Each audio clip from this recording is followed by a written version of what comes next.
That's good coffee. Okay, so here's a spoiler alert for the Awfuls. You know the Awfuls, There we go. right? Something is playing. I did not click on that. But as is the case with technology,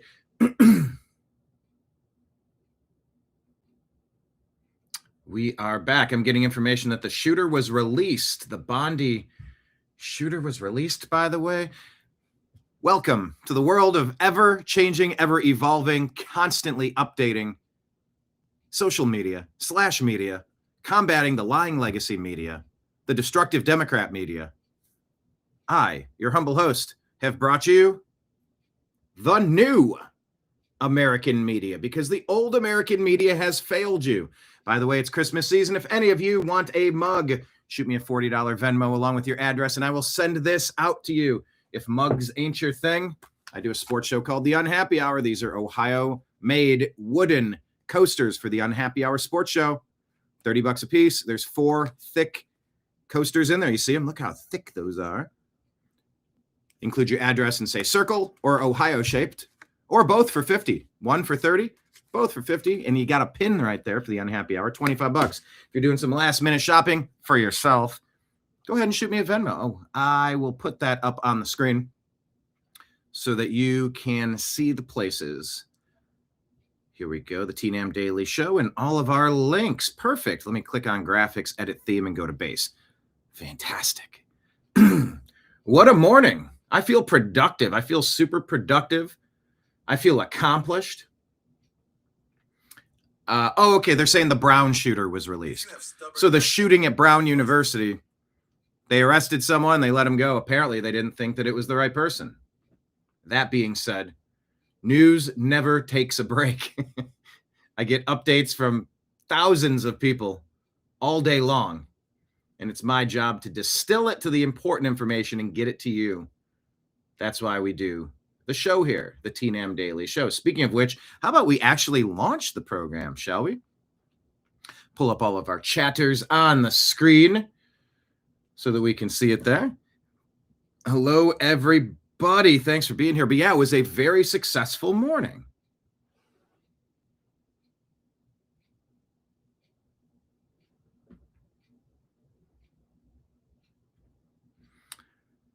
A very successful morning. I played a role in assisting another broadcaster and getting his show up, having his first program today. 10 a.m. to noon, 2 hours, assisting in the background, sending messages, trying to help. It feels good. It feels good to help. It feels good to assist. We've all been helped, and then it's sort of our obligation, our responsibility to pay it forward. So that was pretty cool. And now I'm here with you today. Merry Christmas early. We only have 10 days, so get to it. If you got shopping to do, do it. Don't delay. Don't dilly-dally. Don't dilly-dally. That's the triple D that you need to remember this Christmas season. So let's get it all going. Oh, this is why I don't do chat first, because I have a whole intro that I do. Ready?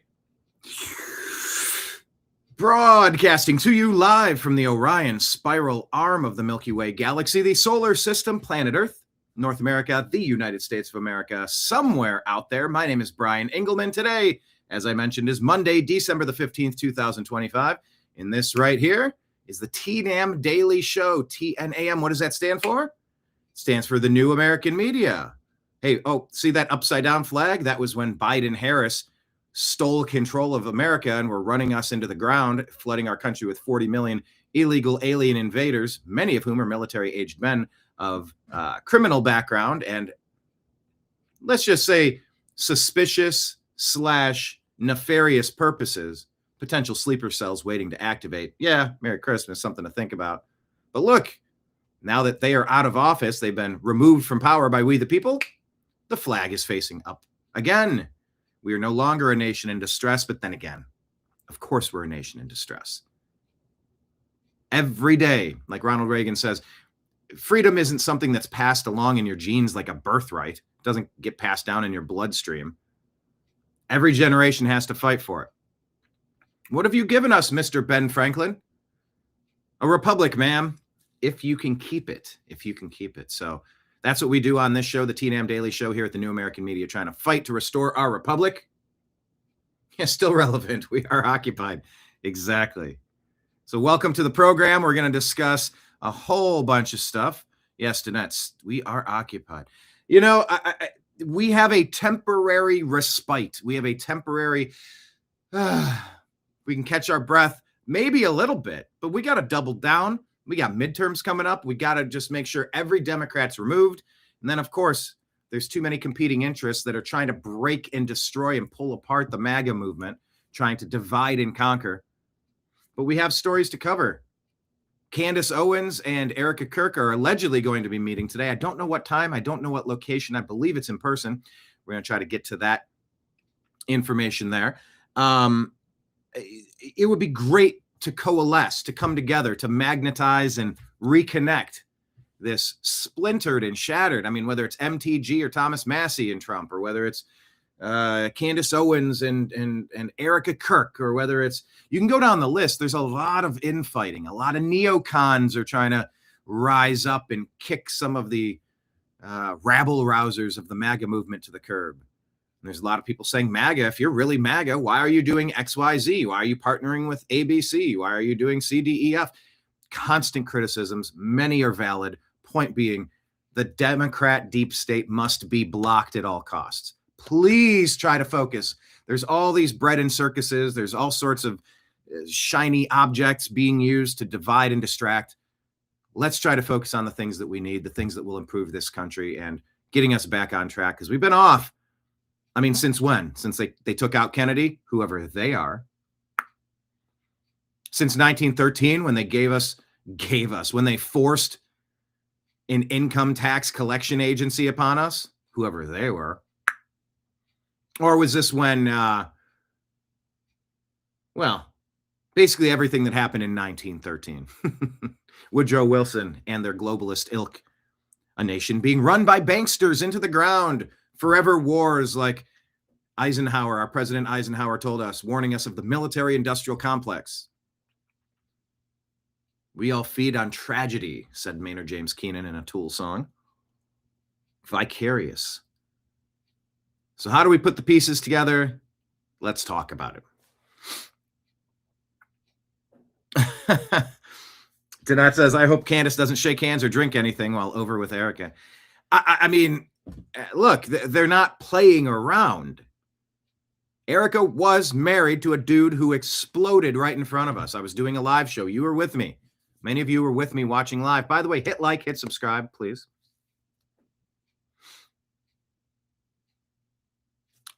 Candace, what was her title? I believe she was a communications director for Turning Point USA. They were friends. They spent a lot of time together. Ooh, it's always a challenge when I get a sneeze coming on to hit that mute button in time. But I accomplished it. This is life and death. It's life or death for our republic. It's life or death for Erica's husband. It's life or death for Candace's former co-worker. I mean, look, we watched Meathead get murdered. I believe that his son is in custody. Meathead Rob Reiner, a contributor, a main force, a producer, a director, a writer of some of the funniest, best, well-written, well-scripted, well-acted pieces of Americana that we've ever seen. You can compartmentalize somebody's quirks, accusations, tomfoolery, and Trump derangement syndrome and set it up on the shelf. I'm a fan of Stephen King, the writer. Stephen King, the tweeter? Oh, good Lord. Some people say he had an accident and something happened. Maybe it was a stroke. Maybe it was some sort of brain disconnect, and he's not quite the same. Maybe some of his books are getting ghost written. There we go. Maybe not. But you read Stephen King, you're like, I like his books, but my God, what is this TDS stuff he's tweeting? So are you able to separate a person's art from their politics? Some people can. Some people are trying to claim that Republicans are laughing and celebrating the murder of Rob Reiner. I haven't seen that anywhere. The Trump derangement syndrome was real. And on this show, on the Agree to Disagree show, the New American Media, for the past 15 years, we've covered a lot of Reiner rants that are just so disconnected from reality. It's hard to even fathom what we're talking about. I don't even know where he comes up with some of this stuff. Is someone telling him to say this? Is it like you get your morning press release dump and it's like, all right, we're gonna hammer President Trump on this, we're gonna hammer Republicans on that, and you go, this doesn't even make sense. I don't know. Maybe it was all organic, maybe it wasn't. That's separate from the art. Michael Jackson music, Michael Jackson allegations. Any proven allegations, unfounded accusations, publicly smearing and publicly lynching the career of Michael Jackson. I don't know. You can watch one documentary, you're like, oh, Neverland, he's a total creep. Then you watch another one, you go, well, wait a minute, he's just a dude. And he was like, his whole childhood was screwed up. He was working full time at 4 years old. Of course he's a little cracked. And then he gets all the money in the world. So you build a zoo and you have an amusement park and you just want to relive a childhood that you never got to experience because you were working full time, 60 hours a week as a 5-year-old. The documentary effect, as Scott Adams has told us, you watch a 90-minute documentary, you're going to be on board believing whatever it was you just watched.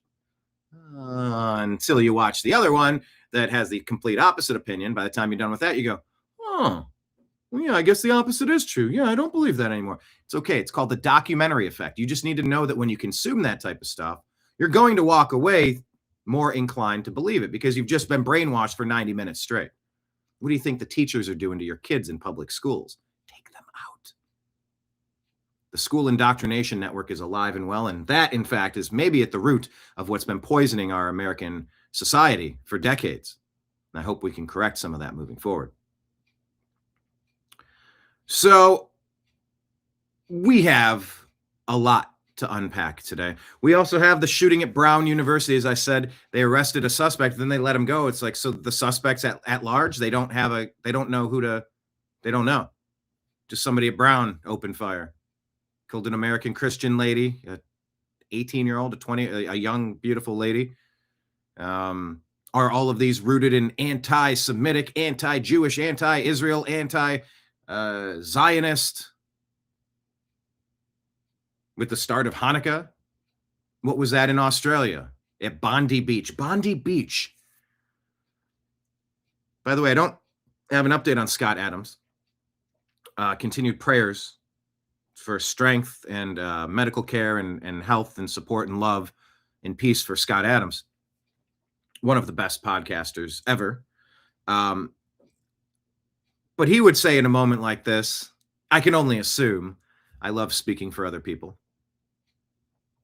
I mean, I don't, but I do, but I don't, but I do. A little bit of this, a little bit of that.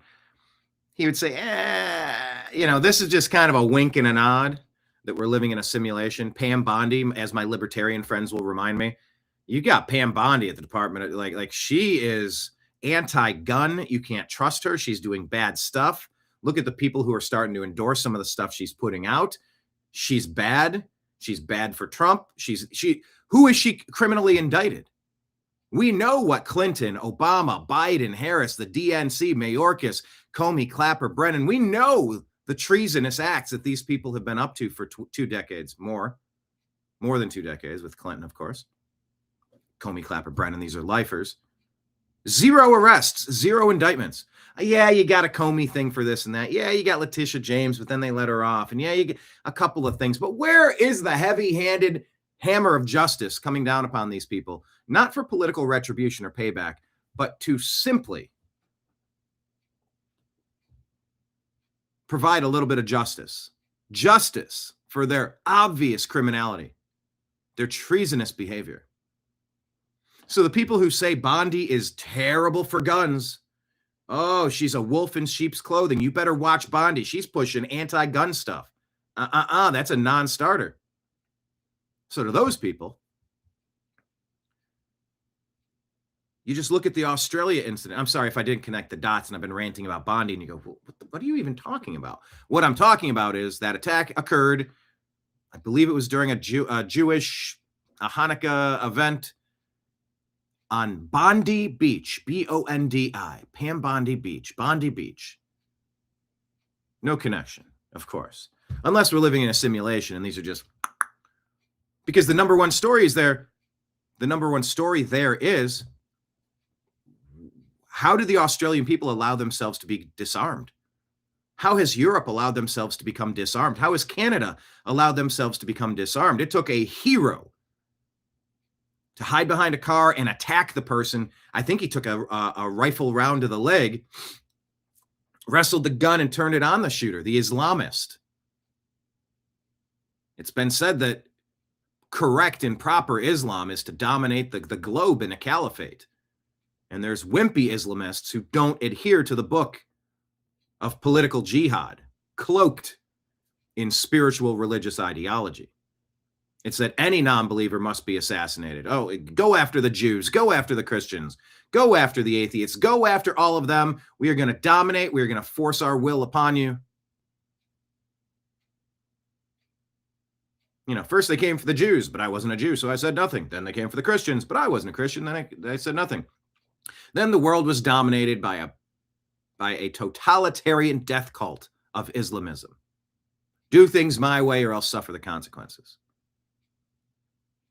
That is a political ideology sweeping the globe. And the ordinary citizens of Canada, Europe, Australia don't have the ability to defend themselves. This is a civil rights crisis of humanity. It is our God-given right, whether you live in America or not, to defend ourselves from madmen, from enemies, foreign and domestic, whatever that looks like. You encounter somebody going apeshit, going postal at a public space, you take them out because you become the militia. You become the first responder. We all have a duty. What did Hillary Clinton say in her book? It takes a village. It takes a village. It takes a village. It takes a village to defend yourself against wolves, marauders, invading armies, Trojan horses, sleeper cells, Islamists. It's incumbent upon every one of God's creatures to defend ourselves against this murderous shit. And when we talk about the murderous actions, we do have to wonder, how were people radicalized? Some say all you have to do to become radicalized is read the Quran. There you go. It was written by a warlord, Muhammad. Go out and wage war, conquer everything. And you look at Rob Reiner, and you read these tweets, you read these increasingly unhinged tweets, and you go, if I were a kid growing up in Rob Reiner's household, what would I have been subjected to? I mean, Rob Reiner, Stephen King, Rosie O'Donnell, you put your Alyssa Milano, pick your list of top 100 Hollywood celebrities who go on these rants. And ask yourself, if you were growing up in a household with that much rage, unhinged anger, and complete distortions of political topics, current events, because it's disconnected. A lot of these come off as the ramblings of a lunatic. You know, my first thought when I heard Rob Reiner, I go, oh, Lord, I hope it wasn't a MAGA person. I went, oh, no. Number one, oh, no, it happened to Meathead. Like, All in the Family, perhaps the best sitcom of all time. Princess Bride, are you kidding me? Spinal Tap, there's a new Spinal Tap coming out, I think, set for release next year. Super excited for that. You know, so I went, oh, no, this is awful. Then you went, oh, no, I hope this isn't going to be used to bludgeon the MAGA movement. And then you go, oh, my Lord, though, so much hate coming from these tweeting thumbs. What was the kid subjected to? What were the violent Islamists subjected to in their mosques? What were, and you go down these mental corridors, opening doors, testing for locks, opening up to look around and see what there is to learn. And that's what we do every day. We're the TNAM Trash Pandas here at The New American Media. We're a bunch of raccoons rifling through the rubbish, trying to separate fake news from fact. So we're going to talk about the Australia situation. We're going to talk about Rob Reiner. We're going to talk about all the other stuff in the news. David, as you say, yes, you like his movies, but unfortunately not the man. I am such a fan of his art, such a fan of his humor. So good. John says, well, what happened in Australia and Canada? Yeah, because nobody fought to keep their firearms. Who disarmed them and why? And who are the people that are going to get guns if you aren't allowed to have them as a good person? Only the demons can have super weapons then. What's a super weapon? Well, to an unarmed person, a simple handgun is. And it's the great equalizer for every woman, for every frail man. You keep a sidearm at your hip. You know what? Those bad guys are going to be a little less brave, a little less brazen in their efforts to prey upon the weakest among society. We are to loathe the people that prey upon the unarmed, the innocent. Those are demons. You know, not saying we have to go out of our way to become demon slayers per se, but at some point, you ask, why did the Crusades happen? Well, it's because Europe was being invaded by Islam. Wow, shocking. How many years? 1,400 years later, 1,500 years later, we're back at square one again. What will the demons do? What will the creeps? What will the violent lunatics do? They're always going to prey on women, weak men. That's why you have to be strong. It's not a virtue to be weak. It's a virtue to be powerful and constrained. That's a virtue. And so there's a lot to unpack today. I got a lot of thoughts, and I sort of toyed with the idea of not even discussing all the different angles and perspectives with the Rob Reiner thing, but that wouldn't be honest to me, because my mind goes to these different. I'm walking down the doorway.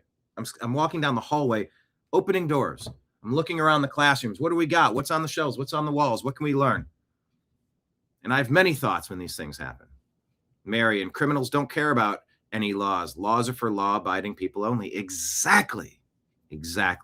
Which is why we defend it so strongly here at the New American Media, TNAM's Second Amendment Watch.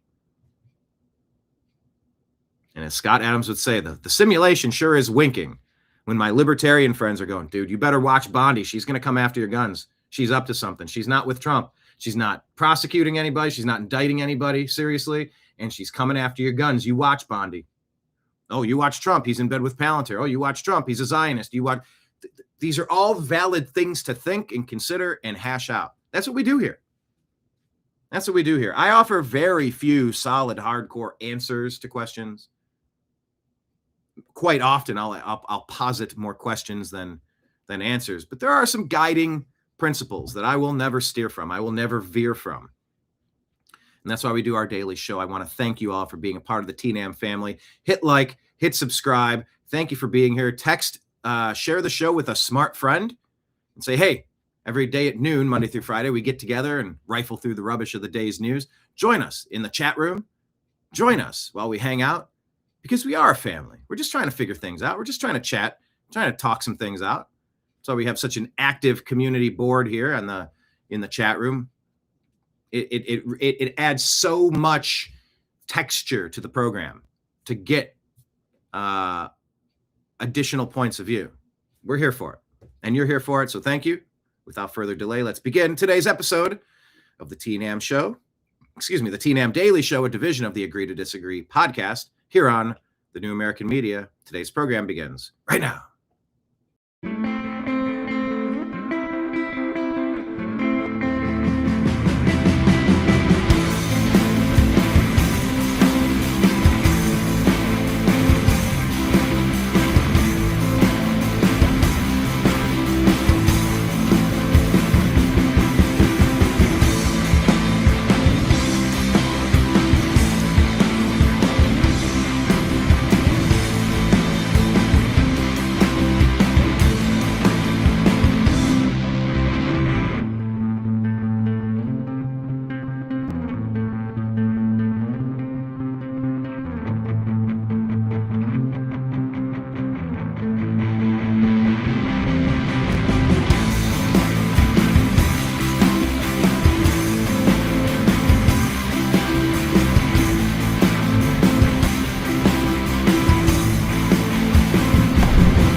Your guide to the truth, thenewamericanmedia.com.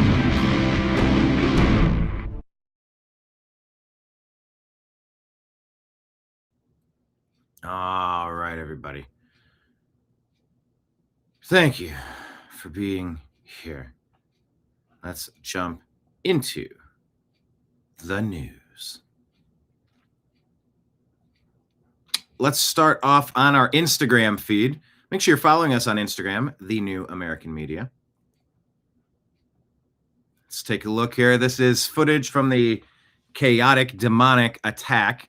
Visegrad 24 says new video shows one of the Bondi Beach terrorists taking shots at a Jewish man who refuses to take cover and stands up, pointing his finger at him. Oh my God, get down, get Look down. at this. Boys, get down. Oh my God.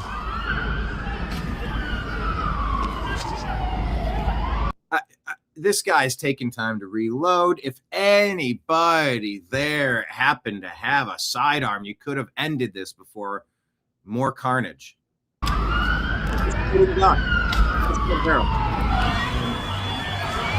Fireworks.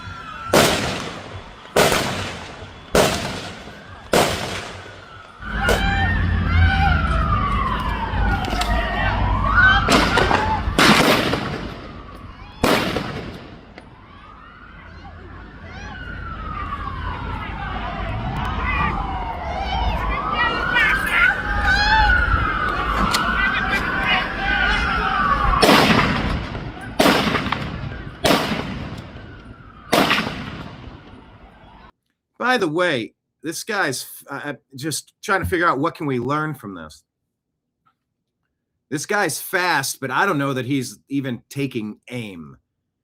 It wasn't like, brrr, it wasn't just a scatter shot, but it sort of is because you're just firing so rapidly. You're not really even taking aim at stuff.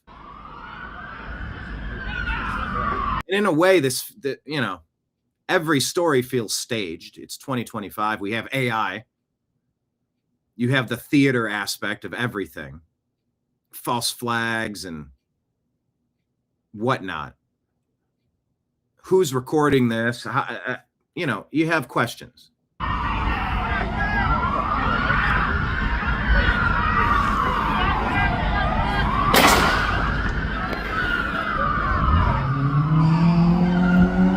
I mean, if this guy had been armed, he could have taken this guy out right here and stopped additional carnage.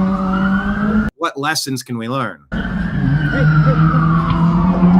Hey, stay there. Oh my God, get down. Boys, See how we said it's fish in a barrel. Australia, rise up and demand your God-given right to self-defense and arm yourself to battle demons. Humanity deserves better. So this happened over the weekend. This is not what I intended to share here. I do like the phrase that tolerance is an extinction cult. Tolerance is an extinction cult. I do like that, but there was more to that.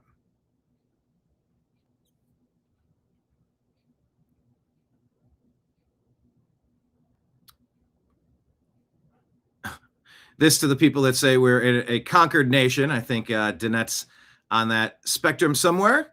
Many people are. At a therapist's office, the guy and the girl. The guy is America. The girl is Israel. The therapist. Do you feel dominated by your wife? No, he doesn't, says Israel.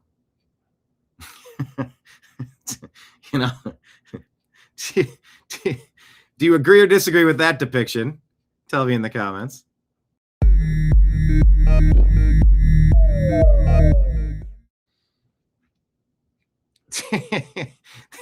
For those of you gamers out there, I don't know what this is, what the context of this image is. But it's a whole bunch of rifles on a table, and there's I don't know, is that a Catholic priest putting holy water on them? And it says +10 holy damage. So that's kind of funny. This is what I wanted to share here. This is like the Drake saying, nope. There you go. To the Democrats when they say it's physically impossible to go door to door and deport 20 million illegal aliens. By the way, it's 40. But then they go, but we are going to go door to door to confiscate 400 million guns from 150 million law-abiding citizens, all right? Am I right? Yeah, you're wrong. We ain't doing that. Thank you very much. Franklin retakes Constantinople that fell during the last Islamic conquest of Caliphate. Constantinople. Make Istanbul Constantinople again, some people say. Yeah, this whole Franklin thing, I don't really know what brought out, but Franklin is a new meme that's happening everywhere.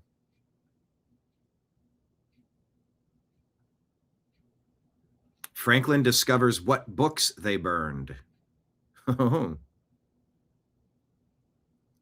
See, this one applies to me, having been on Ritalin. I sort of liked this one in this meme dump. When everyone else in your camp group, when everyone else in your platoon is hyped up on amphetamines, but you have ADHD, so you're just mellow with clear thoughts for once. That's what Ritalin does. It's methamphetamines, like one chemical tweak away from being meth, and you speed up a sped up person so they calm down and focus. Franklin avoids liberal sluts. Look at the distaste on his face. Harumph. No, we don't need any of that. No liberal sluttery around here. Aw, Franklin appreciates his autistic friends. That's pretty nice. Oh, Franklin kisses the wall. You know, if you know, you know. Franklin lifts weights while listening to Creed. Well, there's worse things you could be. Franklin puts another nickel in his Alex Jones was right jar. All right. Franklin meets Pepe the Frog. Here's New York City when a man is burning people alive on the subway.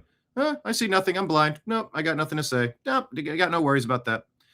But here's New York City when a man is protecting people in the subway. Ooh, we got to go get him. We got to go get him. Get him. Get him. Anyway, that's what I wanted to share for you there. Oh, okay, this is the one as well. All right, here's President Trump talking about the attack in Australia. So we don't get ourselves in any trouble, but they have a person of interest at Brown. And in Australia, by the way, the person of interest at Brown, I believe, has been released, and the suspect remains at large. Is the update at the Brown University shooting over the weekend? Probably read it's been a very, very brave person actually, who went and attacked frontally one of the shooters and saved a lot of lives. So very brave person who's right now in the hospital, pretty seriously wounded. So great respect to that man that did that. But we're here for lines. Yeah, and I'll show you that clip where those shooters, those purported Islamists, were confronted. A guy was hiding behind a car, and he went and attacked him and grabbed the guy. I don't know. Well, I'll show you the clip in a second because it's astonishing. All right. What is this here? Shane Cashman. Before they went live on Timcast, the guest mocked Christianity. So this guy shared some scripture. What's this? For God has not given us a spirit of fear, but of power and love and a sound mind. Yeah, fear is going to be the thing that gets you. Fear of speaking out, fear of standing up. If we lose humanity, we're done. There's no coming back. There's no coming back from the totalitarian Orwellian state. The surveillance grid, the social credit scores, the digital currency, the everything. The anarcho-tyranny. Can't be afraid. You know, what is the story of Christ getting his ass kicked and just getting tortured and abused over and over and over and over again? You ever watch The Passion of the Christ? It is brutal. You know, what is that story about? What do you make of the crucifixion?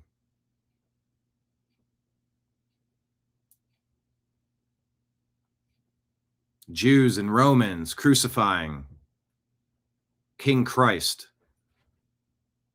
What is the story of that? And, you know, for example, I remember watching The Passion of the Christ with Mel Gibson. I'm like, God, is this violent? This, you know, and I've watched plenty of violent things, but it was even over the top. It was just, the brutality was on full display. And in a way, it's just kind of a reminder that, you know, we're going to face challenges. We're going to face threats. We're going to face difficulties. And you might get Charlie Kirked. You might get Christed. You might get taken out. But there's something more important than cowering in fear to the demons that often call the shots here on earth. It's a reminder that you're supposed to stand up and you have to be brave. And that's what this guest is saying here, kind of connecting those dots a little bit. It's from 2 Timothy 1:7. A lot. Wow, Shane, that was powerful. Thanks for saying that. I feel like Shane has been quiet, and 1 hour later. I'm curious your thoughts on not just to say like, hey, everything that's going on we're talking about, but just like where we're going. I just feel compelled to say, rejoice in the Lord always. Again, I will say, rejoice. Let your gentleness be known to all men. The Lord is at hand. Be anxious for nothing, but in everything by prayer and supplication with thanksgiving. Let your requests be made known to God, and the peace of God, which surpasses all understanding, and will guard your hearts and minds through Christ Jesus. I asked Raymond. I think personally, and again, I'm not trying to offend anyone, but I think anyone who thinks they have a relationship with God has an extremely huge ego. I think we're all. Lord Bill here says, yeah, I think anybody who has a relationship with God has a huge ego. Says the guy in a leather jacket with his hat cocked to the side and sunglasses on indoors. Exactly. Specks of sand, the real prime creator, and the only time We are salt of the earth, not specks of sand, he's going to deal with us says Natalia. is when we pass on to the next lifetime. Then he judges us.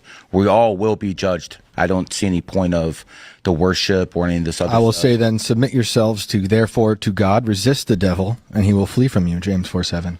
Well, I mean, listen, I'm not. I will say then, and give no opportunity to the devil. Ephesians 4:27. Oh, I mean, listen, you can read a book that's 2,000 I will years say, old, whoever that's fine. makes a practice of sinning is of the devil, and for the devil has been sinning from the beginning. The reason the Son of God appeared was to destroy the works of the devil. 1 John 3:8. Brother, for 2,000 years, people thought Jesus was coming back, and he still isn't there. So what does that make? Man, this guy is a piece of work, isn't he? And Tim called him out, like, why are you so quiet? He's like, I'm sitting next to a demon. That's why. You can feel it. Like he just felt it. All those people who died waiting. Caden says the demons in that man are becoming aggravated. Clearly. Looks like you're right, says SK Skater. That guy definitely had an evil spirit in him. For him. I will say, behold, I have given you authority to tread on serpents and scorpions and over all the power of the enemy, and nothing shall hurt you. Behold, a Luke pale 10:19. horse. They keep saying he's coming back. So, I mean, You sound awfully quiet over there. As our resident outside of the box thinker, what do you think of numerology I and think what we've be heard? sober-minded, be watchful. Your adversary, the devil, prowls around like a roaring lion, seeking someone to devour. Resist him, firm in your faith, knowing that the same kinds of suffering are being experienced by your brotherhood throughout the world. Wow. Shane, You went to 1 church Peter yesterday, 5:8-9. didn't you? Shane has wrapped himself in the armor of the Lord tonight. That sounded nice. That's legit. Armor That's of the actually. Lord. I don't know. I mean, we have a whole bunch of people questioning numerology, but they're willing to believe the Bible and Quran with no evidence. So it is I what it think is. half of the people here wouldn't even consider themselves Christian. Like I don't. I got one more thing to add before I go. Just want to say, humble yourselves, therefore, under the mighty hand of God, so that at the proper time he may exalt you, and I'm praying for you. Please don't pray, because when you pray, you become prey. Thank you. Amy says, don't pray because when you pray, you become prey. You're telling me that's not Satan? That uncle revealed himself after 2 scriptures. Jesus wins again. Jesus I will. Christ. Despite that, I will my pray God. for you, sir. Thank you very much. I'll see you all later. I do not Just for the accept your inverted prayers, world. but thank you. That's Shane Cashman headed. So much pushback with the numerology and astrology, but it doesn't seem like anyone wants to push back on religion. You don't Interesting sound how that works. You don't sound half as ridiculous as he. Well, does. but you don't sound Interesting how that works. You don't sound half as ridiculous as he. Well, does. but you don't Interesting sound how that works. You don't sound half as ridiculous as he. Well, does. but you don't sound Interesting how that works. You don't sound half as ridiculous as he. well, does. but You don't sound half as ridiculous as he does? no. For God has not given us a spirit of fear, but of power and All right.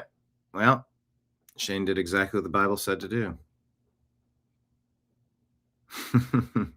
Yeah, Shane aggravated that thing inside of him. Don't pray because when you pray, you become prey. For who? Devil. All right. So I mean, we are battling. This is spiritual warfare. This is good versus evil. There is no mistake. We can get wrapped up in Charlie Kirk, Erica Kirk, Candace Owens, Marjorie Taylor Greene, President Trump, Thomas Massey, President Trump. We can get like riled up in like all of the bickering. Take a step back from the particular issue that we have to be right about. We have to argue and belittle and name call, and Trump says guilty as anybody else is, being aggressive and insulting, and we all fall short of the glory. But it's just a reminder as we go battling these daily stories and trying to figure out what's happening in the news. Who killed Rob Reiner? Something demonic. Who shot people just hanging out at a park or at a beach, at Bondi Beach in Australia? Demons. They're walking amongst us. If I were a better man, I wouldn't call them fucking demons, but they are fucking demons. So don't be a sheep. It's Christmas time. Go out. Like I said, if you want a mug, shoot me a Venmo of $40 and I'll mail it to you in the continental United States. But also go to your local range, train up, get something if you don't have something. Be ready to be a first responder in case you're at the supermarket and something stupid happens, in case you're at the mall and some Islamist says, if you're not believing everything that I believe, I'm going to go and shoot some innocent people because I'm a demon. Well, be ready. Be prepared. Be a soldier. Be a warrior. Be a first responder. Be a militia member. A militia of one. You don't need to join any official organization. You just say, I'm going to protect myself at all times. I'm going to protect the people I'm with. I'm going to protect my community from madmen and demons. They exist. So keep that in mind. David Harris Jr. shares us this clip. A Muslim leader in Chicago says the quiet part out loud. Listen close. Unfortunately, these days we don't repeat this enough, or we don't have this aqidah concept firm in our minds that Islam did not come to coexist. Islam لا يعلى. الإسلام يعلو ولا يعلى عليه. Okay, now he's quote, Islam did not come to coexist. Islam is always superior. Nothing is above Islam. Do you accept that? Or are you going to bow and kiss the feet of Islam? Islam is raised because they will end you if you don't. So where does that leave you? Raised high, and nothing is raised above Islam. We can't think of Islam that it came to live with these other religions in the sense that Islam is a religion amongst those religions, and they have a share with the truth, and they have a share of justice, and they have a share of, this worship of Allah, the correct worship of Allah subhanahu wa ta'ala. Islam came to correct all of that. Islam came to remove the oppression of all those religions. Oppression. Wow, Islam is removing oppression.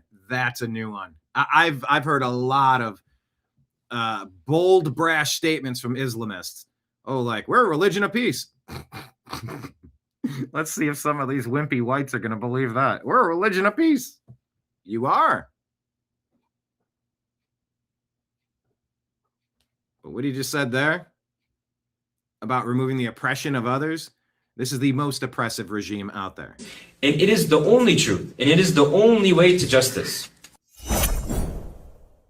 All right, so the quiet part out loud. Islam did not come to coexist. Islam is always superior. Nothing is above Islam, says that guy in Chicago. So I guess, dear listener, dear viewer, let me ask you, do you agree or disagree with that dude?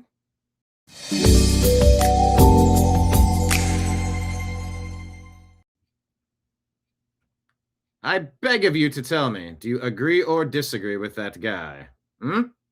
Yeah? Yeah? I'm going to say no. No, I'm good. No, I'm good. Thank you, Danette. That's what makes Jesus so different. He wants us to follow him on our own accord. Yeah, good ideas don't require force. Amy Acton trying to steal the Ohio governorship role. No. No, you don't force us to wear masks and take injections. No. We make our decisions, and if you have a good idea that's based on science, maybe we follow it. You tyrants, the Islamists or the COVID cultists or the deep state Democrats, you want to force us into all these up areas, and we're not buying it. We're not going along with it. We will not comply. And shame on you for trying to force another human being to do something that they don't choose to do of their own free will and accord.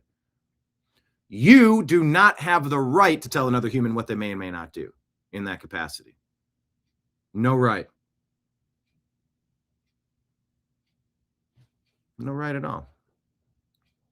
Marion. No, I do not agree with that dude.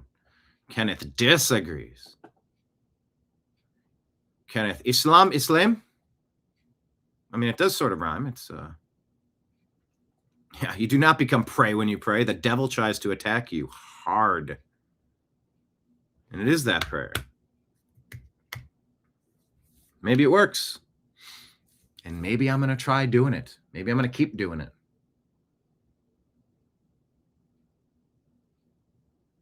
So if I keep doing it, we'll see how that goes. We can compare.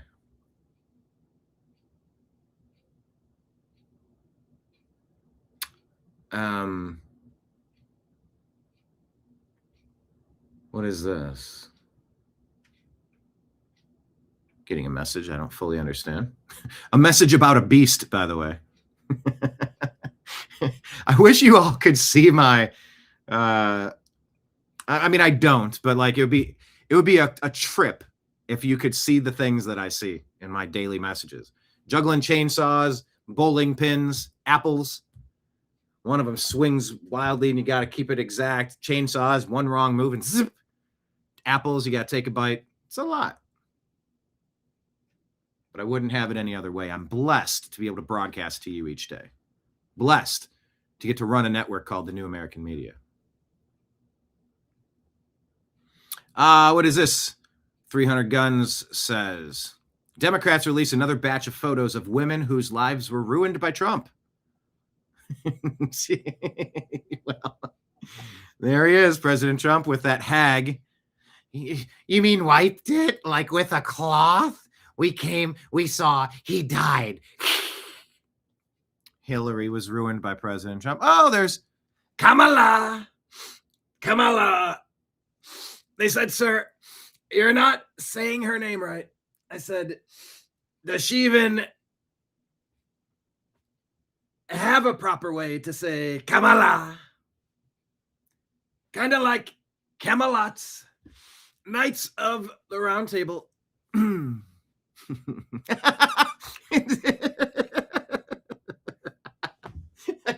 don't know if I even noticed it, but in the third frame here of women ruined by Trump, that's Barry Hussein.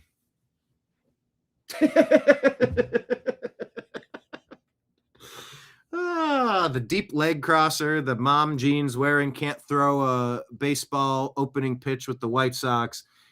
Maybe married to somebody that isn't who they seem to be, according to Joan Rivers. Barry Obama, everybody. I don't know that I fully vetted this meme and fully understood it until I did that. So that laugh was genuine. Another batch of photos of women whose lives were ruined by Trump. Of course, I think I have something in the stack, but I'll tell you in case it's not there. A few days ago, pictures were released. Oh, Donald Trump has his arms around a bunch of girls and their faces are blocked out with squares. I believe these are all 18-year-old and over models at what was it, a swimwear thing or a like a Hawaiian Tropic? Like these were models at Hawaiian Tropic, but like they're trying to, ooh, look, they got Trump. Look, they got Trump. Look, they got Trump. Okay. You keep holding your breath on that. Keep holding your breath on that. Barry. Oh, I need a little bit of laughter today. Barry is awful. All right. So is anybody else completely sick and tired of Islamic attacks on everybody everywhere? No, see, they're only attacking the Jews because they don't deserve a country. That's the only reason. If they leave, there would be no Islamic attacks anywhere. Right. That's probably it. That's probably what's going on.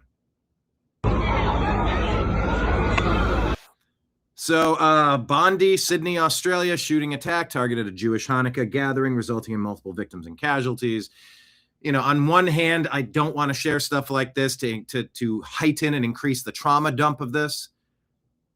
However, this is a clear and present danger to humanity. We need to see what's happening.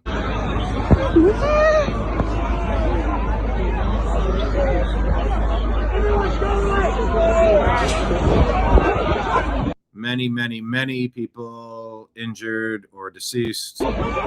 Here's the globalized intifada that they chanted for. Yeah, they're covering up with their Palestine flags. Like, no, we're great. No, we didn't attack our neighbors. No, that was a total false flag. We had nothing to do with that. We never attack people. Okay.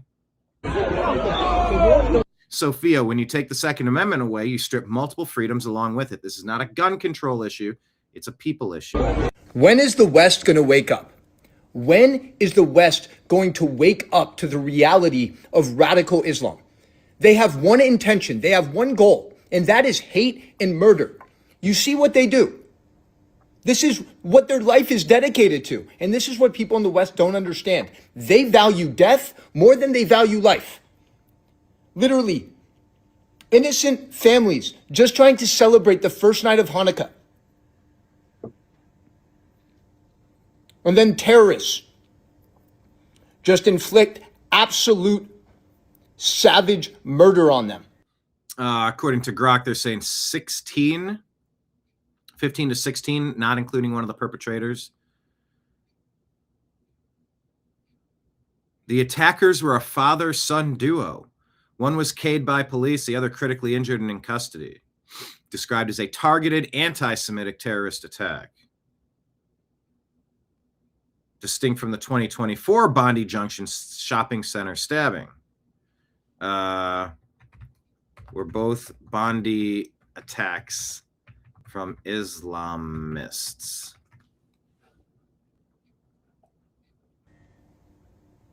Let's see what the world does. Let's see how the world responds.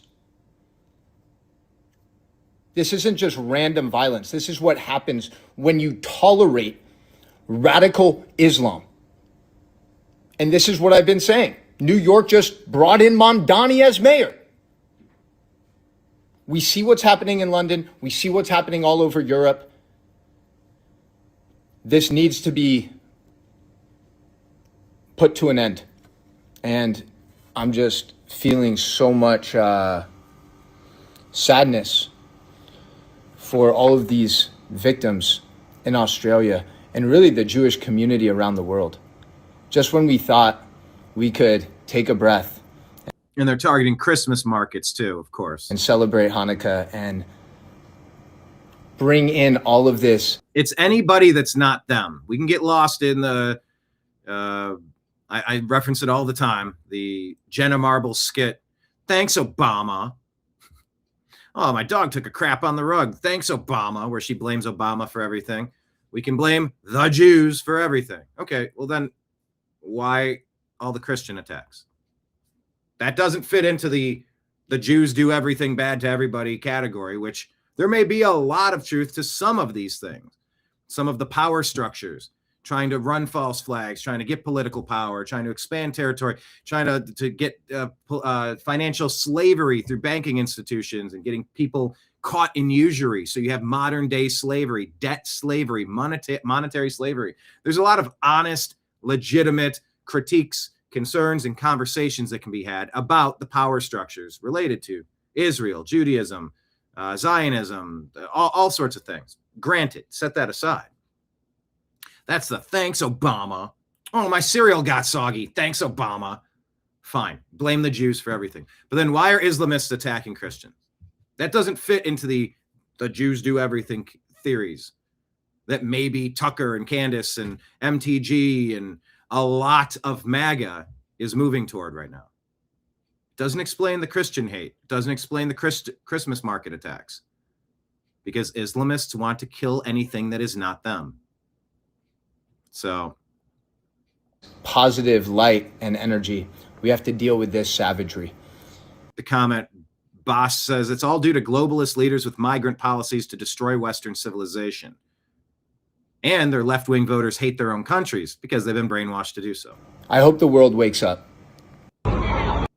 So prayers to anybody who's attacked. I'm just so sick and tired of Islamic attacks on everybody everywhere.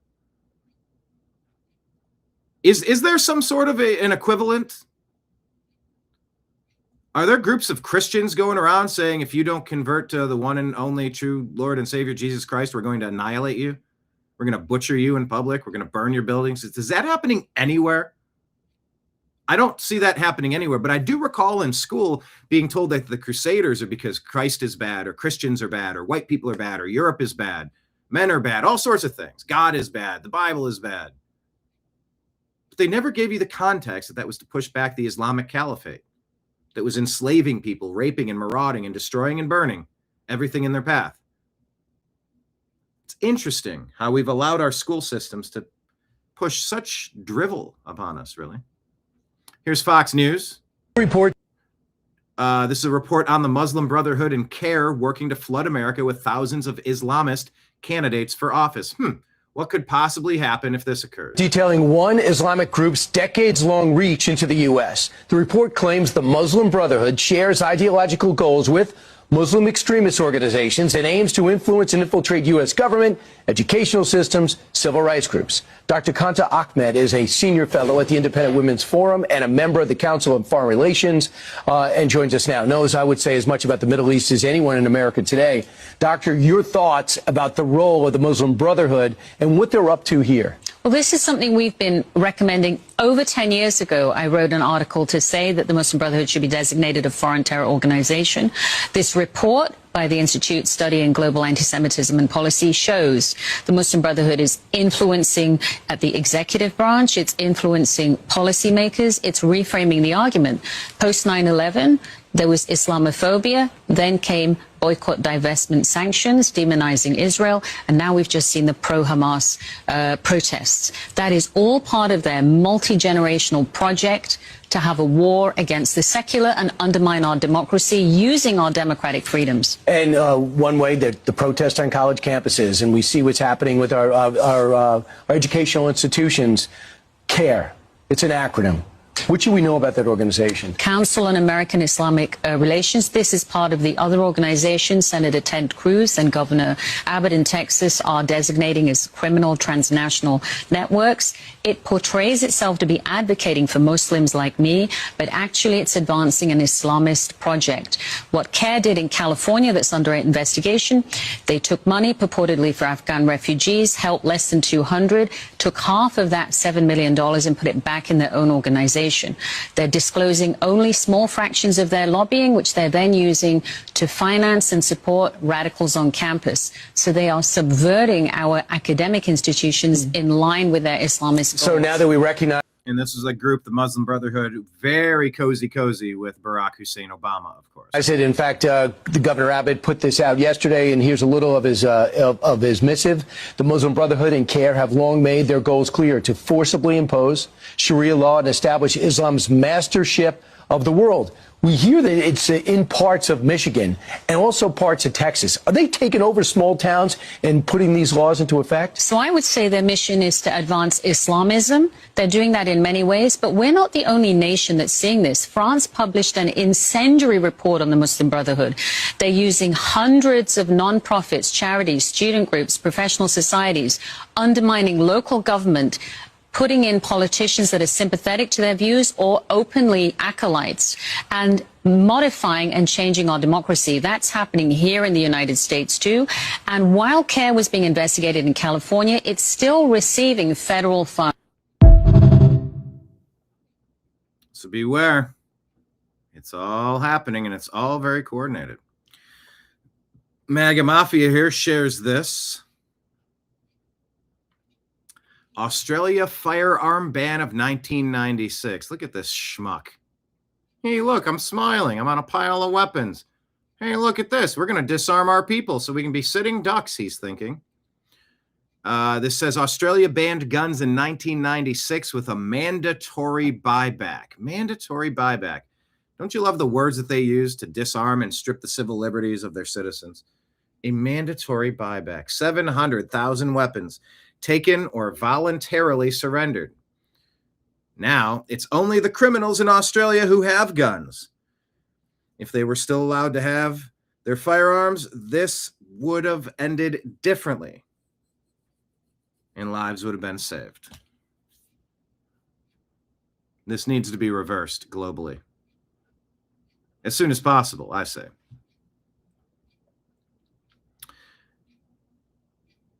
Kristen Sokolov shares this. This is a compilation where Elon Musk posted this to his 230 million followers. Americans will soon be a minority, and that's great. Whites will not be the majority. I mean, it's an exciting transformation of the country. It's an exciting evolution. Exciting. It would be great. Who is writing this script for these idiots to read? Why would any woman say, women won't be the majority? And that's exciting and that's great. Why would anyone advocate for the ending of themselves? This is what the Democrat deep state media has been doing. And by the way, we remember Mayorkas with Biden. People of European descent, white people, they're not going to be the majority. And that's a good thing, Jack. Why is less white people a good thing?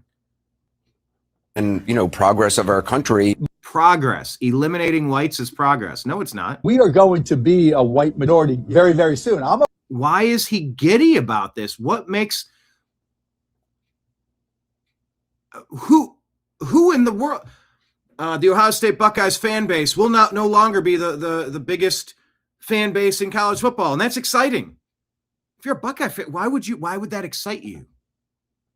Okay with that. If things are so bad, as you say, with the white working class, don't you want to get new Americans in? America is going to look very different in 100 years. You're not going to be able to tell you're black, you're white, you're Hispanic, you're Puerto Rican, whatever. It's going to be very complex, and I think ultimately that's going to be good.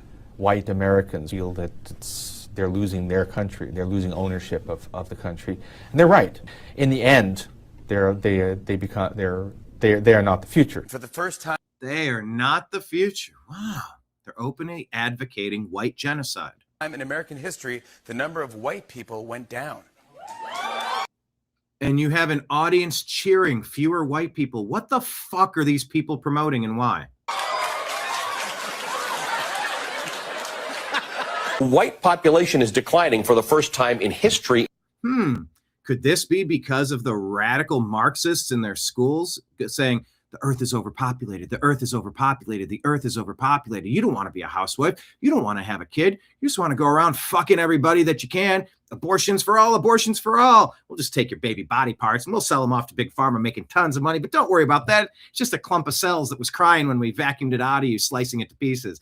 Don't worry. You don't want to be in a patriarchal society. You don't want that. You don't want men to be heads of the household or being a part of raising a family. No. We don't need kids here, especially white kids. We're just going to bring in all sorts of kids from everywhere else. Tens and tens and tens and tens and tens of millions, as long as they're not white, because we, whoever we are, the deep state Democrats, for some bloody reason, want to eliminate white people, reduce white people, marginalize white people. Why is that? What an odd thing to say over and over and over. In America, white people will not be the majority in the country anymore. This will be the first generation ever in American history in which whites will be a minority. Treason to whiteness is loyalty to humanity. To abolish whiteness is to abolish whiteness. Abolish whiteness. Yeah, this was all ushered in through the collective guilt of the Barack Hussein Obama agenda. That regime, through the Obama deception. And of course, this was being pushed in the 80s, 90s, but it really hit its stride after George W. Bush. How on earth did we get here where this is acceptable to say any of this shit out loud? to abolish white people. White people are committed to being villains. White people are committed to being villains, says this slob. Wow. Oh, I didn't know that. I thought we weren't supposed to generalize. The aggregate, right? We gotta the aggregate, right? No, wrong. Take these motherfuckers out. You want to take these motherfuckers out, she says. Huh. People, they're coming for you if you're white. If you're not, just disregard. First, they came for the gypsies, but I wasn't a gypsy, so I said nothing. Then they came for the trade unionists, but I wasn't a trade unionist, so I said nothing. Then they came for the whites, but I wasn't white, so I said nothing. Are you getting it yet? Yeah, Marion, if the race was reversed, would they be stating the same thing? I think not. Exactly. Did not saying that's been happening for a while. An associate pastor from an old church. It's a matter of dollars. A Federal Reserve deal there. Oh, there's a lot of people that have been pushing this because, in a way, reducing white populations is reducing Christianity. Although Latin America is very Catholic, very Christian. There's a lot of competing ideologies that just don't, none of these theories fully make sense in and of themselves on an island, isolated. They don't all make perfect sense. There's a lot of competing interests. It could be for many reasons, a multitude of reasons.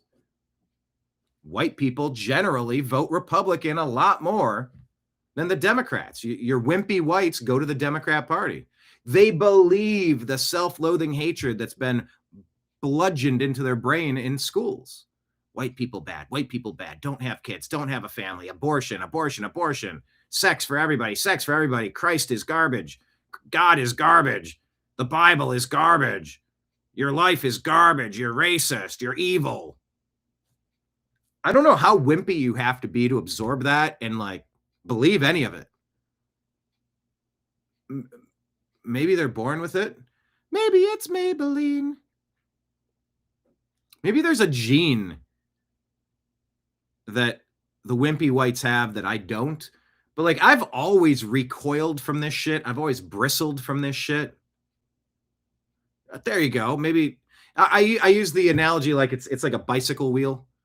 There's the hub, and then there's all the spokes coming in from the outside of the wheel shooting into the inside. It's an onion, layered attacks, and they all connect. That's a good one too. Was it or was it not the duty of every good revolutionary to kill all newborn white babies? We have to kill white people. Are you hearing this? When do we start killing white people? Are you hearing this? I don't want to say we need to go start killing all white folks, but it's like... But it's like what? Maybe. Maybe. When we say we want to kill whitey, we don't really mean we want to kill whitey. We do.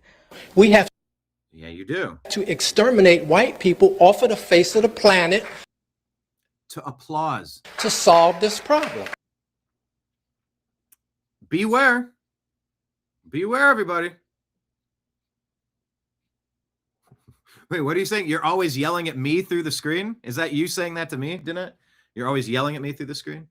In a good way or a bad way? Fuck white people! I was there that day. I interviewed her. No, I didn't interview her because I didn't want to give her airplay. Oh, yeah, here's Mayorkas. Wait, am I confusing Mayorkas? Wait. Yeah, that's Alejandro Mayorkas. Most anti-white piece of garbage out there. Opening the borders, lifting the fencing for razor wire. Right next to Biden. Listen to what Biden says here. This is the most telling, chilling load of bullshit you've ever heard. An unrelenting stream of immigration. There you go. That's a Democrat plan. We want an unrelenting stream of immigration. People in America, they're not going to be of European descent. It'd be first time they're going to be a minority. And that's a good thing.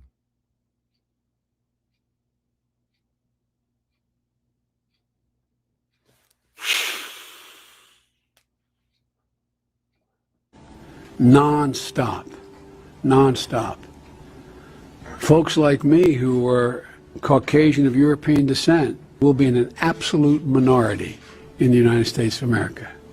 Absolute minority. That's not a bad thing. That's a source of our strength. That's not a bad thing. That's a source of our strength. That's a source of our strength. Americans will soon be a minority, and that's great. That's great. God, how many millions does it take to become a shill, to hate your own face, to hate your own skin, to hate your own people, Stephen Colbert, and all the rest of you clowns? Anderson Cooper, too. Whites will not be the majority. I mean, it's an exciting transformation of the country. It's an That's exciting. Exciting evolution. Oh, it's an evolution. See, that's better. That's better because we're badder. Fuck all of you. Anyway.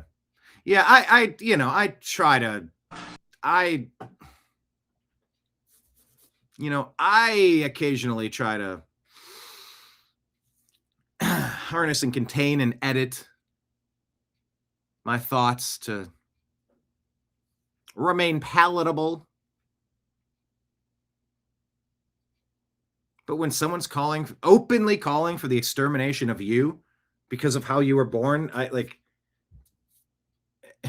I didn't go to the skin shop and choose this. This is what I ended up with. And I'm not ashamed of it, and I never fucking will be. When people are openly calling for your extinction, for your annihilation because of who you are, what else does that deserve than a double-barreled middle finger and a fuck you? That's the Democrat deep state party. That's why you never let them get power anywhere ever again. Please. We can have we can have a multitude of opinions on policy, allegiances, alliances. We don't have to agree with everything. We can be very upset with some things, but my God, the answer is never to vote for the deep state Democrats that are pushing and peddling that shit. They all have to be defeated soundly. And you've got to remain excited, even though I think he's too close with Israel. I think that this shit is going, I think that, I got it. And I even agree with many components of it. I do. What is the alternative? Buddying up with the people that want to genocide, people that look like me? That's a non-starter. I just keep going back to the Israel thing because that's one of the main dividing wedges that's been pushed in between MAGA to split it in pieces. The Democrats unite around their demonic. If there's one thing the Democrats are, they're united. They're always united. They don't think for themselves. They never have. They take marching orders from their demons. They're demon leaders. They just march to the demonic orders. I mean, you take away the personal choice component of abortion because, yes, I mean, reasonable people can say, I don't think killing babies is a good thing. I don't think it's helping society in any way. I do think that it should be the right of the person who is carrying the child to fruition, that they can choose to keep it or they should not choose to. Like, I can understand it if I don't endorse it. If I don't endorse it, I at least understand it. It's a reasonable position to say, like, it's my body, it's my choice. I get it. But it's also a sacrifice to Baal. It's a sacrifice to Lucifer. It's a sacrifice to the devil. It's a child human sacrifice out of convenience. Oh, wouldn't it be more convenient to not have this kid running around? Kill it. Oh, but if you do that when they're 2 years old, you get thrown in jail? Well, yeah, it was just a clump of cells. Okay. Take that one issue away. Tell me anything the Democrats are doing to positively impact this country or anything across the globe, the Democrat deep state. What are they doing to positively impact humanity anywhere? I'm waiting. I'm all ears. Danette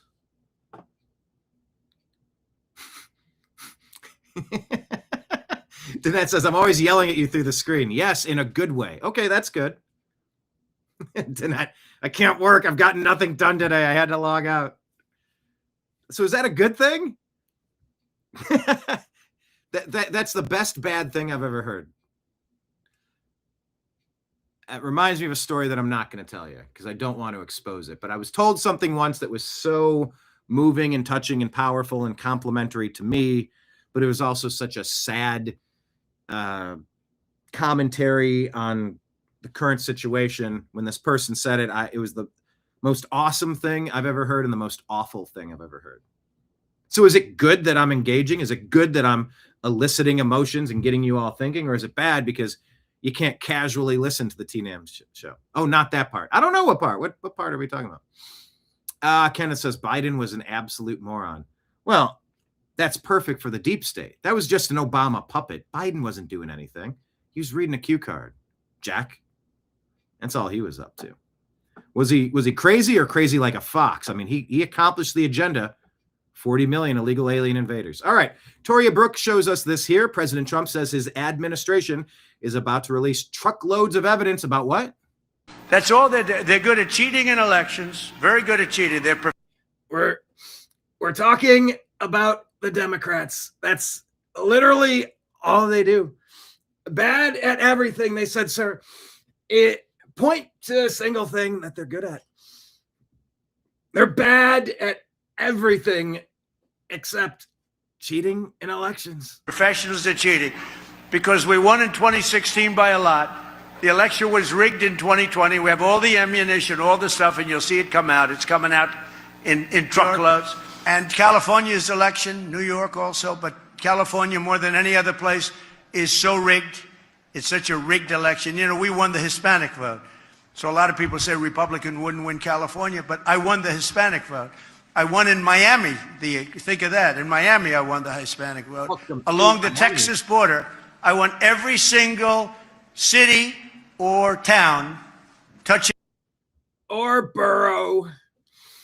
Maybe a township or two.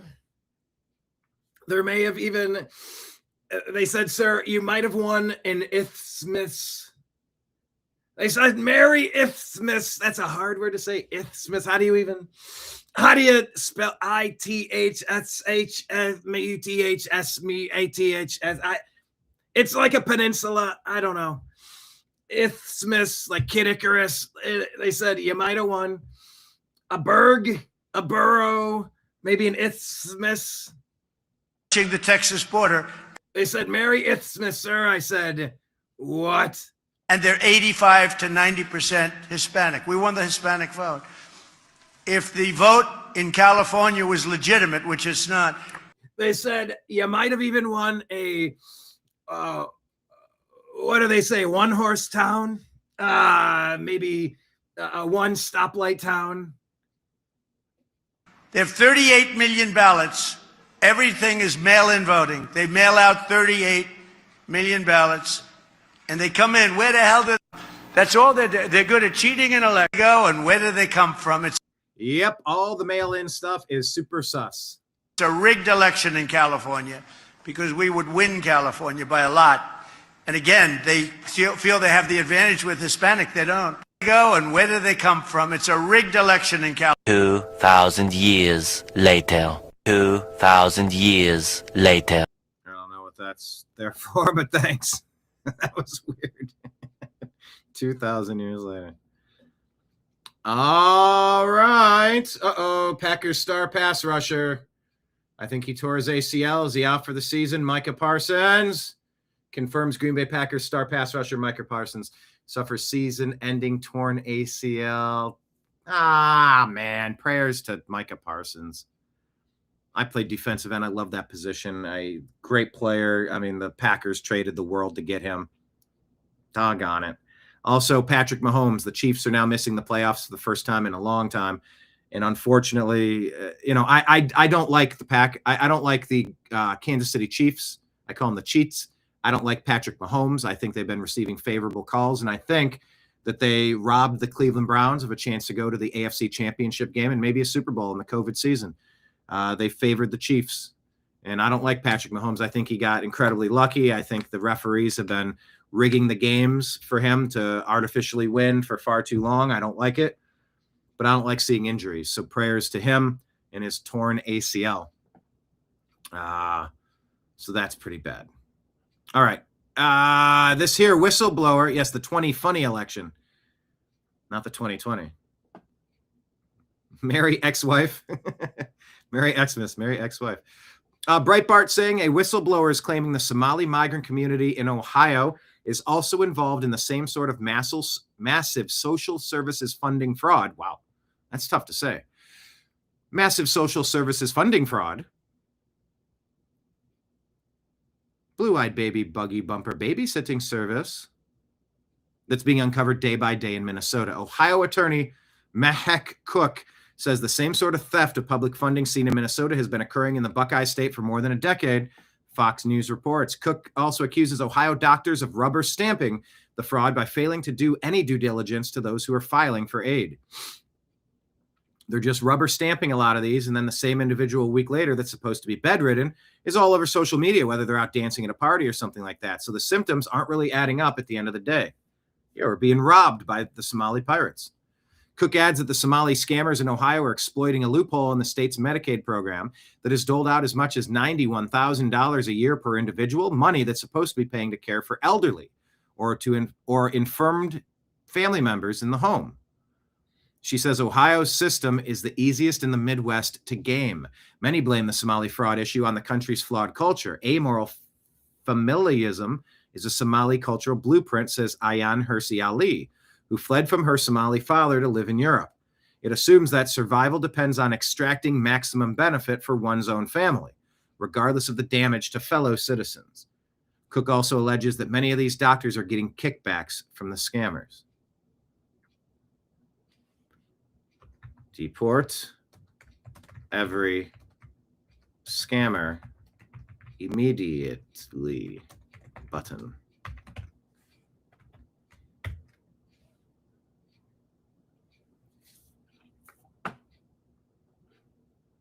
Shut it down. All right, check this out. This was interesting. Josh Seiter, official.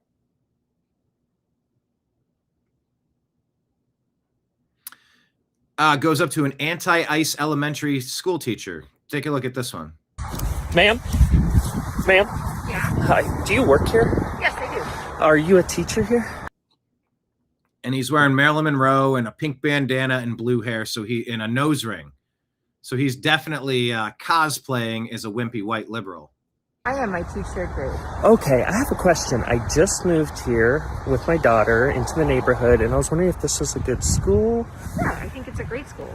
Okay, so my daughter, she just came out as queer to me, and I was just wondering if this would be a safe learning environment for her. Or... We actually have a lot of identifying non-binary and gender queer students here, so I think she'd fit in just fine. Okay, and I saw that you have a sign in the window. It says everyone's welcome here except ICE. Yes. If ICE were to come onto the premises, would you guys kick them off? Absolutely. We believe in the safety of our students and our faculty, so we would have them leave. Okay, isn't that how immigration works? I'm sorry? Isn't that how immigration works? Everyone's welcome except illegals, and if they come into the country, we kick them out? Why are you asking me these questions? Well, it's a simple question. You should be able to answer it. You're a teacher. Yeah, I don't know who you are. You're filming. You don't need to know who I am. I'm undocumented, ma'am. You're on school property, I'm undocumented. and technically you're trespassing. Ma'am, no one's trespassing on illegal land, so... No one's trespassing on illegal land. They love saying that. Okay, well, you haven't shown me an ID. I don't know. Oh, so now you need my papers? Yes, you're on school. Are you the Gestapo now? You want to see my papers? No, but again, our property, you're trespassing. You've shown no form of ID. Ma'am, you don't need to know who I am. I am fleeing a bad school district. I'm fleeing a bad school district. You don't need to know anything more than that. I believe this is a skit. But there are some nice little Jedi mind tricks here. Search for a better one. Have a little sympathy. Unless you can show me proper identification, I'm getting security. So you're going to call security to take me out simply because I'm an undocumented person on your property? Yes. Isn't that how immigration works? I'm asking you to move out of my way. Like we do with illegal criminals that come into our country. Provide me an ID of who you are. As we do with illegals that come into our country. Or I'm getting security to remove you from the As we property. do with ICE when we remove them from our country. I'm asking you to please move out of my way. This conversation is no longer. Okay, bye.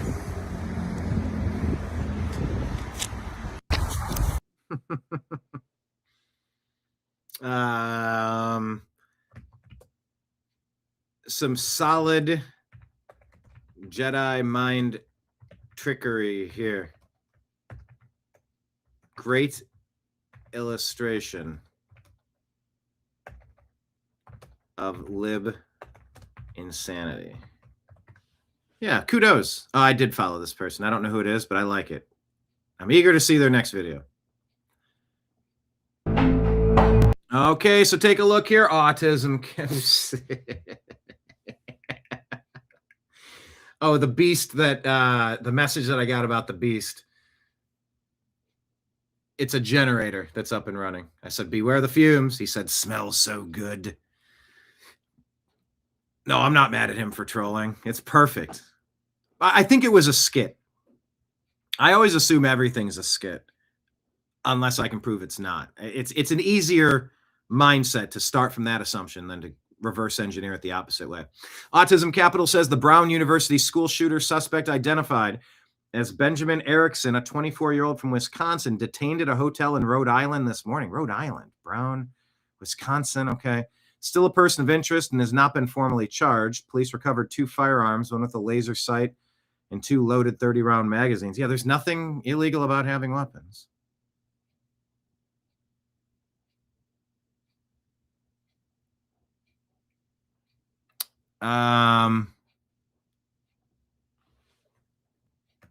He was released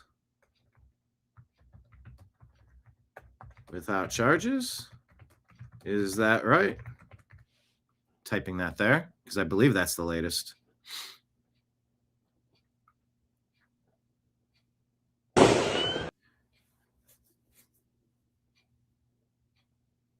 Full video revealing the exact moment that police confronted the Bondi Beach shooter and ultimately neutralized 2 suspects.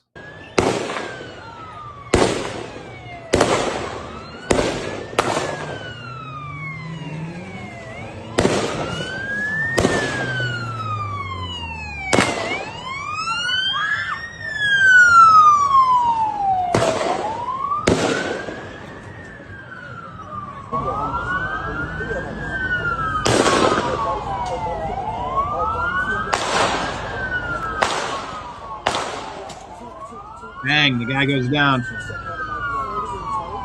Don't mind it or else I would. That's where he goes down.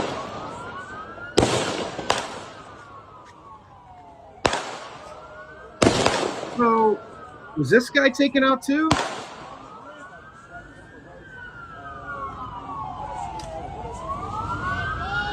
I mean, he's just ducking and looking this way, that way, this way, that way.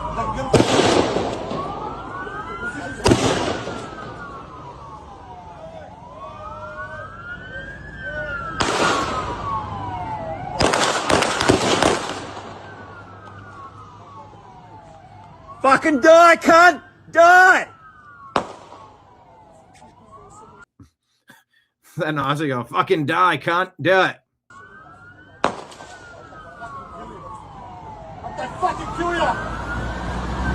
Yeah, it would be easy for you to take him out if you were armed like you should be.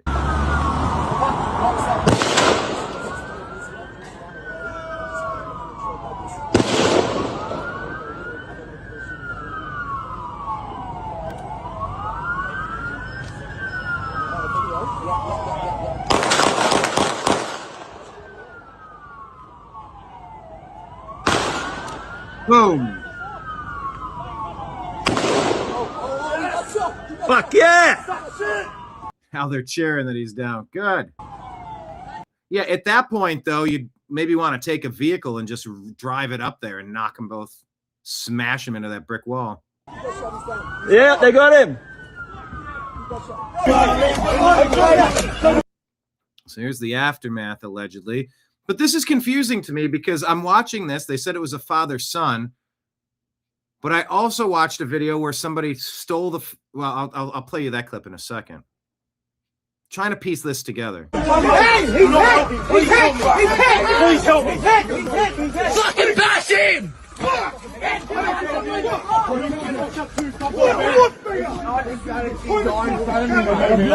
Get I'm trying, brother. I'm trying. Okay, so... Wait. Didn't we see a video of a guy... A video of one of these guys getting disarmed?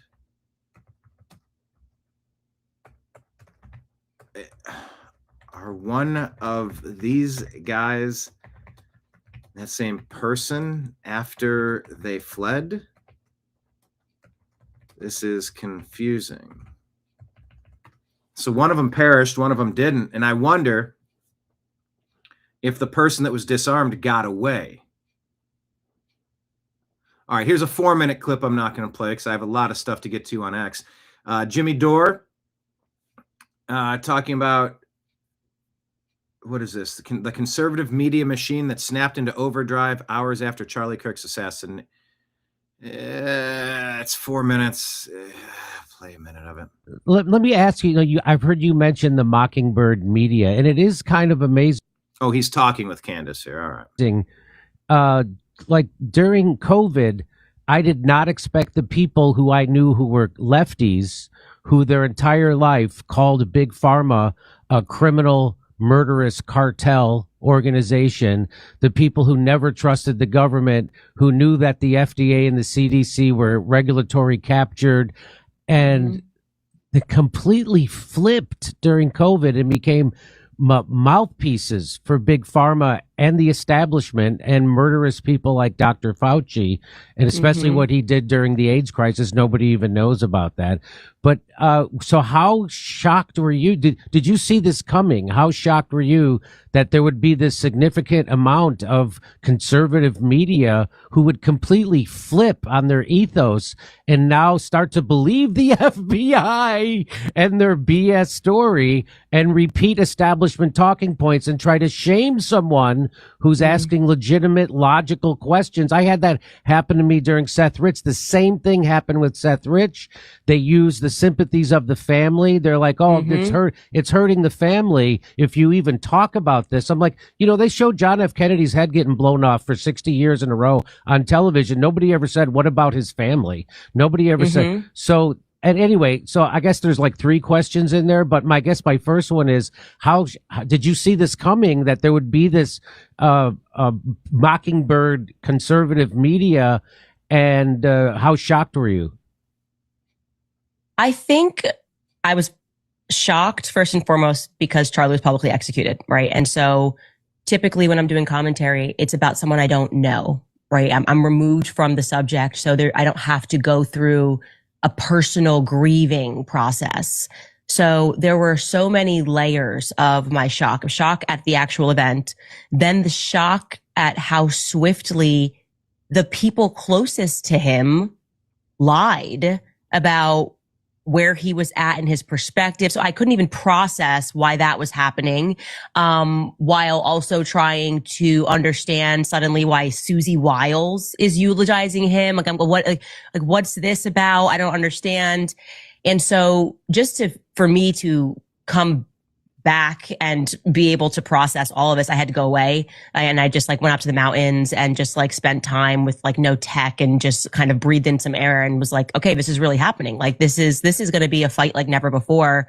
And I was shocked at the people who pretended to be his friends. I mean, it was like upside down land. It was people that tried to stop Charlie from rising, suddenly stepping in and saying, this is what we have to do. This is what his legacy is. And so I haven't stopped being shocked, as every week there's a new, and the instant fight, the instant war they launched on me was bizarre. I mean, within 48 hours, I mean, maybe 72 hours, I eulogize him. I, said, oh, last message talking about Catholicism. Suddenly there was Operation Mockingbird saying this is completely untrue. Charlie never thought about Catholicism. He was Judeo-Christian till the day he died, an evangelical, whatever it is. And I was just trying to process, okay, why even lie about the small stuff? So that's when I recognized immediately that there was a conspiracy here, because there is no reason. Of course, I was shocked by Bibi Netanyahu coming out right away and saying I didn't kill him. That so totally makes you look not guilty. I don't know if you felt, Jimmy, that right after Charlie died, did you think I better get on the air and say I didn't kill him? No. I found that to be incredibly bizarre. That's short of making an accusation. I find it incredibly bizarre that happened, and it happened more than once. But nobody felt the need to do that, but Bibi Netanyahu did. And once that happened, I realized that it was going to be a fight against Zionists, full stop. I think I realized that was, this was going to be a fight against Zionists because they wanted the ghost of Charlie Kirk. They were like, this is our ghost and we need to direct it so that there's energy behind Zionism and Israel. And that's why this fight, I think, has been so especially nasty. let me ask you, I've heard you mention the Mockingbird media, and it is kind of. I think that's the same clip resetting there.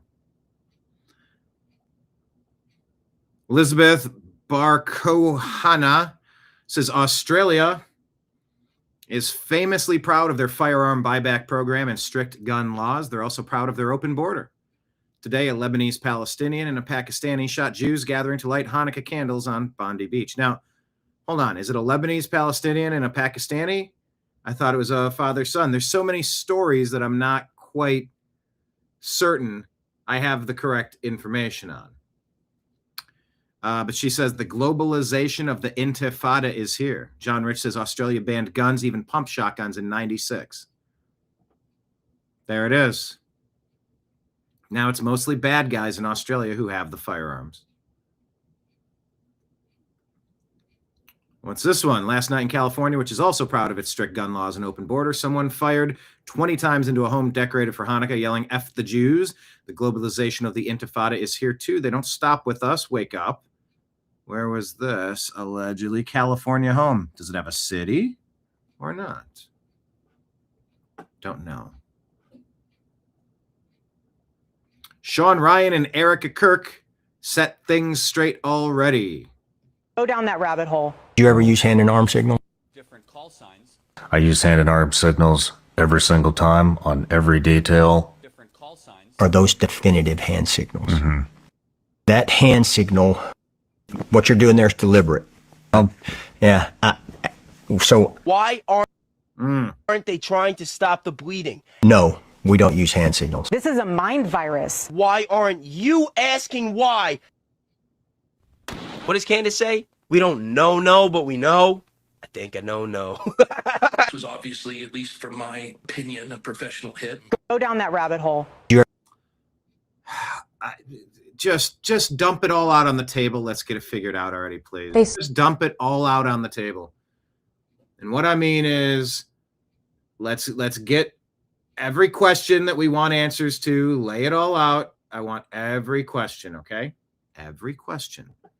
And I want to hear what's up. Slaughtered innocent people on an Australian beach. You don't hate them enough. This is Stephanie Warwick, the Warwick Report. 2 gunmen opened fire on a crowd at Bondi Beach, Sydney.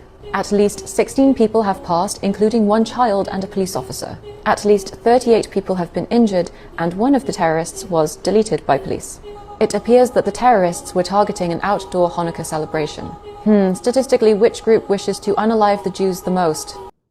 There's a little too much music in the background of this. Islamic extremists. One of the shooters has been identified as Naveed Akram. Now let's play Where in the World is Naveed from? Oh, Islamabad. Islamabad. Where he attended Hamdard University, and judging by the footage, they both received some level of combat training. Islamabad, Pakistan, you can't make this shit up, has a 95% Muslim population. So we can safely assume which extreme religion he belongs to. Still gathering info. So why the fuck were they in Australia? The main visa pathways Pakistanis use to get into Australia are skilled migration, employer-sponsored visas, student visas, family and partner visas, humanitarian and refugee visas. It's a great point, though. If you're from Islamabad, what are you doing in Australia? Apparently, Pakistani applications undergo more extensive background checks. Clearly not. Anthony Albanese stated migration has brought a great deal of benefit to Australia. A great benefit? A great benefit. And that this attack is shocking. Too much music. Gotta move on from it. You get the point.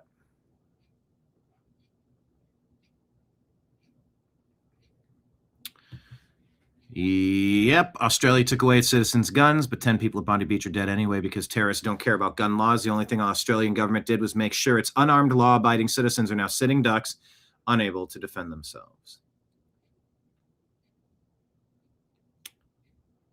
I watched this. I shared this. Man shot by a protester at the Planned Parenthood clinic in Columbia, South Carolina. I don't fully understand what this video is. I'm going to move past it. Patrick Bet David has thoughts, but it's a 5-minute clip. I'm going to move past it. All right, let's talk about this one. TMZ exclusive. Rob Reiner, the legendary director, and his wife, Michelle Singer Reiner, have passed away. TMZ confirms. 2 bodies found in Rob and Michelle's Brentwood home Sunday afternoon. Law enforcement sources tell us it is them. And their drug-addicted son has been arrested allegedly. That's what I'm hearing. Want to hear the best national anthem ever? Oh, say can you see by the dawn's early light This is the Army-Navy game over the weekend. what so proudly we hailed at the twilight's last gleaming, Huh, I wonder if Google will give me a copyright strike for this. whose broad stripes and bright stars through the perilous skies o'er the ramparts we watched were so gallantly streaming, and the rocket's red red bombs bursting in air gave proof through the night that our flag was still there. Oh, say does that star-spangled banner yet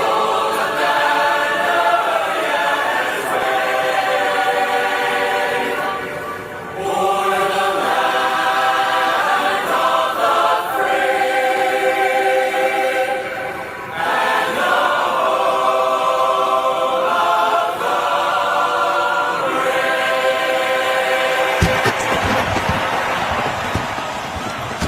Army, Navy, everybody. Army, Navy, everybody. Sounds good, doesn't it? Occasionally we try to come together because we don't take any time to come together. Everybody wants to divide on male, female, Islam, Jew, Christian, atheist, this, that, the other, Buddhist. Everything's got to be divisive. No, it doesn't. No, it doesn't. No, it doesn't. Occasionally, just unite. And shame on the NFL for letting Colin Kaepernick try to commandeer the national anthem for his own warped interpretation of what fake crime statistics were trying to say. Kenneth, Jose, can you speak English? Jose, can you speak English for me, please? That would be a very good intro to like a parody song. I think we could hash that out. Yeah, and look, when I do have an idea for the TNAM Daily Show to be doing skits and comedy. Of course, we need a couple writers and we need some production people for that, but that would be a good one. That would go on the list of one of these days. Let's do that. I don't know what context or how we finish the joke, but there's a kernel of something funny there.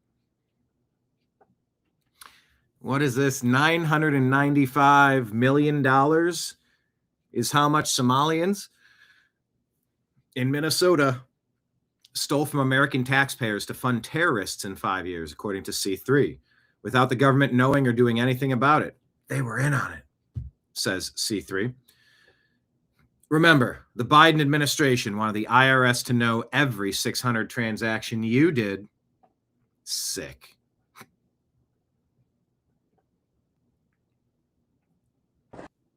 Regarding, remember when I said about the pictures that were released to try to smear Trump? It says here, James Woods, sue them into oblivion until they understand that the First Amendment rights come with First Amendment responsibilities. President Trump could now sue MSNBC anchor Ana Cabrera into poverty for falsely claiming an image released by Democrats showed Trump with minors. In reality, they were adult models promoting suntan lotion, they say. But Anna, one thing that stands out to me is the people whose faces are not redacted as compared with images where we can see that the women have faces that are redacted or blurred out. That suggests to me that either the estate and or the committee believe that some of these women are either minors and or survivors of Jeffrey Epstein and Ghislaine Maxwell. But Anna, one thing that stands out to me is the people who Well.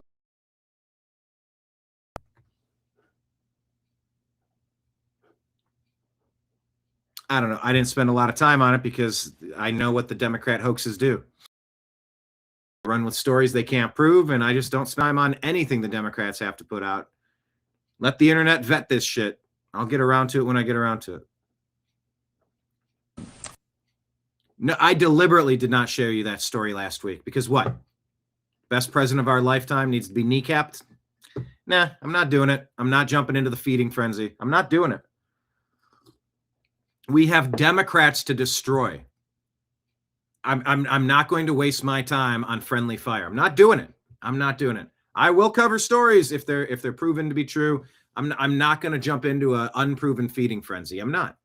I agree that Candace should ask every question, and I want answers to every question that doesn't seem to be answered in a satisfactory manner. Doesn't mean I agree with Candace. It doesn't mean I agree with Turning Point USA. It does mean I want answers to everything, and everything about this situation smells fishy to me. As most assassinations probably do, if you're paying attention. All right, so Nick Sorter says Providence Police now releasing Brown University person of interest Benjamin Erickson from custody. What an absolute joke. They have zero clue who carried this out. It's embarrassing, absolutely embarrassing. Shortly, we will be releasing the person of interest who had been detained earlier today. And the Attorney General can speak a little bit about the rationale for that. But we want to inform the community that that individual will shortly be released from Providence Police. Shortly. Someone saying Benjamin Erickson about to get rich AF. I mean, he was a person of interest. They talked to him and they let him go. We wanted to inform the community that we have absolutely no effing idea who did this. Yeah, I don't know. Person's on the loose. Raging Americans says in the last Islamic jihadists have killed 3 Americans in Syria. Yeah, that was the other thing. American soldiers were targeted in Syria, and Trump promised a response. So Islamists in Syria killed 3 Americans, shot over 20 students at Brown University, and killed 12 Jews celebrating Hanukkah in Australia. Please tell me once more that Islam is religion of peace. Americans need to wake up. Are you awake yet? This would be a good time to do so. All right, so here's Rob Reiner with Sun.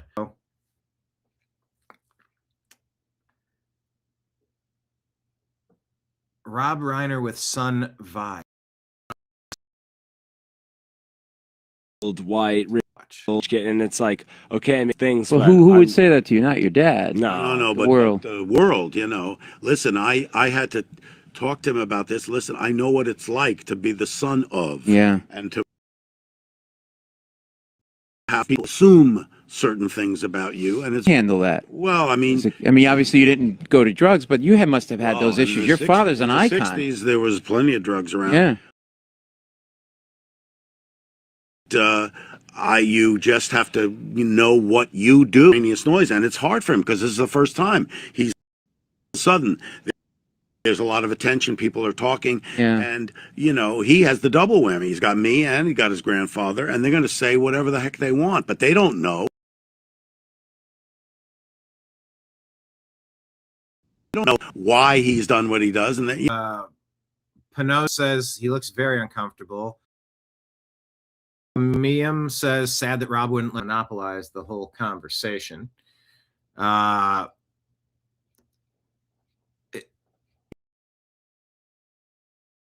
And dumb, pretty ignorant of people to say, you know, you're born and you have money, and that doesn't mean anything. Yeah. But you have to keep yourself focused and know what you do. Know what you do. This is what we set out to do. Right. And I told him, you know, while we were making the movie, I said, I don't care what happens. I don't care if, you know, they don't even see the movie. Nobody wants to. I said, we're winning. We are winning. Yeah. And good things are coming out of it. Absolutely. And hopefully it can help some people, because we've been on some shows. We were on a show the other day on NPR where people were calling in and were saying, thank you so much for, you know, sharing your story. And you know, and they were telling us about what they were going through, and so if you're a spoiled. So I don't know. It's sad. Let me just read this for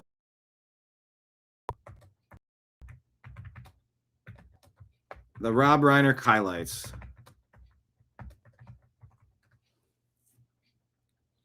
You just, as I read through the stuff he did, you just forget how many super impressive projects he was involved with. Breakout actor as the role Michael Meathead Stivic in All in the Family, from earning 2 Primetime Emmy Award and Golden Globe nominations. That might be the best sitcom of all time. There's a good question of the day. Agree or disagree? All in the Family is the best sitcom of all time. What say you?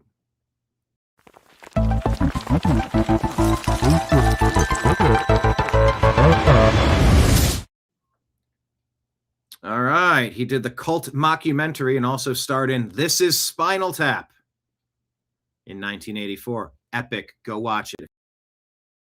Stand By Me. You remember Stand By Me? Directorial debut, directing Stand By Me in 86. Princess Bride in 1986.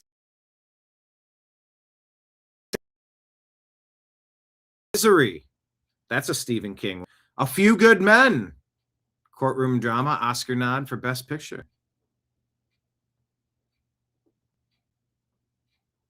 He co-founded Castle Rock Entertainment. What? Oh, okay, Castle Rock Entertainment produced Seinfeld and The Shawshank Redemption. Okay.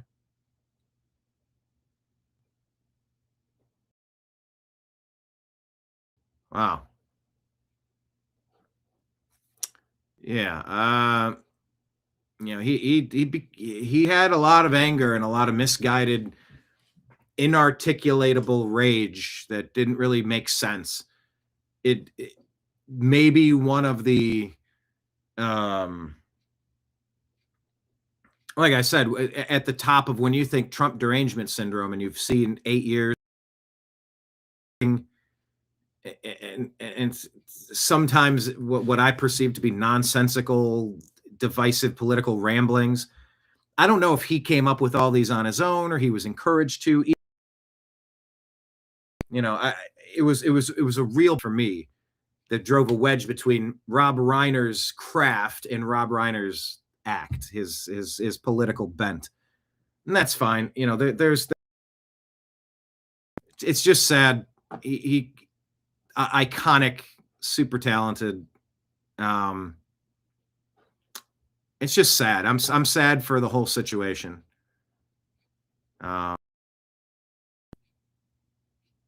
For John Brennan, nope.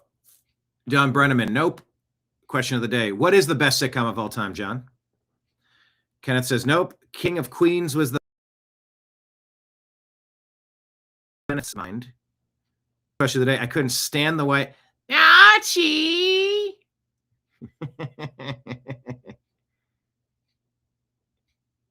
Those were the days. You know what? Oh, please eat it. Ah, eat it. You didn't say Edith. It was eat it. Just eat it. No, I know her voice was terrible. But it was great. It was great for the project. You know, and it was interesting because the Meathead angle was supposed to be like the youthful, hippie, progressive hero. And Archie was just the dumb, white, racist, conservative, bigoted, this and that. And that's definitely part of the character traits. But like, when you actually played the show and watched it, Archie came out really well, and Meathead was just kind of, it was like that annoying hippie character. I don't know if they intended for Archie to be so beloved, but there was character arc development there, and it was a show about kind of figuring things out, as families would have. I mean, if anybody was in the early 70s, I would assume, I wasn't there, you know, dealing with the hippies of the 60s. The cultural clash of what's happening there. It's just a great show. So many sitcoms, but the one I enjoyed was The Office. Yes, The Office. Oh, The Office is so good. All right, let's buzz through our X feed here. You can find it at American_media_. Please follow us there. Also, here's a reminder. If you scroll down, that's our link to Patreon. You can become a monthly subscriber. Please do if you haven't yet. And we also have free subscriptions. At least sign up for the free Patreon, if not doing the $5 or $10 a month plan. All appreciated to all of you who have and all of you who might. Some of you I know who have subscribed. Some people I've never spoken with to the best of my recollection. That's the beautiful part of this. So thank you. Quick reminder, if you want a new American Media mug, the donation links are at the bottom of the screen. Shoot me a Venmo with $40. That'll include $10 shipping and handling, and it will get mailed out to your home. If you do it soon, it will be there for the holidays. No holidays, it's for Christmas. Christmas. Also, reminder, if you want some merch, I got coasters here. $30 for a set. Pick Ohio shaped or circle shaped, or $50 for both. Once again, Venmo and include your address, and I'll send them out to you in the pins for the unhappy hour. $25. You can get some of this cool merch. Just shoot me a message on Venmo. All right, let's get to our X feed. This right here is a conversation between Elon Musk and Joe Rogan. Elon says empathy has been weaponized to destroy Western civilization. There's a guy who posts on X who's great, Godsad, and he talks about basically suicidal empathy. Mm-hmm. Like if there's so much empathy that you actually suicide yourself. Yeah. So that we've got civilizational suicidal empathy going on. And it's I believe in empathy. I think you should care about other people, but you need to have empathy for civilization as a whole and not commit to a civilizational suicide. Also, don't let someone use your empathy against you so they can completely control your state and then do an insanely bad job of managing it and never get removed. The fundamental weakness of Western civilization is empathy. The empathy exploit. They're exploiting a bug in Western civilization, which is the empathy response. I think empathy is good, but you need to think it through and not just be programmed like a robot. Right. Understand when empathy has been actually used as a tool. Yes. It's weaponized empathy is the issue.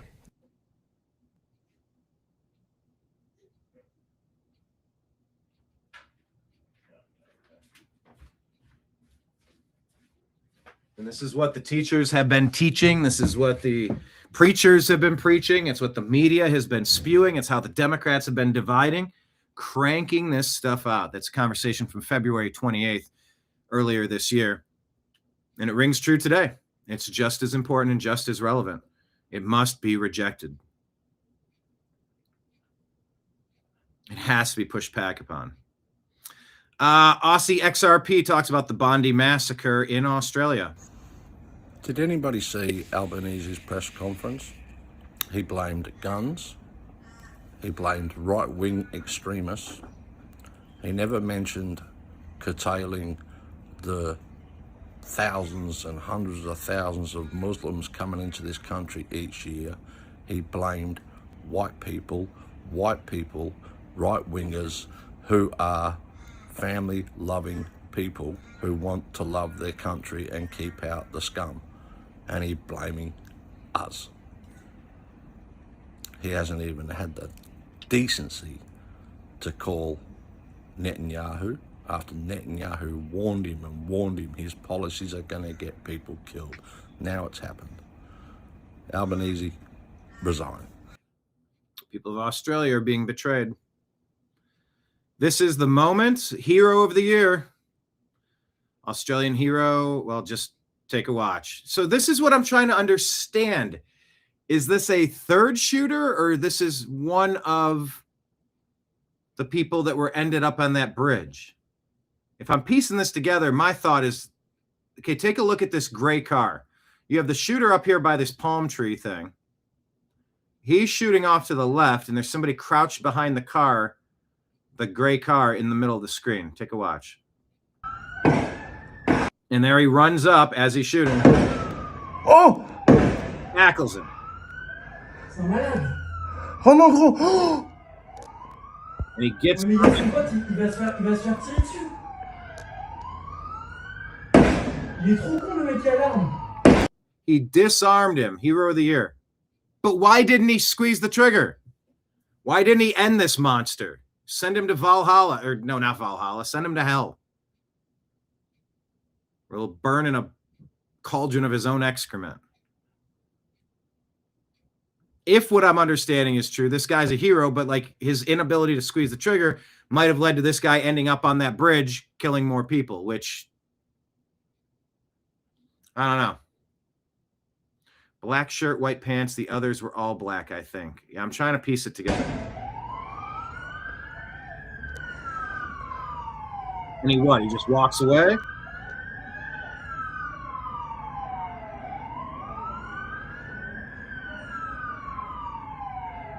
He's right there. Le mec est hyper courageux. Oh. He's throwing a shoe at him or throwing a rock. What are you doing, man? Take him out. Okay, look. Okay, all right. Look. This appears to be that little perch. So he ends up going up over here now. He could have been ended right there.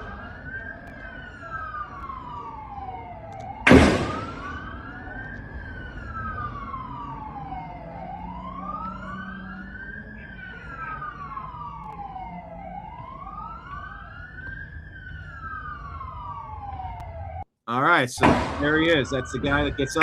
Oh, l'enculé, il a pris une deuxième arme.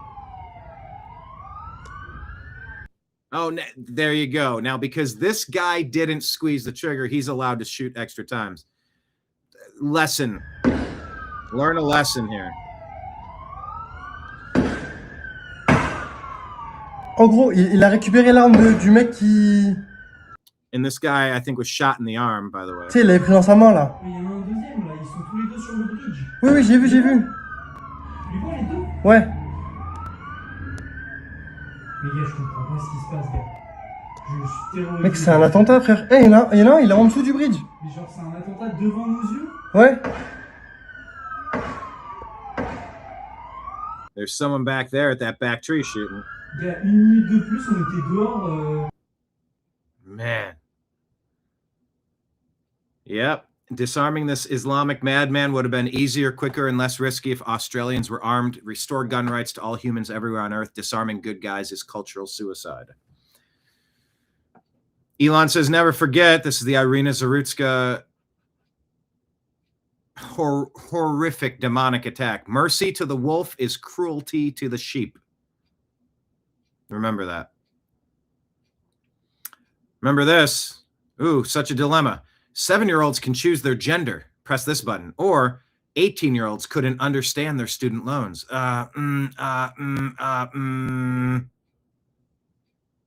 Which one? Which one? Which one do I press? Which one is accurate? Johnny St. Pete saying in September of 2017, Rob Reiner founded the committee to investigate Russia with 3 CIA members on the advisory board, Panetta, Morrill, and Hayden. A Brennan and Clapper video they shot together called Get the Truth. It's unavailable to be viewed, and I'm assuming when the foundation stopped operating in 2019, when the Mueller investigation ended, they archived or deleted them. Morgan Freeman did the launch promotional video using HR, accusing Putin and Russia of interfering with our election in 2016. Okay, so this is all sorts of dumb fuckery from Rob Reiner in this deep state thing. Video starts out, we're under attack. We are at war. Once again, we see the marriage of Hollywood and intelligence. We have been attacked. There's music. I can't play it. But watch that. I just shared it. Tony Segura says, I used to see Rob Reiner and his wife at Toscana. He was totally different than the guy I argued with online. We even laughed about it. He was witty, warm, and friendly. Rest in peace. When you first heard about the murder of Charlie Kirk, Ah, yes. This is where, even if you got some problems with Rob Reiner, and most sane people would have, with the garbage he was putting out, I believe this moment here should redeem some brownie points, I think. What was your immediate gut reaction to it? Let me just restart this. When you first heard about the murder of Charlie Kirk, what was your immediate gut reaction to it? Well, horror, absolute horror. And I unfortunately saw the video of it, and it's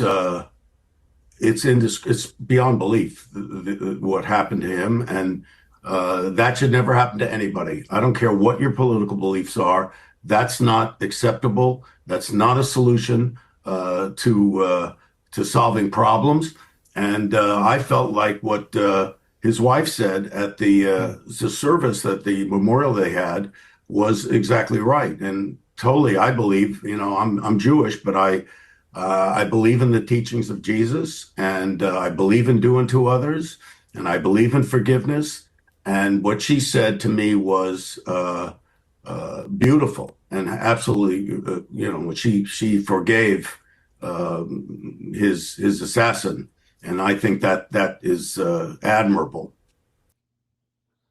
So, if anyone out there wants to dance on Rob Reiner's passing, I would, just for 1,000 reasons, don't do that. And I haven't seen any of that. I haven't seen much of that. I've seen a lot of, well, he was a total idiot. Well, he said these dumb fuck things. Look, play my greatest clips. I'm sure I've said some dumb things over time, but yeah, nobody deserves that. And, prayers to him and his eternal peace, and the whole family and everybody impacted by it. It is sad. Absolute legend, Rob Reiner.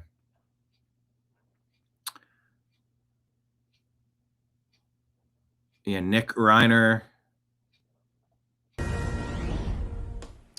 And good evening. I'm Trace Gallagher in Los Angeles. We have breaking news coming into the Fox News channel. You are looking live. I guess this is just reporting on what we knew. This poor girl is going to be absolutely going through it. It's believed that Romy Reiner discovered her parents, Rob and Michelle, around 3:30 and called 911. They were just on vacation. You tell they were close, and no child should have to endure this.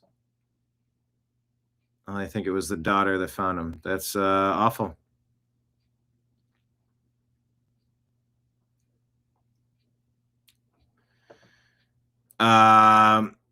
Michael Tracy says Rob Reiner will always be remembered as the quintessential example of a wealthy, aging liberal who got pathologically obsessed with cable news and Twitter as a reaction to Trump, and somehow became a deranged, raging militarist. I mean, that is part of the story. But yeah, also, yeah, Spinal Tap 2 is coming out. The End Continues. The American President, rumor has it. The Bucket List. A Few Good Men. Misery. Flipped. Princess Bride. Stand By Me. When Harry Met Sally. It's just so much.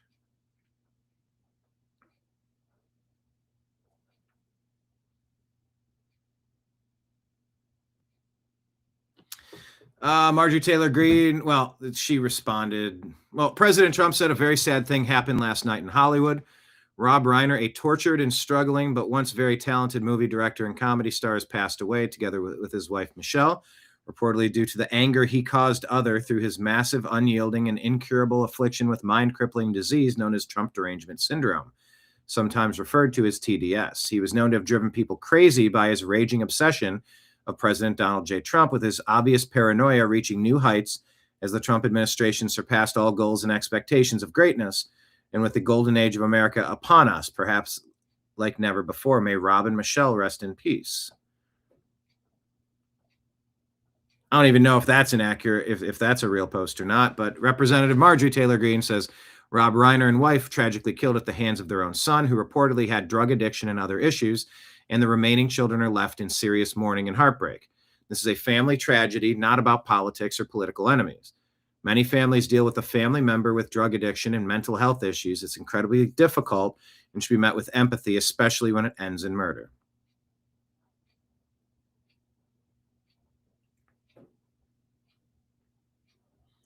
Brandon Tatum says the Nick Reiner allegedly held on $4 million bail. Nick publicly battled addiction and homelessness and even made Being Charlie with his father, a semi-autobiographical film about his drug struggles. And that is part of the question. Yeah, that is part of the question. I mean, I've been following these Rob Reiner rants for years, and I don't know. I don't know if that's what was being hammered into the kids' heads all day long. Just blind rage. Incorrect, false, misleading stuff, confusing stuff. I don't know. I don't know what kind of anger was in that household. I don't know what the kids were subjected to. I don't know. But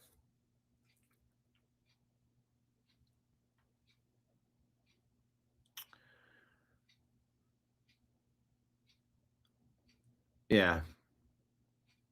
Project Kamala Harris saying the disgusting hatred being spewed toward Rob Reiner right now when he's likely dead is beyond repulsive. I mean, I'm not really seeing a lot of it. I'm seeing a lot of accurately assessing the situation. Well, this is a great post right here. Look at this. These are all iconic scenes. I actually don't know what that top right one is from. Where they're falling into the pool. That's When Harry Met Sally. I've never watched Stand By Me, actually. Oz Go to 11 from Spinal Tap. That's from Misery. That's from A Few Good Men. Iconic moments.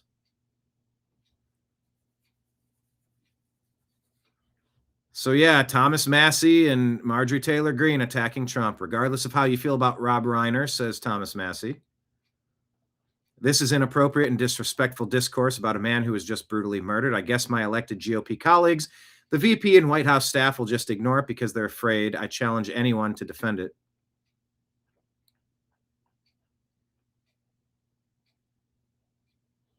LAPD won't say who's dead, won't say who did it, won't say how the victims were murdered. No warrant signed yet. Didn't know the mayor already spilled the beans. Huh. From 84 to 92, he directed 7 classic films. Might be the best run any director has ever had.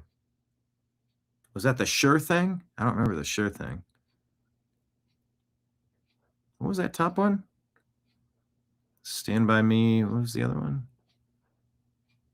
When Harry Met Sally. Misery. Anyway, rest in peace. Elon asks, why does the legacy media do this? The media buries the race of a murderer in their articles when it's a black murderer.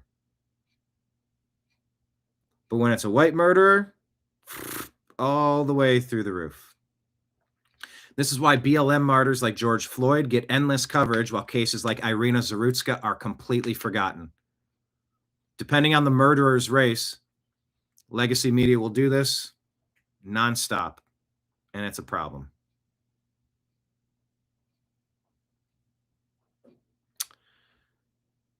Rob Henderson says there's a new Animal Farm movie, but rather than serving as a critique of totalitarian Soviet Russia, the film is shifting its focus toward the dangers of capitalism and corporate corruption.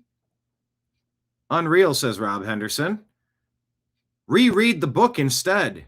A classic I revisit every few years. Guy Benson says twisting Animal Farm into anti-capitalism propaganda is there a word for that? Yes, Orwellian. Orwellian. Lomez says this report, National Adult Literary Statistics, over 50% of American adults have sub-6th grade literacy. Roughly 28% are not literate at all. It's important to remember this at all times. Ann Coulter says, yeah, the first sentence says it's adults in the U.S., not American adults. How many third worlders do we have living here to drop these numbers down? It's a good question. Jim Norton says, just a heads up, it's okay to be sad about Rob Reiner's death without letting everyone know that you don't agree with his politics. No one gives a fork. Anyway, lots of people talking about that. National Association for Gun Rights says about Australia, if only there were a widely documented example of this exact scenario happening. Adam Kinzinger, this dope traitor, says, let's assume people could have had a pistol to carry. At least one shooter was on a bridge. Now assume he would have had an AR-15, which he would have if no gun control. No chance a pistol defeats that from a distance. I'm all for concealed carry, but let's be honest here.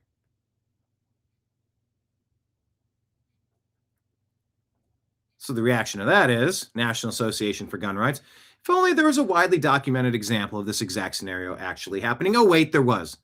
From 40 yards, 10 shots, 8 hits with a pistol, a mass shooter stopped. I think this was Minneapolis, and I do forget this guy's name. Colin Rugg points out this beautiful lady, a Brown University sophomore, Ella Cook, identified as one of the Brown University shooting victims, a devoted Christian, committed conservative. Announcement made during service at Cathedral Church of the Advent in Birmingham, Alabama. What a shame. Rest in peace. The guy who was complaining about the Premier of South Wales, listen to this drivel. Doesn't our gun registry laws need to change? What can you do now to ensure this doesn't happen again? I mean, the short answer is yes. They need to change, and they can change. It does require legislation, and it means introducing a bill to Parliament to be really blunt, make it more difficult to get these horrifying weapons that are... No, it's horrifying people, and the weapons can prevent the demons from abusing the weak. Stop it, you dope. ...have no practical use. Yes, the practical use is for whatever reason I want. The practical use is to defend my life against demons at all times. That's the practical use. You dope. Resign. Fire this guy immediately. His priorities are completely backward. Community.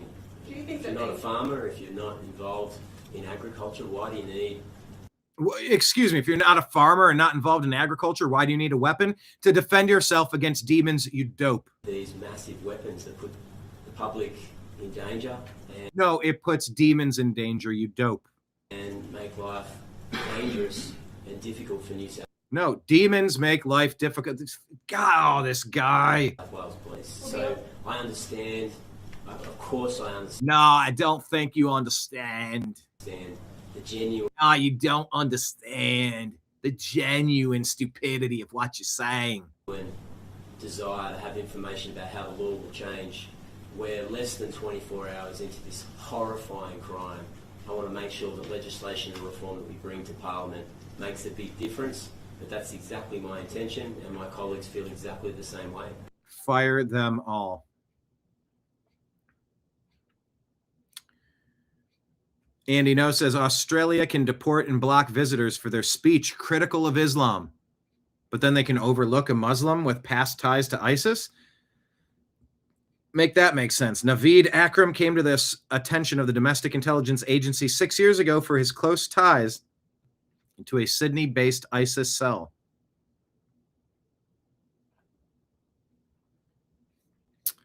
UK is prison island. Countries with the most arrests for online comments. More than 12,000 arrests for typing stuff online. That's madness. And that's where I'm going to leave things for today. Hello, Deb. Thanks for jumping in here today. Yes, you said lots of great films from Rob Reiner, but I didn't like the man. Yeah, I would read the tweets, and I couldn't understand where he was coming from, why he was ranting and raving and frothing at the mouth. It's fair to put it all on the table and talk about it. Was it presidential of President Trump to point that stuff out? I mean, he's been personally attacked by the guy for a decade straight. You don't think you can do that stuff in a vacuum? I don't know. You know, I'm going to pick and choose the things that I decide to be outraged with. I would say that murderers should get the majority of the outrage today. And from Brown University to Australia, Bondi Beach, or Bondi. Is it Bondi or Bondi? Oh, crikey. And to Hollywood, Brentwood, where the Reiners lived.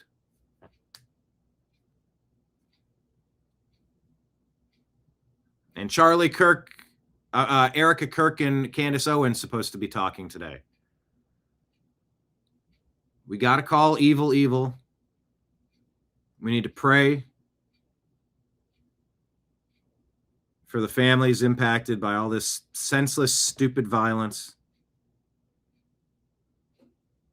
And, try to prepare ourselves so that we can be ready in case we have to be the one to go tackle somebody. I think that's, we all need to be ready to be a first responder if we have to be. I don't think anyone really wakes up and wants to, but someone's got to do it. Otherwise, the bad guys win. And I don't want the bad guys to win. So, yes, Bondi Beach. I was calling it Bondi Beach, but it's spelled B-O-N-D-I, so I'll call it the same. All right, everybody, thank you so much for being here. Please hit like, please hit subscribe, please consider Patreon subscriptions, YouTube and Rumble subscriptions, as well as Rumble rants and super chats to toss something into your boys' tip jar for today. Today, crikey. Hopefully tomorrow we'll have some more uplifting news. There was a lot of rubbish today, a lot of sadness, a lot of slaughter, a lot of unnecessary, stupid, demonic destruction. Yeah, too many bad guys indeed, Deb. I say all the time, libertarians are builders. I don't know, Republicans, conservatives, I guess. Democrats are destroyers. Just everything's bad. We got to tear it all down or replace it with Marxism or globalism or greenism, whatever their fake god of the day is. Because they do. They can't allow themselves, by and large, to worship the one and only true God. And you can have your personal opinions of your God as long as you don't try to force it on somebody else. But since there's so many atheists that mock God and laugh at the concept of something creating everything, they find their God in the green movement, in big government, in the power structures that be. And so, they worship a different God sometimes. Not all of them. There's probably many that are really good people, just sort of misguided.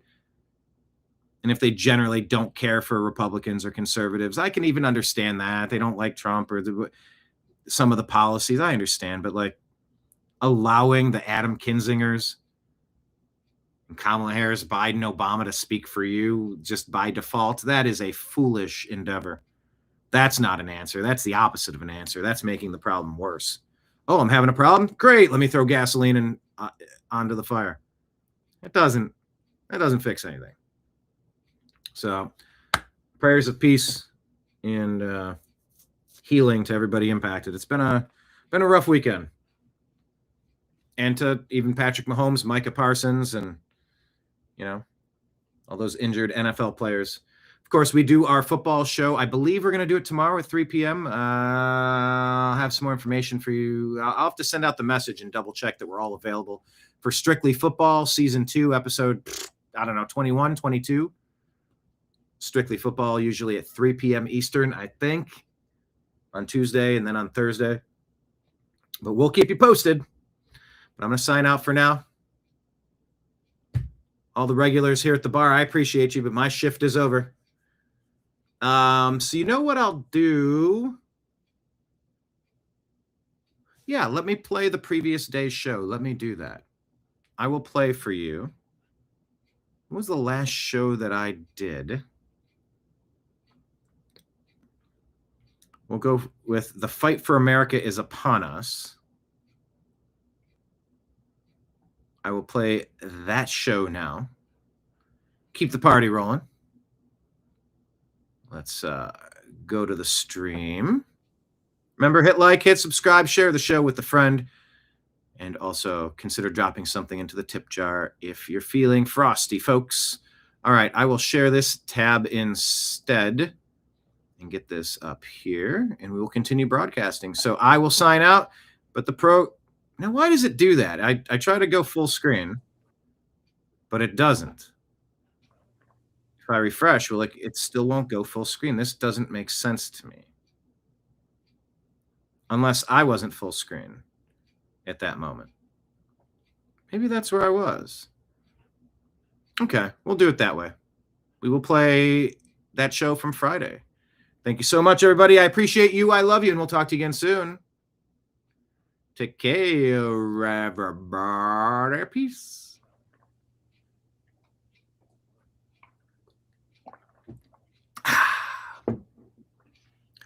Broadcasting to you live from the Orion spiral arm of the Milky Way galaxy, the solar system, planet Earth, North America, the United States of America, somewhere out there to be pseudo-specific. My name is Brian Engelman. Today is December the 12th, 2025. And this right here that you've stumbled across is the TNAM Daily Show. TNAM, what does that mean? The New American Media. Oh, let's do the flag right side up. There we go. Thank you all for finding us. On today's program, we're going to discuss the fight for America. It's upon us. And the frustrations that I have had with MAGA, with the conservatives, with the libertarians, with the Republicans, not having their act together, infighting and letting the Democrats regroup. You don't let them regroup. You demolish them. Nobody likes them.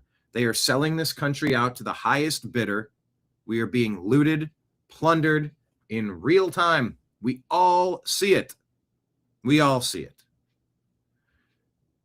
So we're going to take a stroll through the news today and learn a few things together, shall we?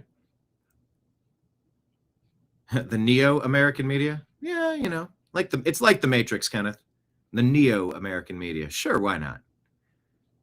So let's buckle up, grab your beverage. Maybe you're even sipping your coffee out of the New American Media mug. If you want one, let me know. They're on Venmo, $40.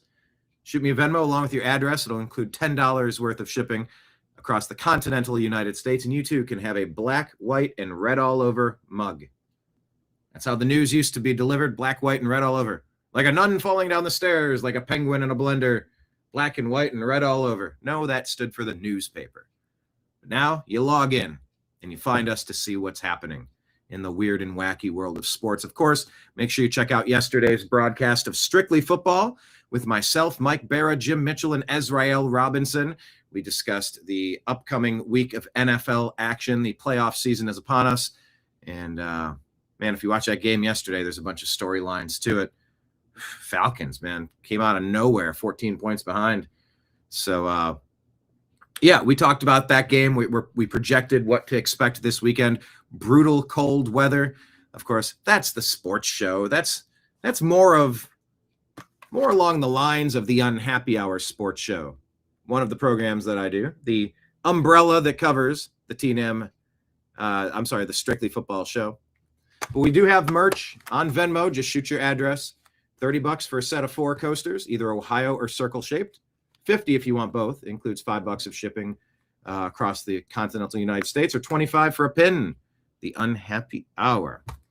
So Christmas season is upon us. Order some gifts and support your boy over here. So without further delay, let's get into the TNAM Daily Show right now.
guide to the truth. thenewamericanmedia.com.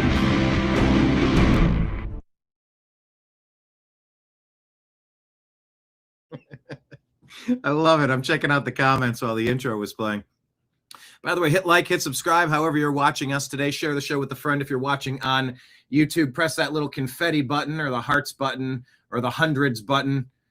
Just tappy tap, leave some comments. It lets the algorithm know that you're participating. We like that. Also, yeah, what did it say? Kenneth, where did it say? Kenneth says, I have a mug. Now I just need a hug. Marion, there you go, Kenneth. You know, such a supportive group of people. We appreciate you out there in the TNAM universe. Yeah, but definitely share the show with a friend. Make sure you're following us in all the places the New American Media exists on. Where's it at? Instagram. There we go at the bottom of the screen. Instagram, Facebook, Truth Social, Rumble, Odyssey, Twitch, Kick, DLive, Locals, and YouTube at the New American Media. We're on Telegram and Signal at TNAM and TNAM Chat. We're on X at American_Media_ and subscribe to our podcast at The Agree to Disagree Show on Spotify and Apple, as well as the Unhappy Hour Sports Show.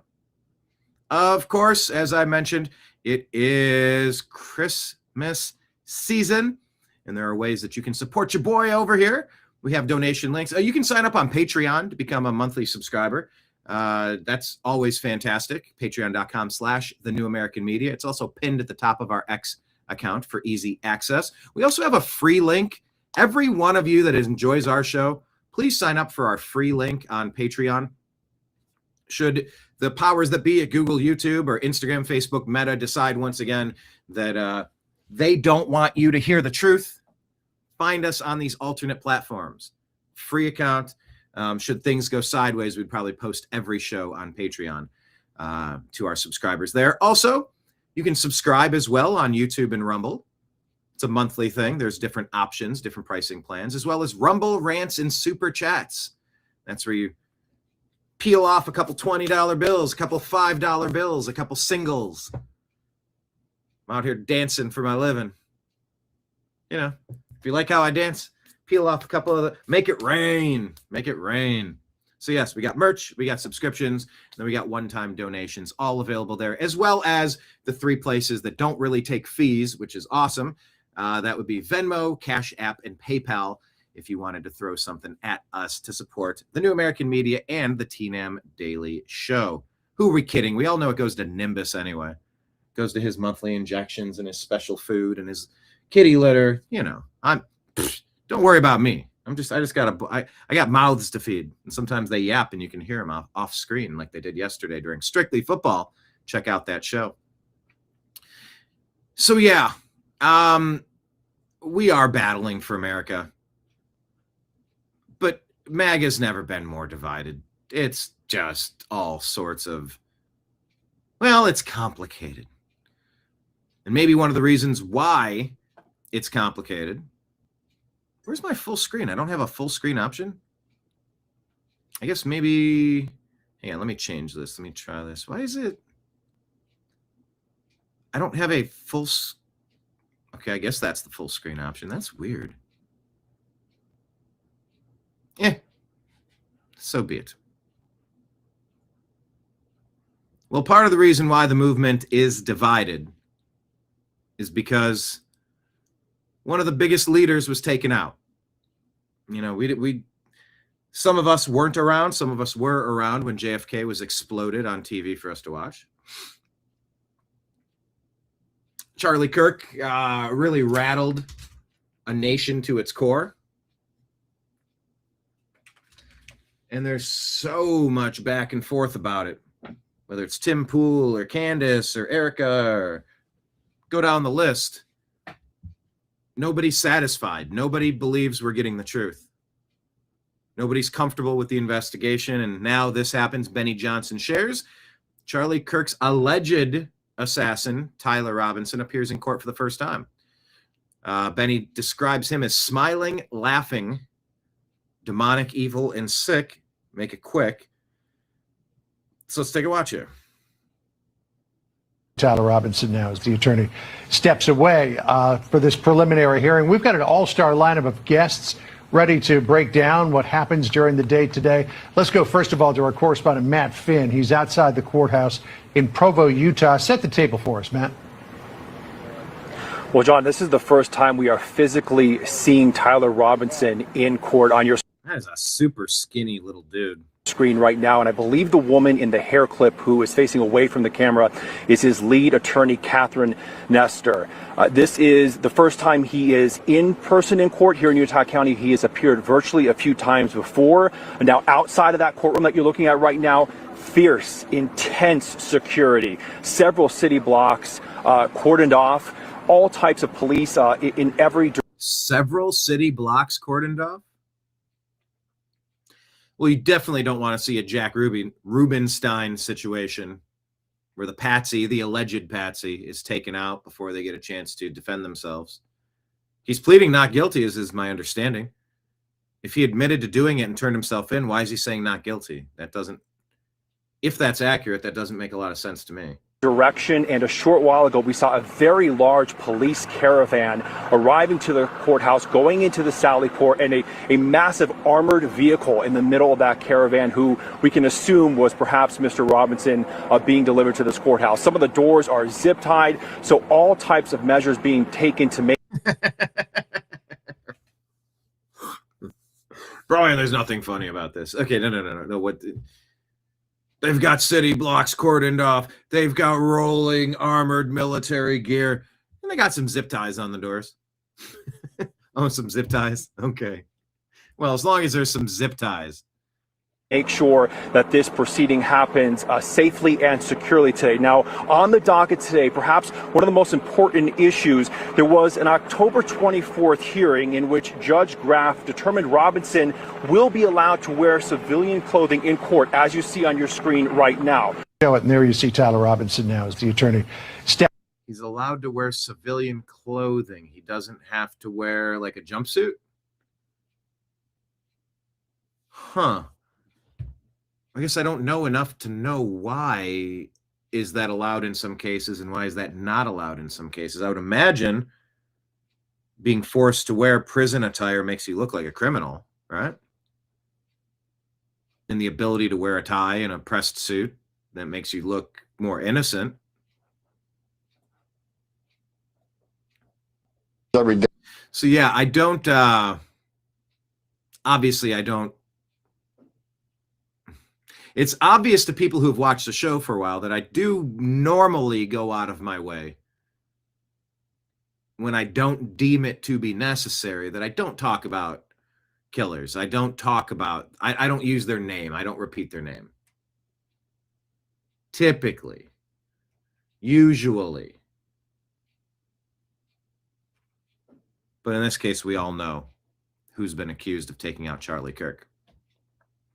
Speaking of taking out, Tom Homan confirms 62,000 kids have been found, taken out of hiding, that were brought across the border under the criminal Joe Biden. This is from the Tom Homan headquarters. Oh, my Lord. Yeah, on Friday, I looked at the numbers. There's over 62,000 children found by the Trump administration. Children that weren't even being looked for under the Biden administration. President Trump saved over 62,000 children's lives. Some of these children were in sex trafficking, we found them. Some were in forced labor. Some were being mistreated. I can't even discuss some of the mistreatment we found out about. President Trump, again, proves why he's the greatest president in my lifetime. Over 62,000 children rescued by President Trump. Again, children that were ignored and weren't being looked for under President Biden. Every day. On Friday, I looked at the numbers. There's over 62,000.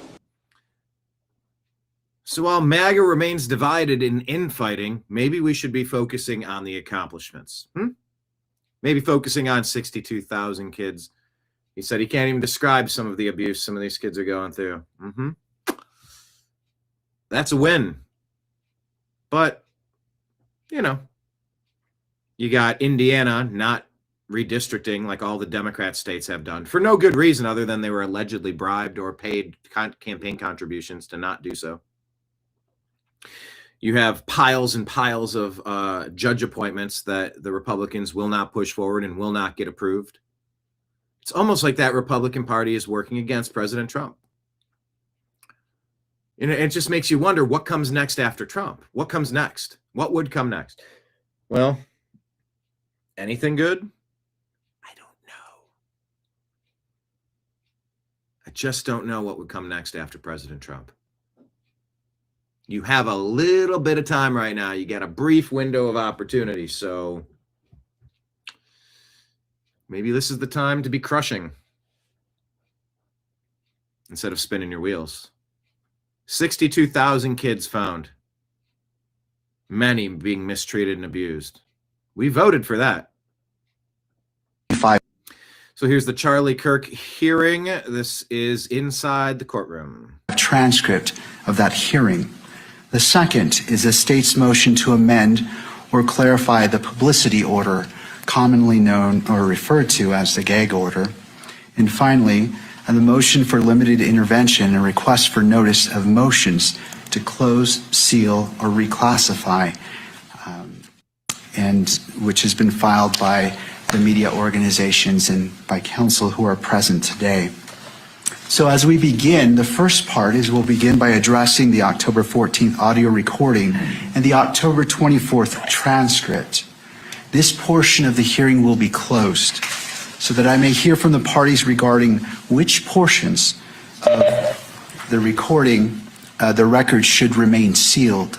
All members of the public and the press will be excused, and the hearing will not be broadcast. This is because I need to hear what should or should not be sealed or protected, and it would not benefit to have everyone listen to what should be sealed. And so after I've heard argument, we will invite all parties or the public and the media to come back in, and the hearing will resume transmission.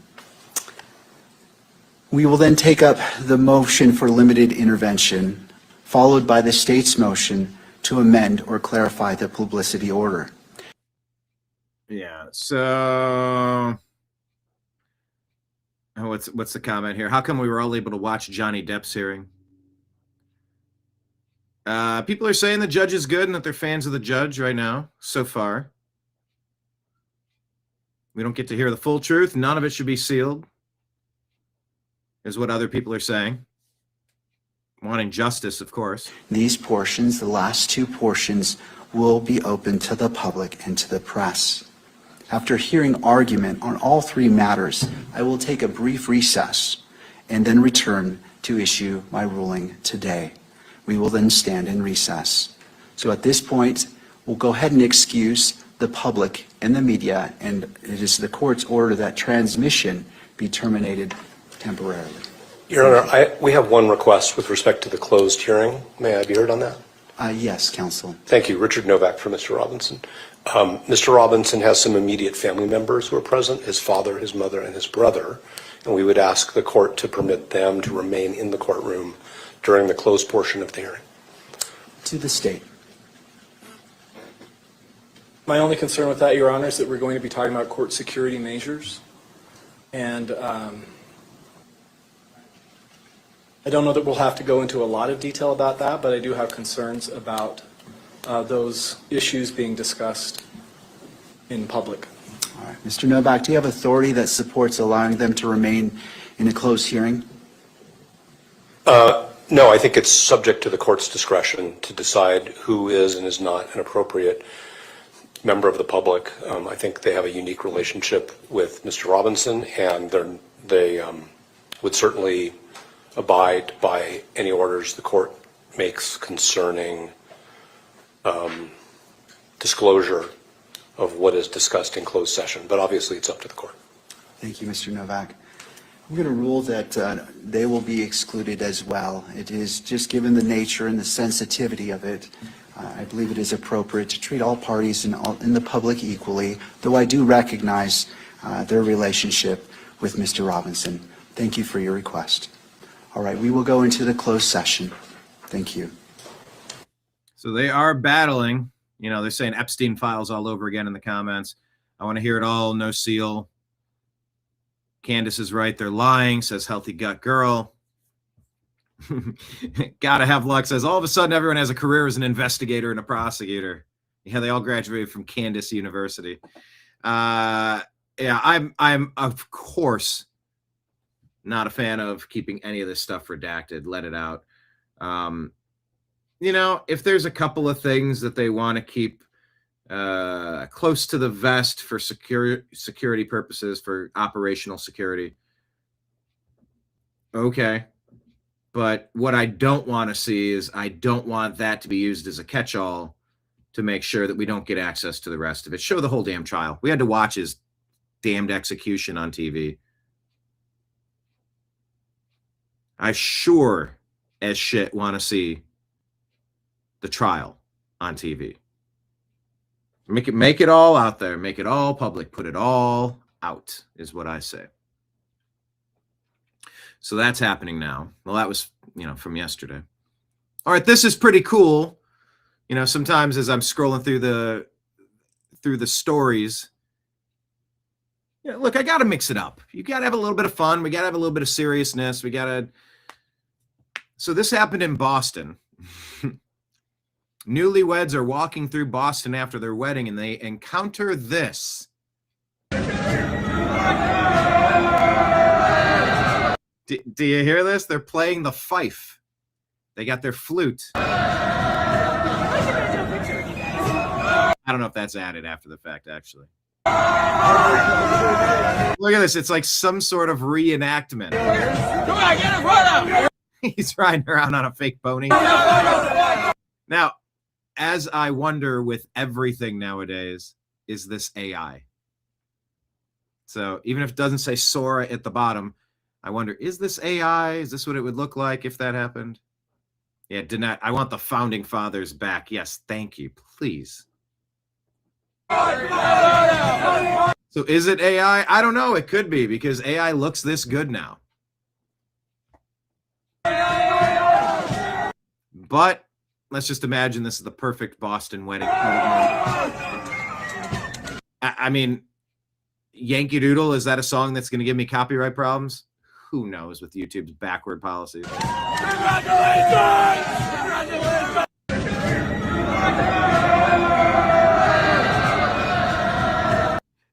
I assume they were doing some sort of reenactment. So I'm going to take a moment to enjoy that moment, whether it's fake or not.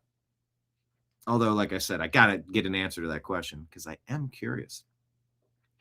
Lake Leon talking about the judge and Charlie Kirk. That's how leaks start. Yeah. And that's how mistrials occur. You hide things, then they get released, and then it's like you can artificially tank. You can artificially tank something by releasing stuff you're not supposed to. Like that's part of the game, how things are played sometimes. Anyway, let's keep it rolling. Independent journalist Nate Friedman visits an unrecognizable United Kingdom asking, who's funding this? Tommy Robinson responds with an answer. This is London. This is how many mosques are around me. This is what the sign looks like when you get off the train here. These are the advertisements you see. This is what it looks like when kids get out of school. This is what the political candidates look like.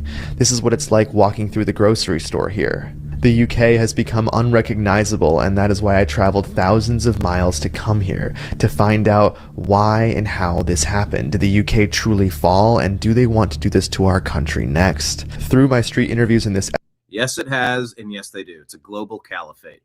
Episode, you will learn exactly why this happened. People warned me that I could get arrested or worse making these videos, but the truth needs to come out. Welcome back to the Nate Friedman Show. If you look at this building, it's huge. It covers the whole Is there music here, or is this just the sound of the city? whole street. This giant Islamic center is connected to the mosque. Hey, how's it going? Looking to interview people in Whitechapel. Can I ask you a question? And how many people attend this mosque, would you say? In the Jummah to Friday, around 10,000. 10,000? Yeah. On one day? This is the busiest mosque in the Europe. In all of Europe? All of Europe. Wow, I didn't know that. One of the busiest and one of the biggest. Okay. Few millions people come every year in this. Few million per year? Few million per That's year. awesome. Worship. That's great. All right. Well, I appreciate it because my point was that. I'm just doing interviews outside. No, I'm not going to interview here. Yeah, we're not doing it inside. We're doing it outside. Bro, everything's on record. This is a school. Right, I know. I'm saying outside. But you're doing it in front of the entrance. I didn't mean to. Okay, I didn't know it was a school. On the other side, no Okay, problem. you got it. I appreciate it. Now, the East London Mosque, the one we just went into, received an official warning from the Charity Commission after losing £1 million in an investment. I love how he frames it. Losing £1 million. Oh, yeah, that's something I lose all the time, £1 million. The mosque put their funds. Although after Thanksgiving and Christmas, I feel like I have to lose £1 million, but I'm not the only one. Into an NHS-approved supplier and lost all the money. Now, the takeaway from this story is that this mosque can lose $1 million and be completely fine. Yep, no big deal. Lose $1 million. Sure you did. This mosque also hosted a charity fun run that was open to men, boys of all ages, but girls only under the age of 12. That sounds curious. Adult women and older girls were explicitly excluded. Why did the UK let this in? Because why? And who's really funding it? I sat down for an exclusive interview with Tommy Robinson. There's about 14 mosques in Whitechapel that I counted, about equal number of churches. Who's funding these Qatar, big mosques? Qatar and Saudi Arabia. And then whoever funds it dictates which form of Islam is being promoted in it. Qatar own Barclays, Sunni or Shia, own Harrods, own the ports in this country. They pump £750 million into radicalisation in Europe. Qatar are a big problem. Qatar need ending, as in their influence needs ending. The influence they have over our politicians in our capital city and the money and infrastructure and economy needs ending. This is London. Full video on his channel. Take over without shot fired, says UX designer.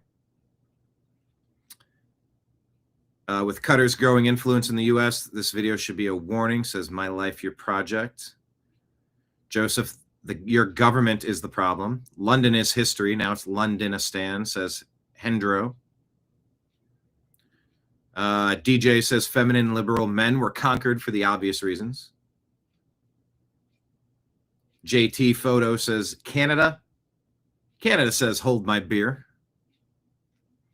Pleasant says at what point does Cutter completely own the UK?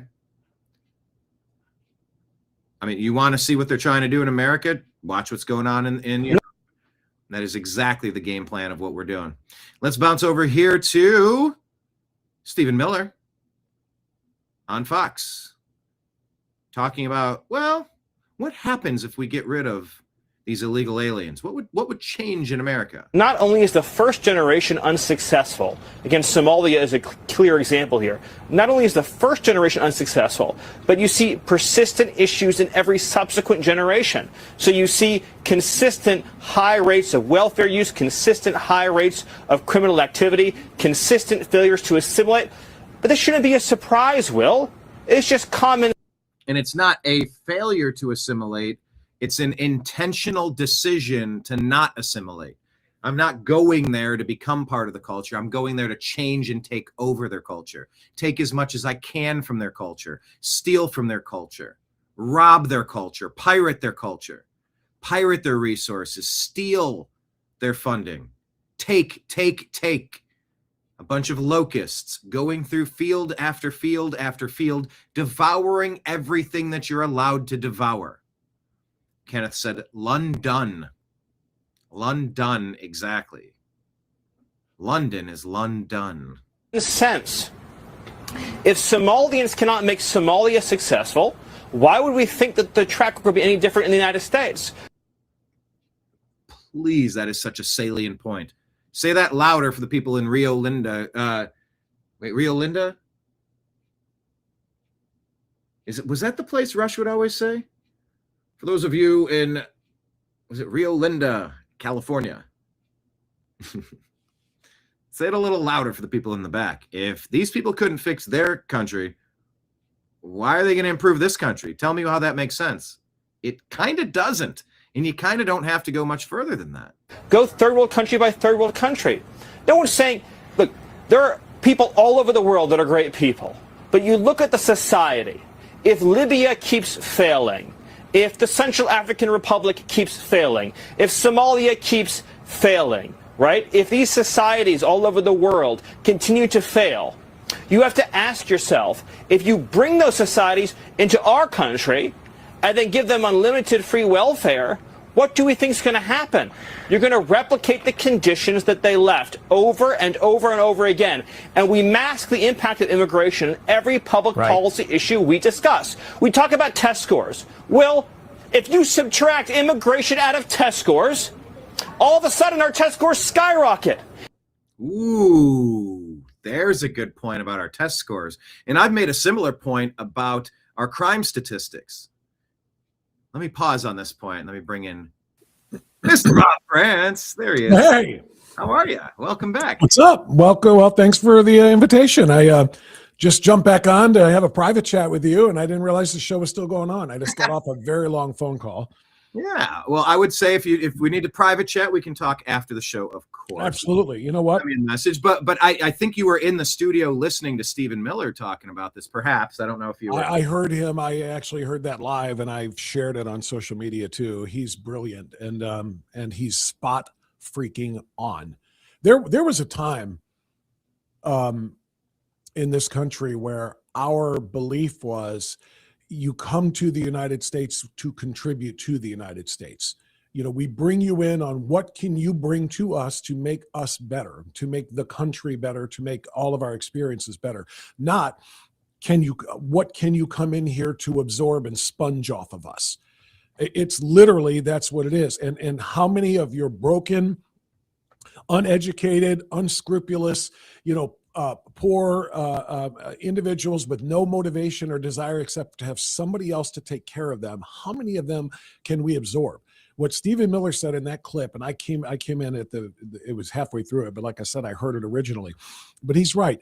If Somalia is a broken country in all ways, it's broke and it's broken. And all of the other nations, remember during the 4 years of the Biden administration, there were 165 verified countries whose aliens or whose citizens came to the United States as illegal aliens. There's 203, 204 recognized countries in the world. So nearly all of them, 75, 80% of them had representation coming across Biden's red carpet border. And they weren't coming here to say, look what I can contribute to American society. Look what I can contribute to your economy. Look what I can contribute to your science, to anything. Really, it's our countries are ass. What Trump called, and I guess since we're online, and I've been doing radio for 28 years, I can't say words like this, but what Trump called— Welcome to the internet, Bob. You can say whatever. I know, that's what I'm saying. I'm not used to this, but he called them shithole countries for a reason. And everybody got all offended by that. They are. When you can't build a hut any higher than 2 stories, because that's all your engineering capabilities are, and you can't grow food and you can't figure out, how to have a decent livable society, why do we want to bring those people here to drag, as you said, and he said, our test scores down, to spike our crime rates higher, to make our economy weaker, to make sure that the amount of welfare we give is larger, and so forth? I mean, what country says, let's bring that? And I don't care what it says at the base of the Statue of Liberty.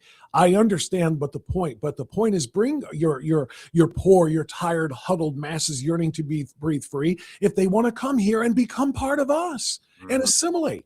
That's why we're a nation of immigrants, because they came here and said, yeah, we have our own ethnicities and we're cool with that, but we want to be American first. And sure, we might live in enclaves. You might have Little Italy. You might have Chinatowns and things like that. And that's fine too. But as long as your first, dedication is to America, we welcome you. These people aren't coming here to be America. They're coming here to soak America for all that it's worth. And people act surprised when poor Somalis come here and are poor Somalis in America, not working to get out of poverty, but grifting and taking part in the Minnesota welfare, welfare and Medicare, Medicaid, and food for the poor fraud plans and fraud programs. So Stephen Miller is spot on. I love that clip. I plan on talking about that when I do my first show online Monday and talking about it in depth because, he was spot on. And that's why, did you hear him, Brian, the interview he did on Fox News? He was talking about going on CNN and how he and his whoever his scheduler is. Yeah, he said, I'm making myself available for 72 hours in a row now, 3 days. You're ignoring me. I'm anytime. Permanently available all the time. Do you want to hear a voice of reason, a voice from the administration, or no? And they literally said, no, we will not have him on under any circumstances. And I'm just like, this is the deputy chief of staff, the president of the United States, who's in charge of policy. You would think, seems like a good get with the policy guy. Yeah, What? like in the producing world of putting shows together, that's a good get. That's Yes. literally a great person that you would want to be one of the talking heads in your story there, whatever it is that you're reporting on. But they don't want that. They just want one particular level of slant, of course. But yeah, that's what I was saying is, look, 95% of the criminality is caused by 5% of the people. When Democrat cities, Soros-appointed district attorneys, when they don't throw their bad guys in a cage, you get massive spikes of nonstop criminality. Take away the 5% of the people causing the problem, almost all the other bullshit stops. It's pretty straightforward. When there's a riot, you arrest the 10 people throwing bricks. Guess what? The next 10 aren't going to be so brave. And if they do, arrest those 10. Guess what? The next 10 aren't going to be so brave. At some point, you shut it all down unless you want it. But if they do want it. They do want it. And you know what? I want to to respond to that a little bit more, but just back to the CNN thing. You know what? You want to know why they won't let Stephen Miller come on is because Scott Jennings ruined it for him. Scott Jennings embarrasses the lefties on their panels, on their shows on such a regular basis that, and I'm sorry, I love Scott Jennings, but Stephen Miller is 10 times smarter and 10 times they're both more really good. Really. What's that? I don't know if I'd say one is 10 times better. I think they're both fantastic. But they are. They're But what I mean is, both is Stephen Miller is so much better at exposing and embarrassing. Scott is professional and fact based, and he's got all of the information. But he's like, he'll say it in a way, he'll embarrass them in a way that it doesn't sound mean-spirited, and Stephen will come right on and say, you're stupid, and here's why. And he'll have all the facts and blah, blah, blah, blah, blah. But the point is they can't even handle Scott Jennings fact-checking them. Stephen Miller comes in with everything that you just played on that clip and so many other things. They'll be sitting going, we don't have any further questions, because they can't dispute or refute what he says. That's what I love about the guy. Anyway, to the point you were just making too about the people coming over here, it's like they're screaming about the National Guard, and they're screaming that Trump is turning the American military on its own citizens by putting the Guard and federal resources like this in all of these big high crime blue cities, that he's turning the military on the people. And they're saying that's evidence of authoritarianism, and that's evidence of him being a dictator and so forth. And what they won't say is he's turning the military on the people that are harming the people. Those 10 people that you just said, 10 people are arrested in a riot. Guess what? The next 10 don't riot.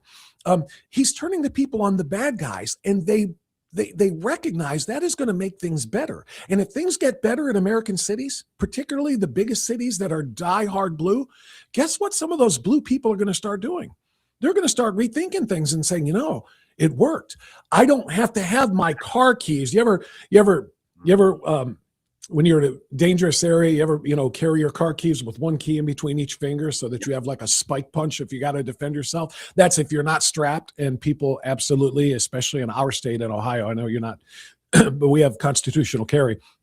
You don't even need to have a permit. But if you're not able to protect yourself in that way, my point being, I don't have fear of getting carjacked anymore. I don't have fear of getting assaulted on my way to the convenience store or whatever the case might be. In these cities, it's better, and they can't have things being better. If things are better, then people won't want to change and give them power back. So that's why, he's turning the military on the people. He's turning the military on the criminals. That's why they don't want the drug boats blown up. You think give a rat's ass about the Nicaraguan and Venezuelan drug boats are speeding to the American shores and getting vaporized? Do you think they care about the people? You know, some of those might be fishermen and all this other. They don't they just know that the drugs are stopping. And just like human trafficking is way down because the border has been secured, and for the 7th consecutive month, we've had 0 illegal aliens come to the border and be released into the country. 0 from an all average, it took was giving a shit. All it took was caring. From an average of 5,000 a day. 5,000 a day, Brian, under Biden. That's 1.5 million a month. Yeah. They were coming in like that.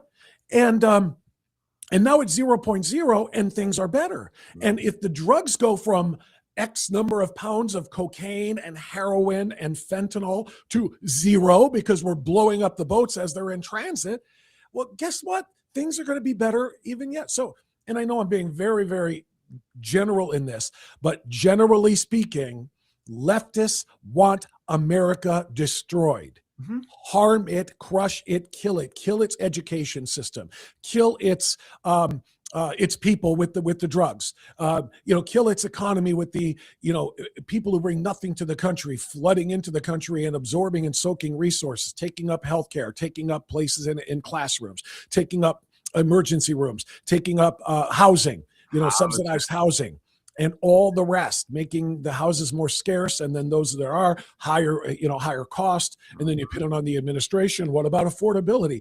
They want all of these bad things to happen right now because they want America to fall, because they want to rebuild America in their image, which is Marxist, socialist, communist. And if you don't believe me, look at New York City and who they just elected. Oh, yeah. Marxist, socialist, communist, and we'll throw it on there, and Islamist to boot. This is their goal. And I'm being very general, and I know it doesn't apply to every single Democrat, but every single leftist in this country loves this stuff, absolutely loves it all, and that's why they hate Trump for making things better. Yeah, I shared a post from Elon Musk earlier today. I believe it's still in the stack on our X account. By the way, make sure you're following us on X. We're at American_media_. But yeah, I responded to something that Elon said, and I said, yeah, Elon, this is their plan. It's called the Cloward and Piven strategy. Glenn Beck and others for decades have been telling you, collapse the system, get massive entitlements, destroy the economy, erase what was there. You must destroy. Democrats are destroyers, Republicans are builders. Now, it's also been said the Democrats are the party of bad ideas and the Republicans are the party of no ideas. It's not always entirely accurate, but Democrats are well known for terrible ideas. But yeah, the goal is Cloward and Piven. Overwhelm it with a massive welfare state you can't fund, collapse it, and then rebuild it in your Orwellian hellscape image that you want. We're literally seeing an example of that right now. What is today? The 12th. So we are 19 days away from the end of the year. And guess what happens on January 1st? That's when the subsidies, the healthcare subsidies, like you talked about, flood it with subsidies and throw money at it. And then when you take it away, everybody, oh my gosh, the premiums go through the roof. And what are people going to be screaming on January 1st? The government better fix this. And what does that mean? Government controlled healthcare, single payer, government run healthcare, where literally unelected officials will decide what treatment you get and when you can have it, and how much they'll pay for your medication and how much they won't, and whether or not you're worth it. Because you're 79, you've had a pretty good run. How about we just make you comfortable instead of actually fighting that which is killing you? And I'm sorry to again be very general about that, and very, very stereotypical about that. And I don't want it to be seen as a condemnation of every single Democrat who's ever voted for Democrat candidates, but this is the truth. 15 years ago, Obamacare was born for this moment, the one that's coming.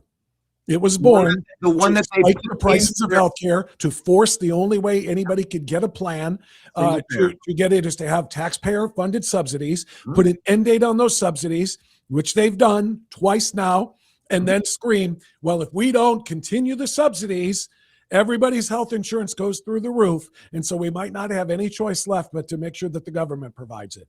And this has always been the goal of Obamacare. It was never to make your healthcare more affordable. It was to make it unaffordable so that they could put the government in control of it. Yeah, it was written by the insurance companies. The unfunded liabilities are unfundable. 40 million illegal alien invaders to boot. Of course, this was their plan. This is exactly what they wanted. They set the egg timer. Oh, I'm surprised that the egg timer went off. Look at you dirty Republicans turning off this egg timer. What's wrong? Why would you? How dare you, Republic? It's so stupid.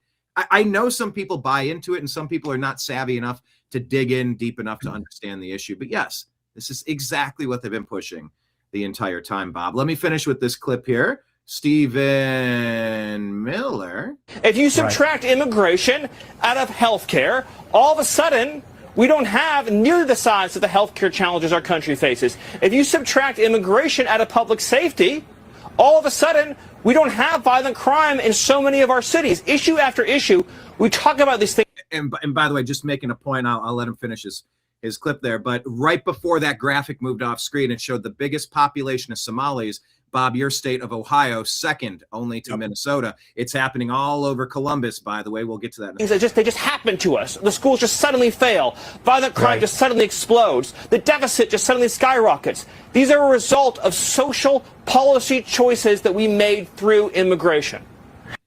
And specifically, social policy choices made through immigration that the Democrats deemed they were just going to open the flood. They were going to lift the razor wire with the Caterpillar trucks and the big front loaders. Just, let them all stream in. That was their plan. By the way, Marion in the comments says that's why government keeps asking for more money to combat all these fake issues that they created intentionally. That's very the key word being intentionally. Keyword being, it's one thing if we had an incompetent government.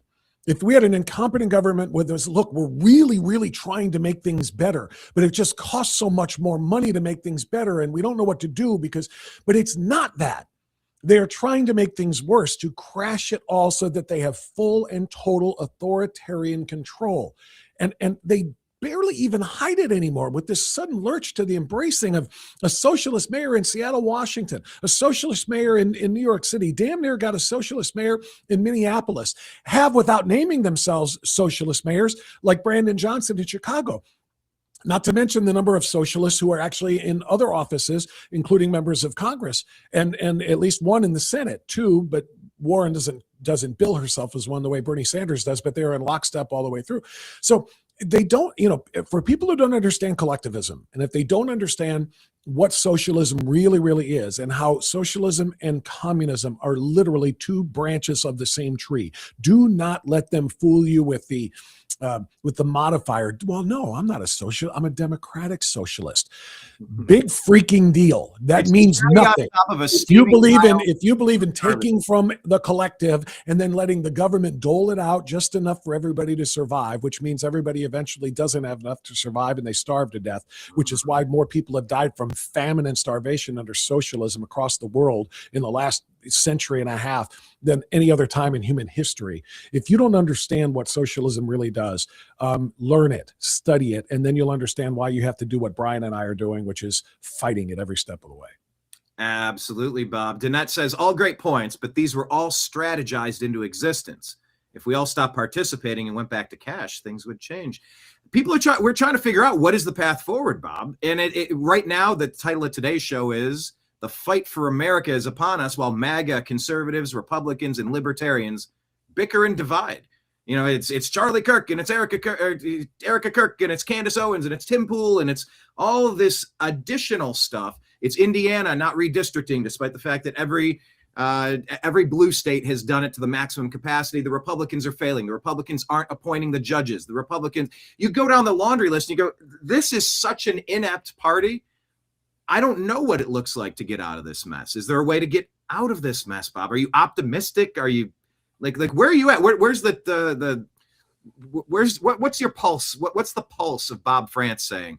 Are you optimistic, frustrated, angry, tear it all down? Like, what are you feeling in a general, seeing the forest? Take a few steps back and look at it. Yeah, I don't know if I can do all of that because each of those individual things you just said brings a different emotion in me. You know, I'm frustrated and angry at part of it because of what people like Candace Owens and Marjorie Taylor Greene have done, which is stab the party in the back and intentionally sown division, trying to break up the unified coalition of America First conservatives, trying to break them up specifically and intentionally. I feel like they were plants from the beginning. And I'm not saying that with hindsight 2020. I have always criticized on my program. I shouldn't say always. There were a few times she said some things that I agreed with, but I've been very critical of Marjorie Taylor Greene. Candace Owens, same thing. I praised her for a while when she was putting on the show to get ourselves inside the tent. But once we found out she was lighting fires in there, I mean, I was onto her very, very quickly. And what she has done now is infuriating. And you know, there's a movement now to block her, you know, block the grift, literally just defund the grift by shrinking her numbers.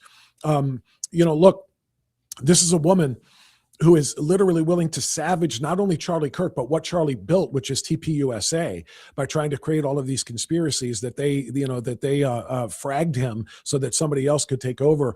All of this is done to break it down. TPUSA has done more good for this country in the last 10, 11 years, you know, since Charlie Kirk built it, than any other organization I can say, including the National Democratic Party, or Republican Party, the RNC. No group has done as much for the movement of America First and the American people. So I'm furious about that. And as far as the rest of it, we're not even into 2026 yet. I'm not throwing away the idea of winning the midterms. I feel like it can be done, but it will take a reunification, and that means casting out those who have been, essentially informers, or these are those who came into the RNC with the intent of taking it down. And that's probably not the best example because it makes us the bad guys, but you understand the point. We've been infiltrated, and so it's going to be a lot harder. But here's the deal. If we don't get our act together and win the midterms, it's over.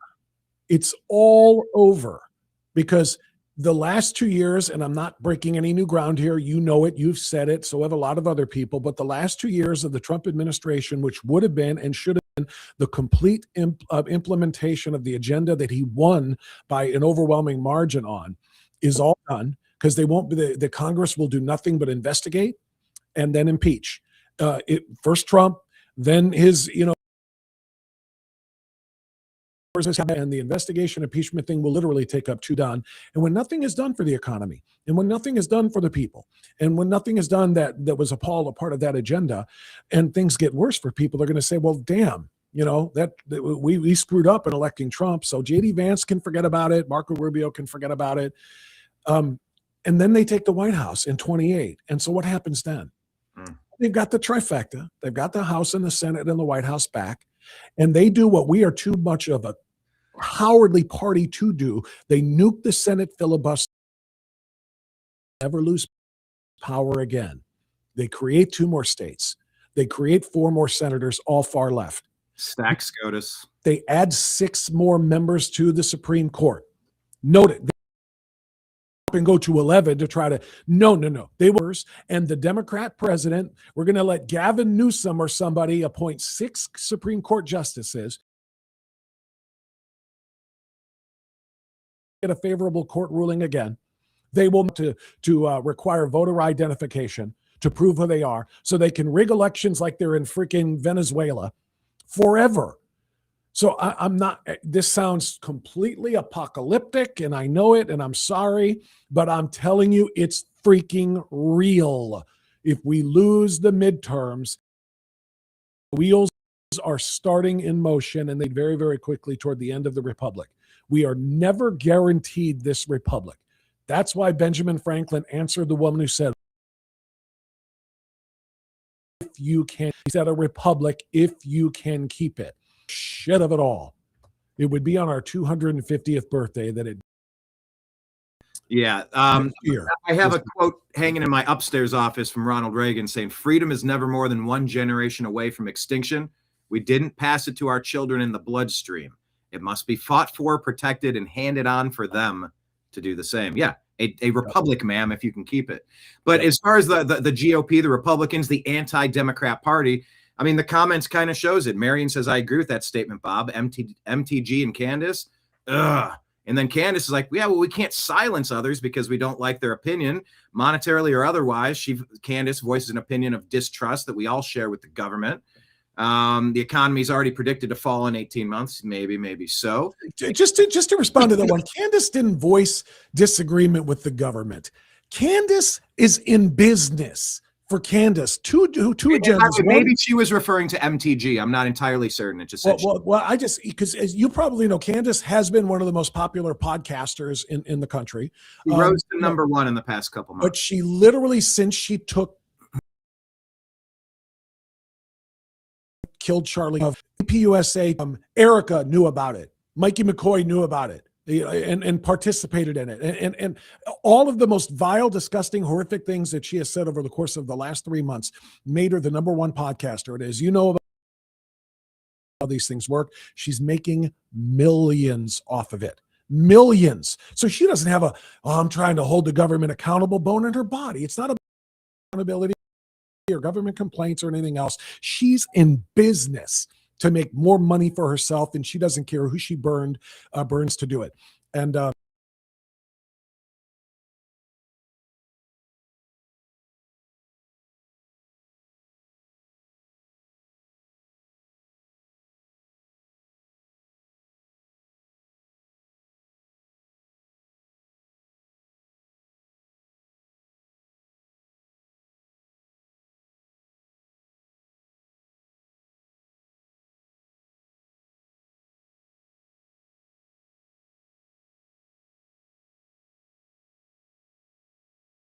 broadcasting to you live from FEMA Region 9. Just like, I'll see you in the gulags. Like, we're all ending on a train car to somewhere bad, some FEMA camp. If we don't get God, he's been 2 terms of 8. The four, that's 12, and he was running the deep state for the 4 of what, 17 of the last year. The last 17 years have been Obama driven with the deep state.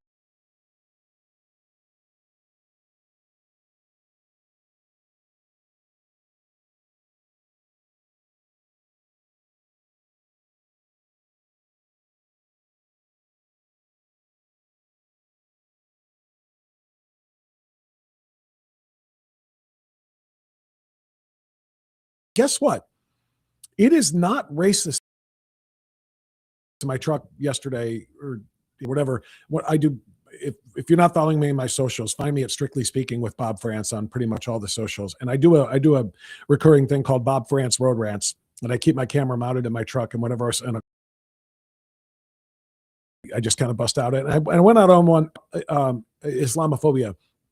You know, Florida just declared CARE, the Council on American Islamic Relations, and the Muslim Brotherhood foreign terrorist organizations to stop them from owning land. Florida, the governor of Texas just those are crucial, obviously, very, very important. And people, oh my God, what about the separation clause? We have a separation of church and state. How can you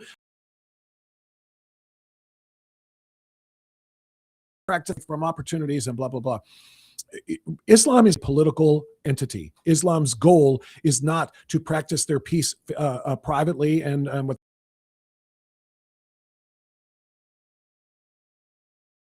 is their goal is an Islamic caliphate, a law in which everyone is indeed on a prayer rug facing Mecca 5 times a day, or they're being killed. You will either convert or you will be killed. I'm not making, again, here. My point being, we're not allowed things because we're going to be called racists, bigots, and Islamophobes. And as I said in my video, fine, call me an Islamophobe because I am one. Phobia means fear.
proud to be white. Now, in most circles, that doesn't matter if a black man says, I'm proud to be black. You should be. And if a Hispanic says, I'm proud to be a Latino, you want to be. And guess what? If a Somali says, I'm proud to be a Somali, you should be too. But don't come into my country and try to harm my country when you do it. Point being, everybody else is allowed to say that except for white people.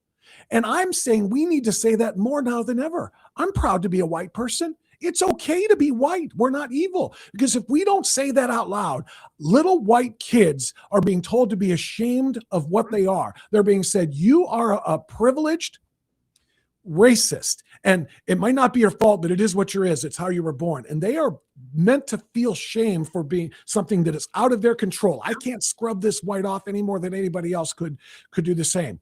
And then, so there, and this is what CRT is. It's classic Marxism. Critical theory divides people between oppressed and oppressors. So you oppressors, little white kids over there, are always going to be racist. That's how you were born. And then they turn to the other side of the classroom and tell the little black kids, you're never going to make it in this life. You are never going to have a fair chance because of little whitey over there. They're privileged ones over there. Now go ahead outside to recess and play. Victim. Yep. And you wonder why the two races aren't like this then when you're telling some of them to hate the other ones for things that they never did. Where does Irina Zarutska come from? A Right. beautiful little lady just sitting there minding her own Exactly. business. I got her. I got that white girl. And that's why the racial statistics of violent crime, interracial, not intraracial within the same race, but when the two, because most white people who most white victims of violent crime are victimized by other white people. And most black people who are victims of violent crime are victimized by black people, because most crimes occur within the communities in which you live. And that's the simple. But when it comes to interracial and it's white on black or black on white, et cetera, the numbers are, and it's black on white crime. And why? Because blacks have been told to hate whites because of their privilege and because of slavery, something that none of us have ever been involved with, and none of them have ever been victimized by. So it's just a very, very, very important time for people to be able to say, enough of the identity politics used to divide and harm us. It is okay to be white. You don't have to be ashamed. And it is awesome that you're black. You don't have to be ashamed. And you don't have to hate white people for something they never did to you. And white people, you don't have to be fearful of black people until they do something to you. We need to do that. And that's how I think, fight the culture war that is going to determine whether or not we win in 2026. And obviously whether or not the country survives beyond that. Absolutely. And part of that is putting the right people in the administration that have a backbone. This is Representative Sri Thanadar embarrassing himself again by demanding that Secretary Kristi Noem resign. Here's how easy it is to stand up to these losers. I am sick of your lies. The American people are sick of these lies. I am sick of your lies. The American people are sick of your lies. American people demand truth. America is very happy that finally they have a president in the White House that gets up every day to keep them safe. Madam Secretary, your incompetence and your inability to truthfully carry out your duties of Secretary of Homeland Security. If you're not fired, will you resign? Sir, I will consider your asking me to resign as an endorsement of my work. Thank you very much. Bob, you asking me to step down means I must be above the target here. I must be getting something right. If you're asking me to sit down, shut up, I'm just going to go ahead and say, yeah, I must be over the target here, right? Well, we just talked about it. That guy and all of his colleagues know that Kristi Noem is helping to lead a deportation that is taking dangerous people out of our communities and out of our countries, and is going to leave people safer and thus more profitable and thus happier. And they can't have that. They cannot have people being happy, because then they're going to say, boy, that Kristi Noem, that Tom Homan, that J.D. Vance, that Marco Rubio, that Stephen Miller, that Donald Trump did some really damn good stuff. Things are pretty good right now. I like that. They can't tell her, we want you to stay on the job. Keep doing what you're doing. And then the other thing is 2.5 million, I think is the number now in 11 months, deportations that they have overseen.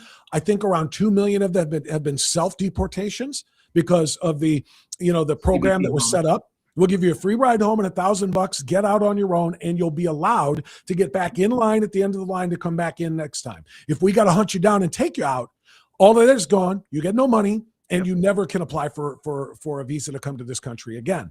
So 2.5 million illegals in just 11 months. It's translating out to roughly 10 million over 4 years of Trump, and maybe more if they actually put their foot on the gas in 26. And the big, beautiful bill gives them a lot more funding to hire a lot more agents so they can really do it in a lot faster period of time, Brian. And guess what that does? That changes the entire metrics of every election system, because, as you know, congressional apportionment is decided based on population, not just on citizens, but population, including illegals. So when you're shipping out, 2.5, 5 million, 10 million illegal aliens, guess what? That hurts the Democrat voting base. It hurt even if they're not voting. Many of them are because of the fraud, but just their existence in the census, of course, gives them a lot more representation in the blue states like California, Massachusetts, New York, and others. Right. Kenneth says, visit your local Home Depot. Yeah, a little dyslexic on that, but Kenneth. I like that. Visit your local Home Depot. We're here with special guest Bob France. Bob, quick question. How long do we have you for today? Do you feel like hanging out for a little bit, or you just want to bounce in and say? No, yeah, I actually got to wrap here pretty quick. But since you brought up Home Depot, or the chat guy did, Home Depot and Home Depot, did you see what they were doing last week? The ice scrapers. Did you see? Pause on the ice scrapers. The point that I was going to make regarding ICE, because I paused and let you finish the point. The other thing that ICE is doing now is they're getting their own fleet of charter flights. They had to rely on charter flights, which made it expensive and clunky. Now they're going to get their whole fleet of deportation flights. So it's just, it's going to move so fast. Now, regarding Home Depot, they were all buying a 19-cent ice scraper, then returning it. Did you talk about that on your show? I did catch that. Yes, I did. Good. Just for those who didn't know that, yeah, it was like 17, I think, was what they were ringing up. But they were lining up by the dozens, if not the hundreds, to buy 17-cent ice scrapers. Oh, look at the symbolism. And then turning around and going right in to return it, just to clog up the cashiers and clog up the counters so that frustrated shoppers will say, screw it, I'm leaving. All because Home Depot is where a bunch of day laborers, illegal aliens, hang out front, and many of them are getting popped by ICE. They're blaming Home Depot for it, like Home Depot is inviting them out there. Home Depot isn't inviting the illegals to stand out in front of their store. Home Depot isn't calling ICE on them for standing out in front. They have nothing to do with this, and yet they're trying to bankrupt or economically harm this massive American employer and retailer. And so I was telling everybody last week, I don't care what it is. Go to Home Depot, buy a screwdriver, do something to offset the sales that they lost because of these lunatics. I think it was in most of the California Home Depots. But help maybe Rio Linda, California. Maybe in Rio Linda. Help make Home Depot whole after that kind of, because you know what? I get it. If I was shopping in Home Depot that day and I might have had $200 worth of stuff in my cart or on my flat, and I'm behind 90 people in line because they're returning ice scrapers, I'm probably going over to Lowe's or I'm going to a local store or whatever. And normally I would push people toward the mom and pop shops instead of the big box retailers like Home Depot anyway. But I like justice and I like fairness, and what they're doing to Home Depot is not fair, and we need to make things right by them. Sorry to get off the track, but no, it's a very salient point. I mean, if we don't vote with our dollars, we're letting them win, because they have weaponized every single component of our society. They've weaponized our schools. They've weaponized the media. Everything is a grift and a graft, and it's time we pay attention to it. And that's why you do the show that you do, Bob. I know you got to run, so let's go ahead and get you a moment here to tell people about who you are, where they find you, what you're launching, where to find it, and for anybody who doesn't know, I've been doing conservative talk radio for about 28 years. Oh, that's not true. I was doing sports radio for probably the first 13, 14 years. I've been doing conservative talk radio for about the last 14 or 15 of the years. Anyway, I'm done with corporate radio, so I've started my own new online Rumble show. It's going to be on Rumble, and eventually I'll learn as much as Brian knows about pushing that stuff out to other platforms as well. But I'm going to be launching the show on Monday morning. It's going to weekdays, every single Monday, Tuesday, Wednesday, Thursday, Friday, from 10 a.m. Eastern time until noon. It's good. There you go. Thank you. It's going to be called Strictly Speaking Unfiltered. My radio show in corporate radio used to be called just Strictly Speaking, but now that we're online, it is unfiltered. No more no more second guessing or micromanaging content or things like that you get from corporate radio. I'm so excited to be doing this. Obviously, I want more people to follow. I want more people to subscribe. We're going to have a lot of really, really great guests. Next week alone, I've got the chairman of the House Judiciary Committee, Jim Jordan, who's going to be on with me Tuesday, I think, at 11 o'clock. We're going to have on Civil Rights Commissioner Peter Kirsanow Wednesday at 11 o'clock. We're going to have great guests. Senator Bernie Moreno is either Thursday or Friday. I don't know which yet. But we're going to bring great guests. We're going to bring great content, and we're going to ask you to pay attention to it. And it's live from 10 to noon. We will push out clips to all of the different places where you might be. Right now, I think I'm on Instagram, Facebook, X, Truth Social, and Rumble, and YouTube. I'm going to push clips out to all of those things. And I think I have a Telegram account that I forgot I had. I'm going to probably activate that now too, and push clips out there, if not live streams, but at least clips. So you can find it everywhere you are. But I try to keep the branding consistent across. So if you just go to any of those and look for Strictly Speaking or Strictly Speaking with Bob France, you'll find me. And please give me follows, and let's fight this fight together. Our strength is in our numbers. The more of us there are fighting for what it's going to take to keep the republic that Ben Franklin warned about, the more of us that are fighting, the better our chance of winning. And that means informing and educating people who simply don't know any better because of the lies told by the mainstream media and their Democratic benefactors. So that's what we're doing. Monday morning, 10 o'clock on Rumble, Strictly Speaking with Bob France, Strictly Speaking Unfiltered with Bob France. And I hope to see a lot of the Brian Engelman and Unhappy Hour. What do you got? Strictly Football, Strictly Sports, Unhappy Hour, Agree to Disagree. All of your big media empire that you have of shows. I hope people will all tune in. Yep, Strictly Football, the New American Media, the Unhappy Hour, the TNAM Daily Show. We've got a bunch of them, Bob, because I have more interests. I got to take a break from the politics, except as a Cleveland sports fan, you go to Cleveland sports, and I need a break from Cleveland sports. I'll go back to politics. It's so bad. But the problem is they let politics into our sports. They did. And then people got mad at me. People got mad at me because I was being the anti-ESPN, the anti-Kaepernick, the anti-woke sports bullshit. And then people were mad at me. Oh, you're talking about it too much. Why are you being all political in sports? I go, they're being political. They brought it in. Shut the hell up.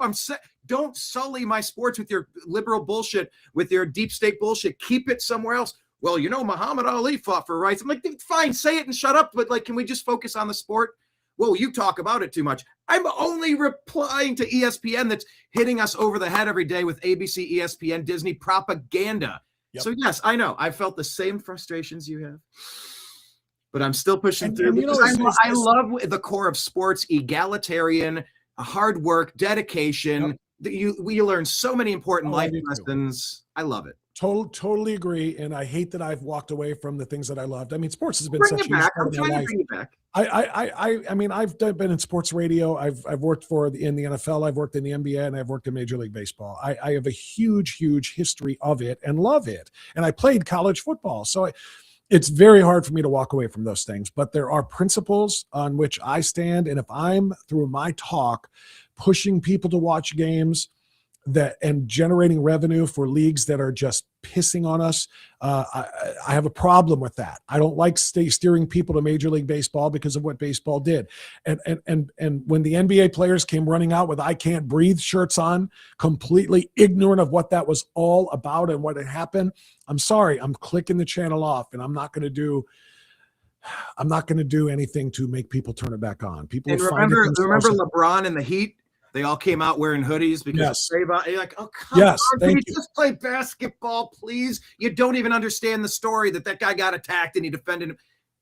Take a breath, Brian. Says as much as I loved Ali, and I was a child when he was fighting, so I appreciated him in my teenage years, and to this very day, when you're looking at old fights, he didn't wear BLM robes to the ring. If you'd have gone to fight Frazier or Foreman or anybody else, wearing political statements and stuff, it would have been a lot different, and I would see it a lot different. He fought his political battles outside of his arena. He made statements about not wanting to go to Vietnam. Talked about how ain't no Viet Cong ever tried to call me N-word, and so why would I go do that? And you know what? And he lost his belt for it, and there was a lot of blowback there. I wasn't alive for that stuff. Had I been, I might have had different points of view, but at least he kept it out of the ring. He didn't bring it into the ring. He didn't wear that stuff. He didn't take the microphone when Cosell was interviewing after the game and talk about how free Palestine. He was a fighter, and he kept that separate from the other things that he did. Kaepernick doing it on the sidelines, everybody bringing it onto the field, putting BLM on the mound behind the rubber for Major League Baseball. And just making the Star Spangled Banner about me. It's about me. Exactly. I'm not taking any. No. We're not going to unite before we battle. It's going to be about me, and I'm going to say your country sucks, and this place sucks, and your song sucks, your ideals suck.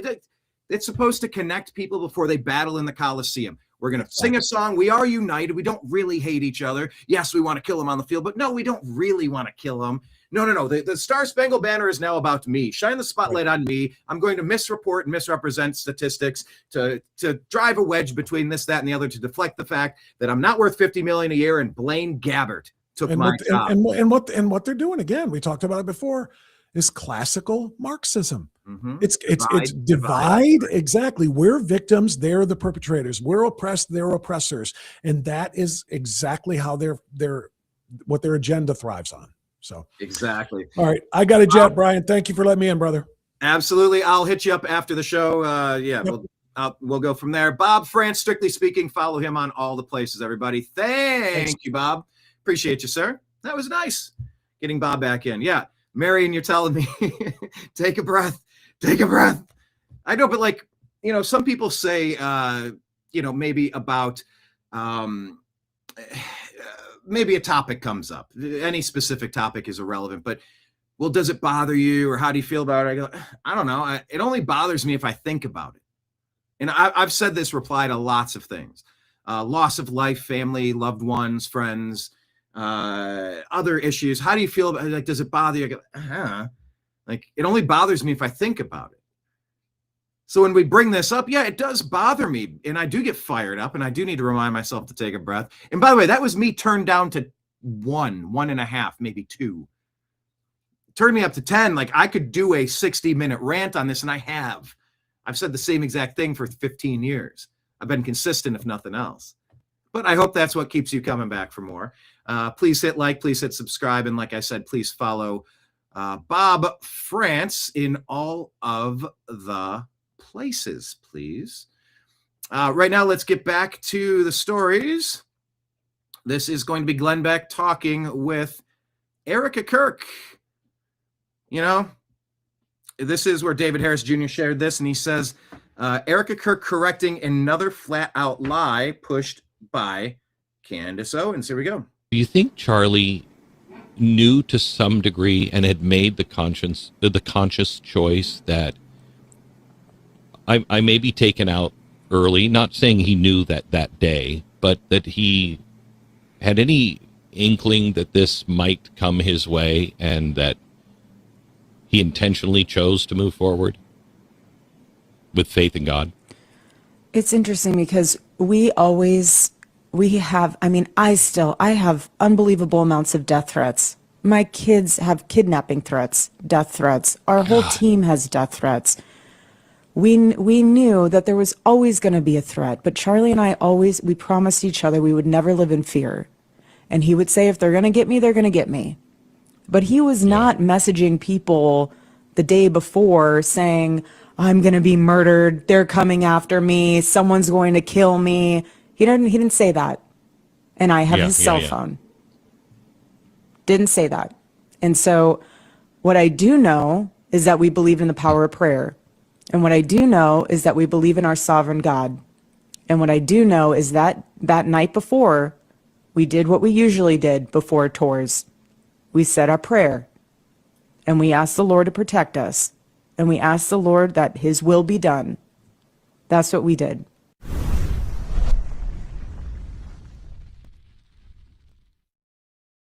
And that direct. Do you think Charlie knew? Automatic playing. That directly addresses what Candace was out there saying, something contrary to that. And that does get frustrating. There's a lot of he said, she said, not as much proof. Not as much proof with it, though. On the flip side, they said they were going to debate Candace and put this stuff to rest, and then they chose to not book her. Don't do that. Don't play it like we're dumb at midnight release. Oh, well, we offered Candace a spot, and she said no, or she couldn't do it, so we're going to do it without her. Like don't. You're making me very suspicious if you're going to. I book people all the time. I book Bob. He just bunched in. If I wanted him on the show and he's like, well, I can't do it at 11 o'clock or 12 o'clock, whatever the time or date may be. If you want the guest, you make it work. And if you don't, then you don't schedule it. So I'm conflicted on all of this. I just want to know what happened. And I want swift, what is the line in Pulp Fiction? Justice and furious anger. And I will rain down upon thee with, what is that phrase? Those who attempt to poison and destroy my brothers. I want the ultimate punishment for the people who were involved with taking Charlie Kirk out of this world. The world's not a better place with him gone. And so I want swift justice and furious anger for that. That's all I stand for. And I just want every rock turned over. I don't want lies for monetary gain. I want answers to questions. We're allowed to ask questions. But if we're going to make factual statements that are incorrect, now we've entered a whole different territory of things I'm not okay with. So there you have it. All right, this right here is leftist mouthpiece Caitlin Collins getting clowned by Carolyn Levitt over inflation. They really want to focus on inflation, but they don't want to tell you what Barack Hussein Obama, with his mouthpiece, his little puppet Joe Biden, what they did to create this inflationary mess. Remind you, when President Trump left office in his first term, inflation was 1.7%, and the previous administration jacked it up to a record high 9%. So again, in 10 months, the president has clawed us out of this hole. He's kept it low at 2.5%, and we believe that number is going to continue to decline, especially as energy and oil prices continue to decline as well. Maybe it wasn't high under Biden. They're just saying it's not. Well, nobody reported on it being high under Biden. My predecessor was standing at this podium, but now you want to ask me a lot of questions about it, which I'm happy to answer. But I will just add, there's a lot more scrutiny on this issue from this press corps than there was. Well, and the previous administration said that too. My predecessor stood up at this podium and she said inflation doesn't exist. She said the border was secure, and people like you just took her at her word, and those were two utter lies. Everything I'm telling you is the truth backed by real factual data, and you just don't want to report on it because you want to push untrue narratives about the president. And I would remind you, when President Trump left office in his first term, inflation was 1.7%, and the previous administration jacked it up to a record high 9%. So again, in 10 months, the president has clawed us out of this hole. He's kept it low at 2.5%, and we believe that number is going to continue to decline. Yep. I think there's a lot of truth to that. And sometimes it takes a little while for policies to kick in. Bob was mentioning the ICE budget. You're fine. January 1st, you're going to get a new budget. Okay, Obamacare subsidies are going to be gone, but you're going to get a different budget. It takes a little while to work through this stuff. So no, I'm not sitting here screeching about what Trump has done to wreck the economy. I lived through what Obama did to wreck the economy. For the last 17 years, he's been influencing the destruction of this country through the Cloward and Piven strategy of overwhelming us with unfunded liabilities to collapse and topple this nation and then rebuild it in his graven image. No thanks. No thanks. I'm good. And she's very right.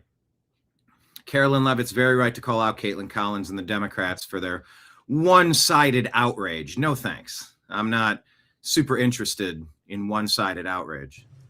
Here is Benny Thompson, Representative Benny Thompson. Stephen Davis says, this is how people view the cold-blooded ambush-style attack and murder of our servicemen. Take a listen. Remember the two National Guard members that were executed?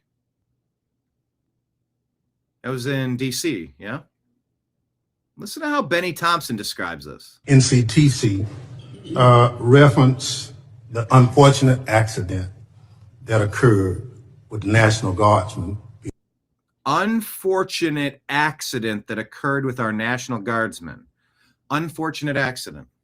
And killed. You think that was an unfortunate accident? I mean, It was a terrorist attack. Wait. Look, I'll get it straight. Then you can He shot our respond. National Guardsman in the head. Look, Mr. Chairman, will you direct the witness to allow me to ask my question? Excuse me, that's ask your question, not ax. It was an unfortunate Don't point at her like she did something wrong, you asshole. situation, but you blamed it solely on Joe Biden. NCTC reference the unfortunate accident that occurred. Unfortunate question. Tell her to let me ask my question. Unfortunate accident. Unreal. Unreal. You know, maybe it was a Freudian slip, huh? Fox News reports on this. A miraculous discovery. Catholic woman in the Philippines discovers her family's Bible. That's Bible for those of you in Rio Linda, California. Survived a fire that burned nearly all of her belongings. Take a look. Much music. Take the music off. Everything around there appears to be burnt to a crisp. Kind of wonder why this is being filmed. Is a film crew by, I don't know if this was sent in, Viral Press. I don't know what it is. But the house that burned, and there's the Bible. Everything else burned. I mean, it is melted around it. I mean, it doesn't look fake per se.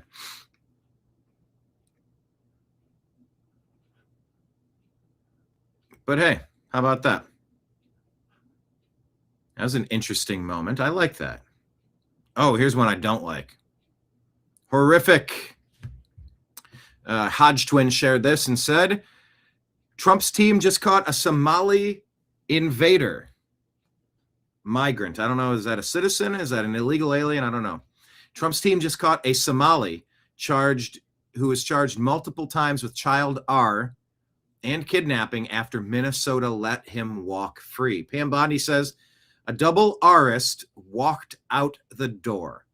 He committed another R under our administration, and he's now in federal custody with more charges coming. Man, any illegal alien that comes into America and wants to harm an American needs to be, if found guilty by a jury of their peers, everybody, get your day in court. If found guilty that a foreign invader came into America and harmed an American, and you're found guilty, you string him up in the public square and you let him stay there until the vultures take care of the rest. Put it on pay-per-view. Leave it as a reminder that you don't come in here and mess with our people. You defend our people against demons like this. Don't have the guy's name. Okay, I had to ask the question, is this a skit? I don't know. This is purported to be, liberal woman says that white people need to start, doing something for her, shared by Wall Street Bullion. I don't know if this is true or not. Is this a skit? Let me put it in the comments. Is this a skit? Because it almost feels too absurd for so many reasons that will become obvious to you once I play it. Take a watch. A black woman would have spoke to you if you paid for her groceries. Instead of a hi, if you said hey, can I cover your groceries? I think you're a really beautiful woman and I'd like to make your day better. We're living in late stage capitalism. Things are expensive. Okay. So much to break down already. We're living in late stage capitalism. What are you? You're an economist. Okay. Black women are tired of. Okay, black women are tired. what distinction did you? Why did you need to make a distinction? Every woman is tired. Every man is tired of the inflation. What causes inflation? Oh, the monetization of trillions of dollars by the Federal Reserve banking cartel. Maybe it doesn't have to do with white people or late-stage capitalism. Maybe. Being tired. Yeah, a lot of people are tired, sweetheart. Tired of having to put on a smile on our faces and take care of everyone while no one takes care of us. So you think that's exclusive to black women? Sweetheart, you have no clue that everyone's struggling. In that constant victim Olympics that you're playing, ain't nobody got time for that. maybe, just maybe, if you would have just offered her something, if you would have said, let me cover half, or if you would have just left her alone, respected boundaries, but offered something, maybe that black woman would have spoke to you if you paid for her groceries. All right, so she's frustrated and responding to some video that I don't have context of, but I just wonder, is this a skit? I don't know, but that's what we put. Is this a skit? Can't trust that things are AI. I couldn't even trust that the Boston Tea Party, American Revolution reenactors from that wedding video were real. Was that AI or was that a skit? I don't know. Matt Van Swole reporting. I know. Marion, yes, the comments write themselves. She hasn't missed many groceries, has she? Lake Leon, we ain't in no ways tired. Kenneth talking about the previous case of that illegal, that Somali, illegal or legal. How is it that these people are committing crimes and walking free? Can we arrest some of the judges already? Yes, please. Lake Leon, BS, that would be $1 million grocery bill. Well, to be fair, she wasn't saying about her. She was saying about some other black woman that somebody must have said something to. Like I said, I don't have the context. It feels like a skip, but that is a very large woman talking about needing groceries, and it's just a little too on the nose, as Scott Adams would say. By the way, Scott, do we have an update on Scott? By chance, do we have any update on Scott Adams? Did he do a show today?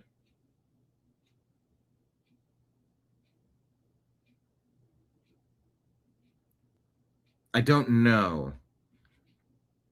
I do normally try to watch the show when I can. I think you guys told me he took an ambulance ride yesterday. Now I'm curious. I'm going to look at, see if I can see any update. Oh, I think nope, nothing today, nothing yesterday. Tagged us on X regarding Scott. Let's pull that up on the notifications. See how easy this is? Oh, wait, did you? On notifications? I don't see it.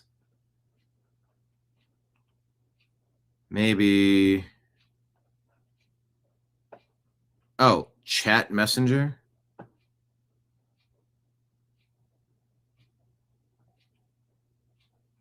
Okay, can I click it and share it? There we go.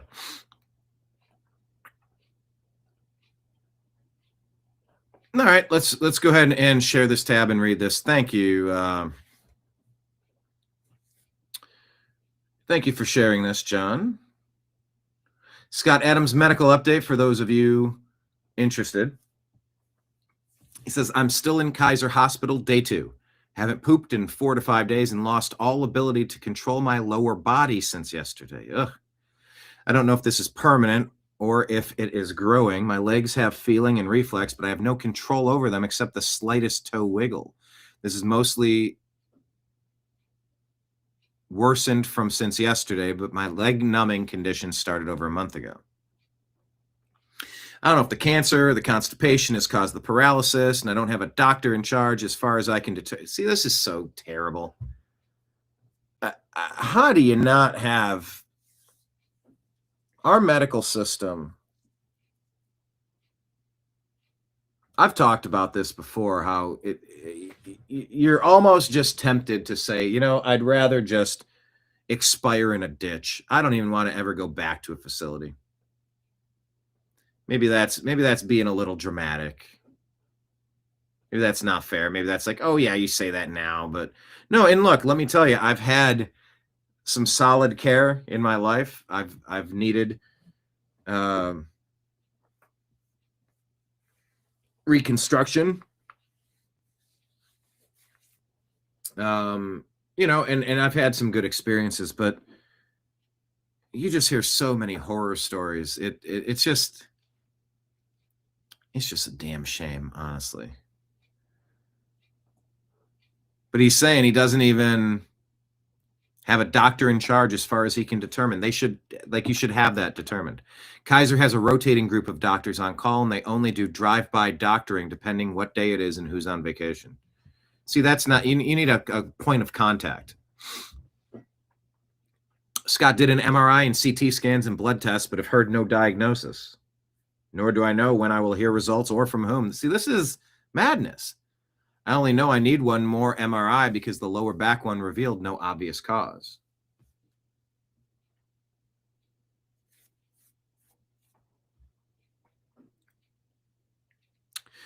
I'm now in a palliative care program, which gives me a single contact nurse to help coordinate this confusion. That looks promising. We'll see if that can help today.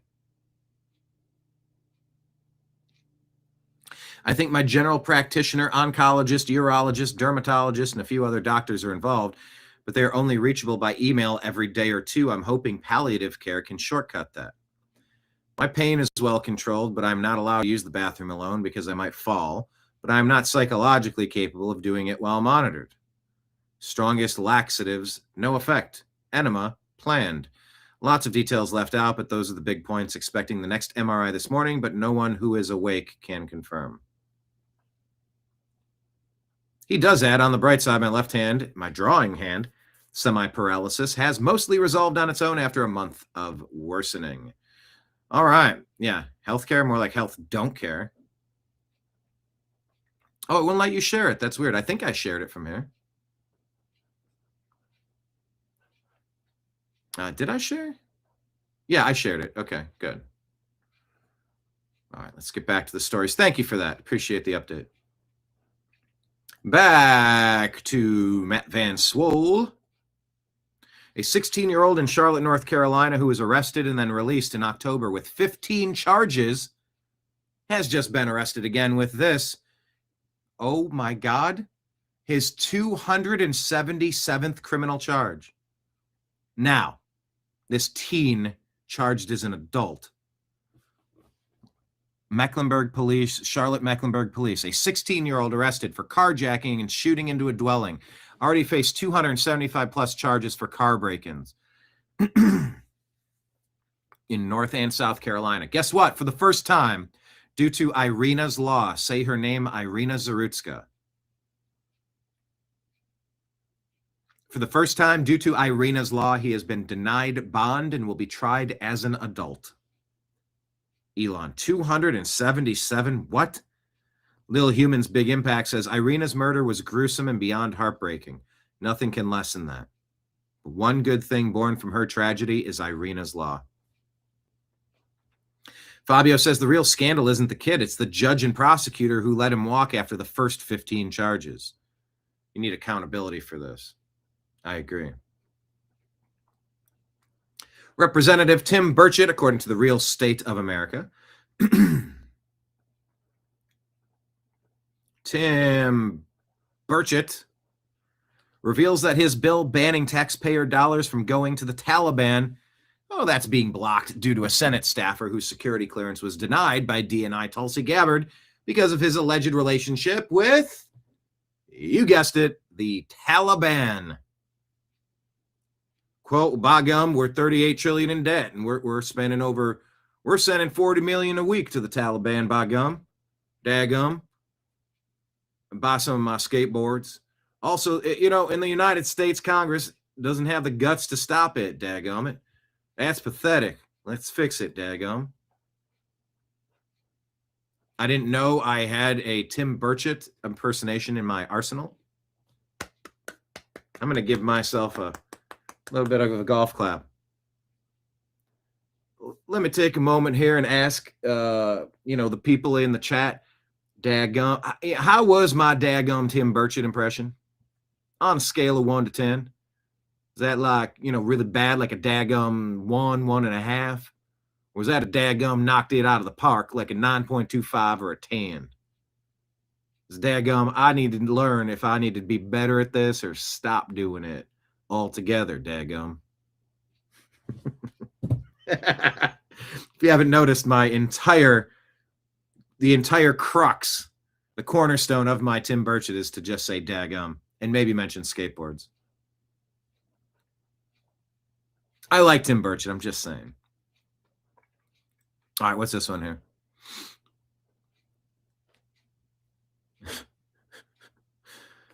Candace put this out and says, Candace 19 is spreading. To stay safe, please believe the $1 billion campaign of social media influencers. The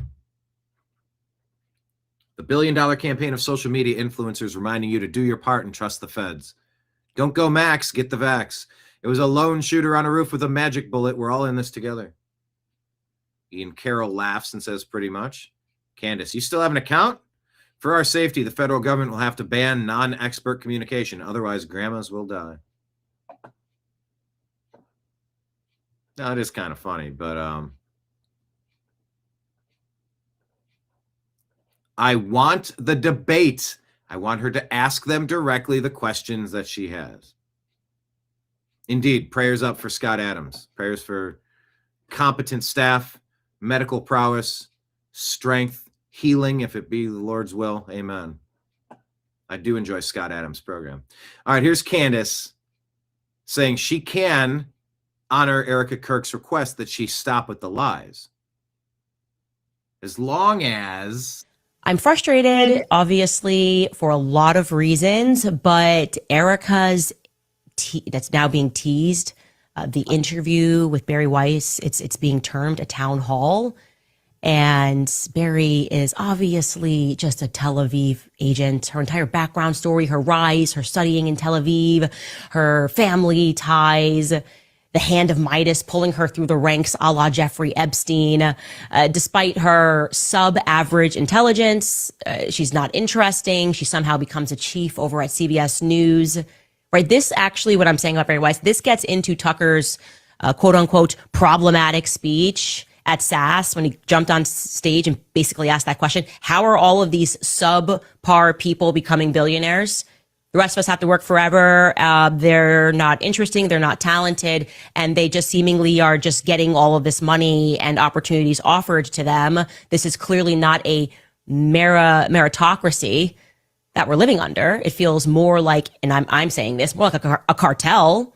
Okay, Barry Weiss is actually one of the people that we should study when it comes to being unimpressive and just getting handouts anyways. It's like welfare. I feel like she's on welfare. Like we all have to work and she gets promoted. And she's going to be unimpressive in this clip because that's her default. She can't even convincingly ask the prepared, loaded question that she is going to deliver to Erica. Or axe the question, as the previous clip played, where she was talking to that guy. That guy was Benny Thompson was talking with Kristi Noem. He had to axe instead of ask. And this question, like I said, has likely, by the way, been reviewed and marked up by lawyers, but she still is not even convincing, despite having it ahead of time in this delivery. Take a listen. The podcaster Candace Owens, okay? At one time, a friend of Charlie's, at one time, an employee of Turning Point. She has been one of the main peddlers of these conspiracies, and she is making a huge amount of money on it. She is building her business off of these lies. What do you want to say to her and the other people that are putting these lies out into the world right now? Okay, hold on. What lies? Define the lies. Surely not everything is a lie. Let's be clear, please. But they're not being clear. This is a piece of propaganda. not against Erica, not against Barry Weiss, but like this is clearly super loaded in non-specific. I want specificity. Sentence by sentence, call them out and debunk them, sentence by sentence. Unfortunately, they're not doing that. Stop. That's it. That's all I have to say. Stop. So this is just, to me, I'm going to also let you know, they pre-recorded this. Obviously, I told you this yesterday, from about 11 o'clock to 4 p.m. I have sources just everywhere, CBS News, the people that were in the audience I showed you were emailing me, and they had to do multiple takes because Barry wanted to read a prompter. These questions were pre-submitted, okay? And I would like to respond to this loaded question. What would you like to say? The podcaster Candace Owens, I'm not even going to address this repeat talking point about people making money, except for the people that have actually made off of all of the money, millions upon millions of dollars. But this is the new thing. It's like, if you keep doing what you were already doing in podcasting, or keep doing what you were already doing and doing ballistics on YouTube, if you catch a bunch of views, they want to convince you that like you wake up and you turn into a millionaire. Building her business. What are you talking about? I already had this business. I was already at the top of the charts. Okay, I said I wasn't going to talk about it. I actually did, because it's so ridiculous. No, you weren't at the top of the charts until this happened, I believe. Let me check on that. Okay. But she says, I'm lying. And Erica responds, and her answer to what do you want to say to the podcaster Candace Owens, who is lying, is stop. So Erica would like me to stop lying. And I would like to honor that. Okay. I can only honor that if Erica is more explicit in terms of what I have lied about. What did I lie about? Air it out. I'm frustrated, obviously, for a lot of reasons, but Erica's that's now being teased, the interview with Barry Weiss, it's being termed a town hall. And Barry is obviously just a Tel Aviv agent. Her entire background story. Okay, I think that reset right there. Yeah, we need specificity. Just saying all of it is a lot. All of what? Like, you sort of lose me when you can't be specific. And you invited her on and then refused to actually do the booking. That makes TPUSA look super sus. Why would you say that you're going to...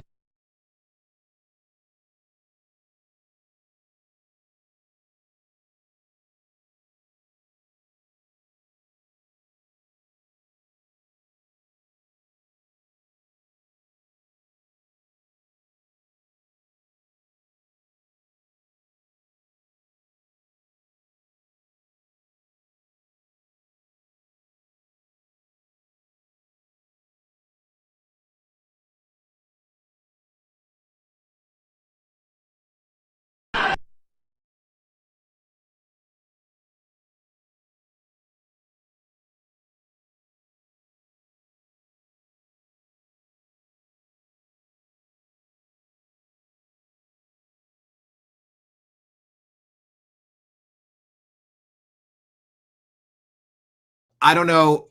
How long was I on mute? I don't know how many people were involved, but it had to be a few, in my estimation. How many people believe an official story that there was only one person involved with all the chat rooms and all the other questions? I don't know. But Turning Point came out and made a whole show of their statement saying we're gonna bring on Candace and confront her about the lies, and we're gonna have a debate, and we're gonna talk this out. Okay. Still waiting for Turning Point to figure out how to book an interview. They're choosing not to, which is not necessarily guilt in and of itself. It's just, it looks super suspicious. That's for damn sure. All right. Mario Knopfel puts this clip out. This is from C-SPAN. President Trump talking about how Tom Homan is a big fan of one particular country. And Tom is very friendly with the Somalians. He's doing a great job. He's a big fan. He's a big fan of Somalia. Anyway, he said, please correct that. Thank you, Tom, very much.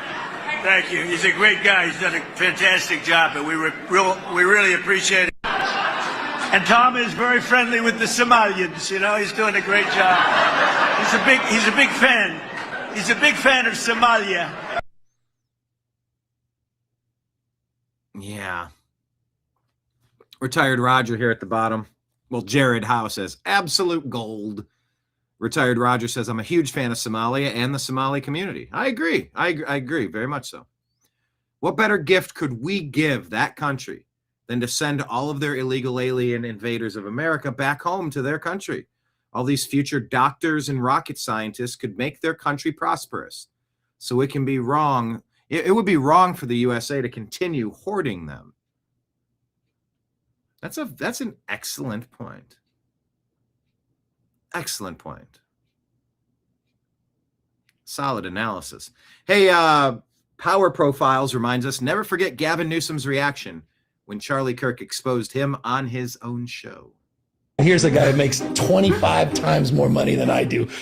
Ooh, you make 25 times more money than you do. And he's sitting here with a jacket, and I'm sitting here with a jacket. Oh.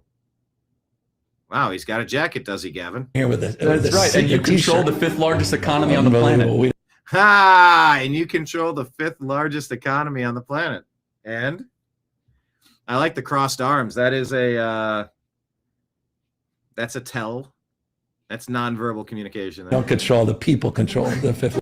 The people control the 5th. No, they don't. No, they don't. You do, and you're corkscrewing it into the ground. Largest economy, and by the way, proud that you know it's a $3.89 trillion with a declining economy. population. But it's a declining population.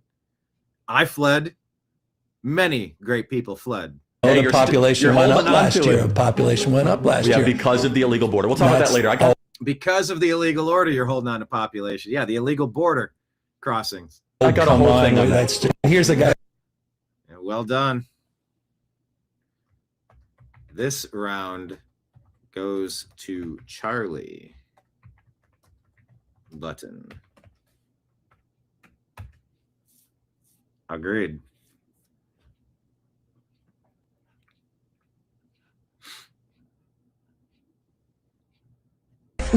Actress and activist Jenny McCarthy says that because of Charlie Kirk, her life has changed. What sentiments do you hear from Hollywood about Maha? There's about Maha. Hollywood sentiments about Maha. more conservatives than you would know.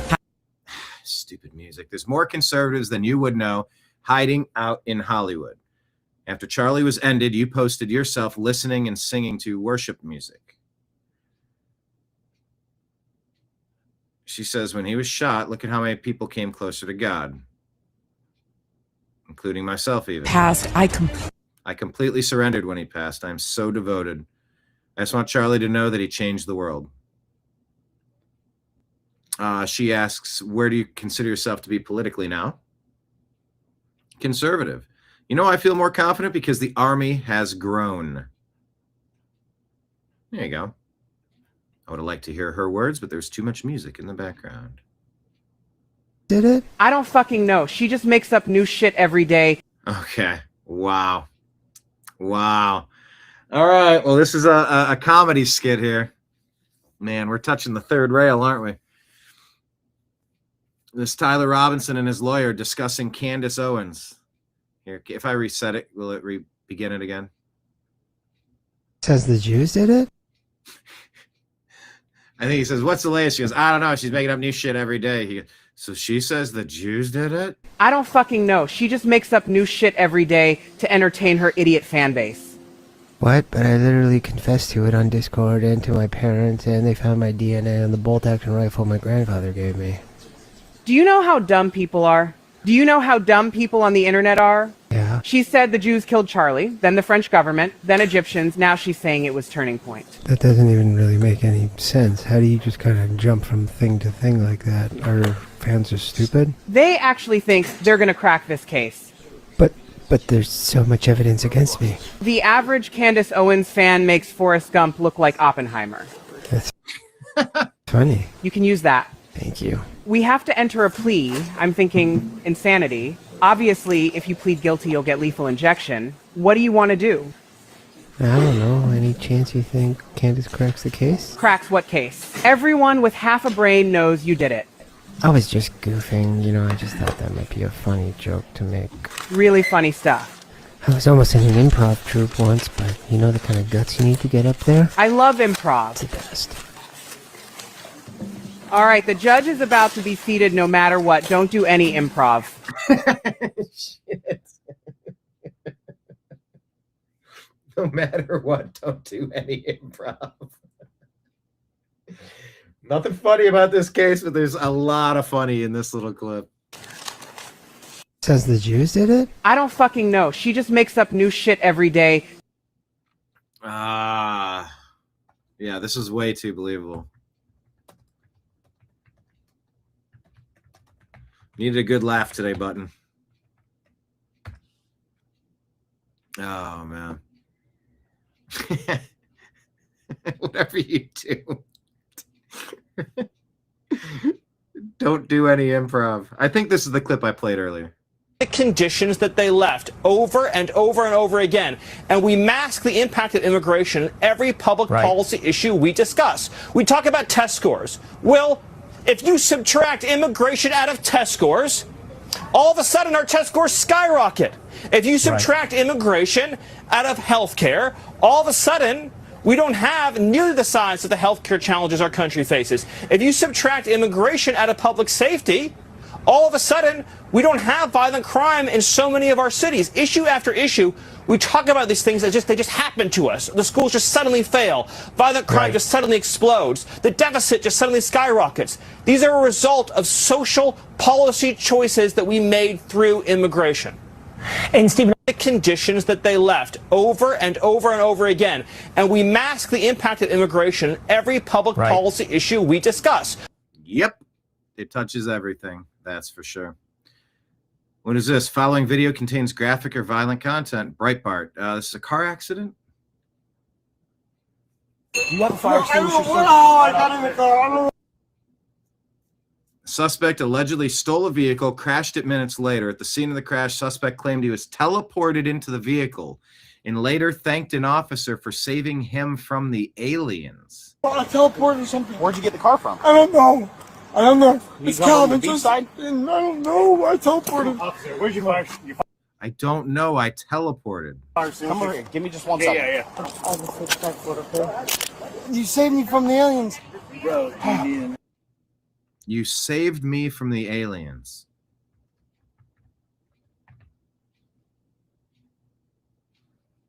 I'm going to tag Mike Barra, one of my co-hosts from Strictly Football. I'm going to say, Mike, was it the aliens?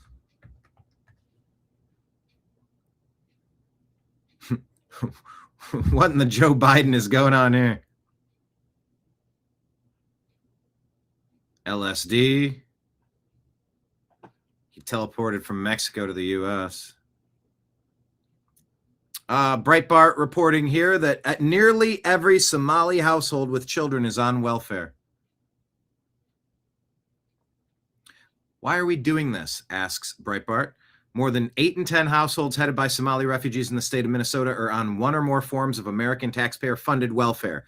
New data published by the Center for Immigration Studies reveals. Holy crap. You're not coming here to help. You're coming to take.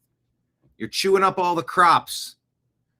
The data, based on 10 years of data from the Census Bureau's American Community Survey ACS, shows drastic disparities between native-born American citizen households and Somali-born households in Minnesota, where nearly 80,000 residents have Somali ancestry compared to 0 who had Somali ancestry in 1990.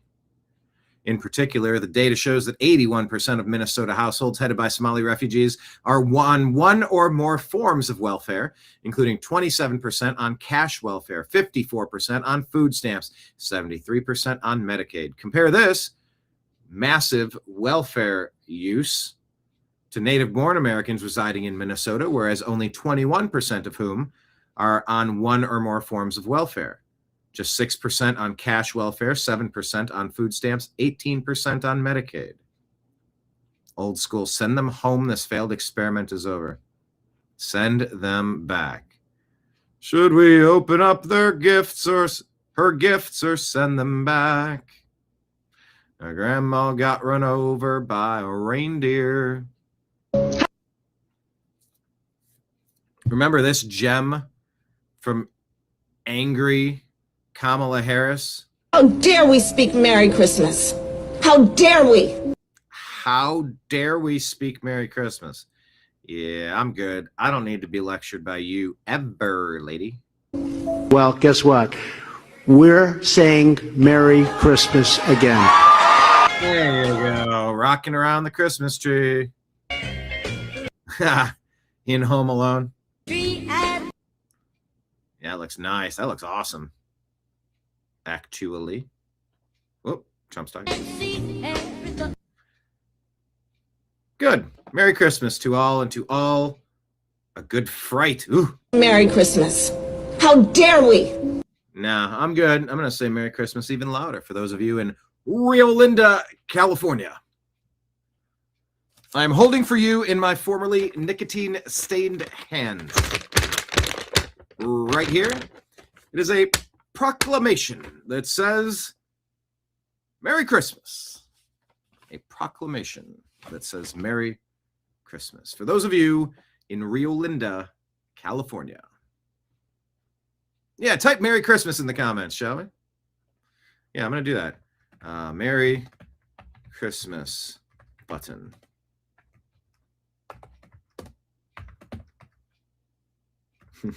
But how dare you button. How dare you? Bunch of goofballs. Democrats. Ooh. Oh, yeah, this got ugly pretty quick, didn't it? Well, let's listen to the clip of Gavin Newsom. We didn't get into transports. That's an issue no one wants to hear about because 80% of the people listening disagree with my position on 80% of the people. No, it's more than 80% of the people don't want women to be beat up by dudes in sports. No, it's not 80. It's more than 80. this. But it comes from my heart, not just my Your heart wants to see dudes beat up chicks. You're a weirdo. head. It wasn't a political evolution. It Your was position being that I don't think it's I want to see trans kids. I have a trans godson. I want to see trans kids. I was talking with Bob about this. I'm trying to remember, was it on air, off air, before air? There's Trash Panda. Merry Christmas. Gavin, I want to see trans kids. I have a grandson who's a trans kid. I have a grandson who's in a wheelchair. I want to see kids in wheelchairs. No, you don't. You want to protect them from that. No, there's no governor that's signed more pro-trans legislation than I have, and no one has been a stronger advocate for the LGBTQ community. So we didn't get into transport. If you have a grandson who is in a wheelchair because of a car accident, you don't want to see more kids in wheelchairs because you love your grandson, right?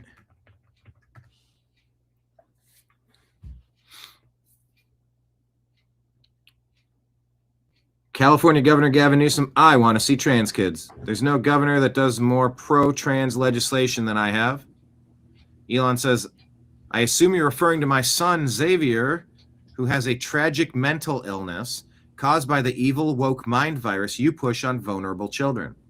I love Xavier very much and hope he recovers. My daughters are Azure, Exa, she goes by Y, and Arcadia, and they do indeed love me very much. He voices support, alluding to Musk's strained relationship with his son, Xavier, who believes he's a female for some reason and changed his name to Vivian Jenna Wilson. What?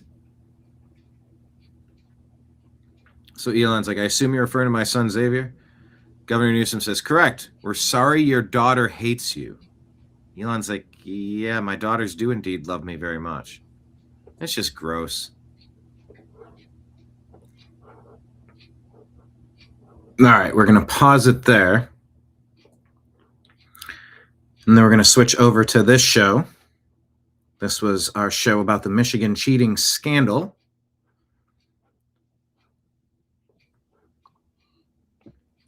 Hello, everybody. Look at this wonderful coffee mug. Don't you want one for Christmas? The New American Media. It's black and white and red all over. Like a newspaper. We're like a modern newspaper.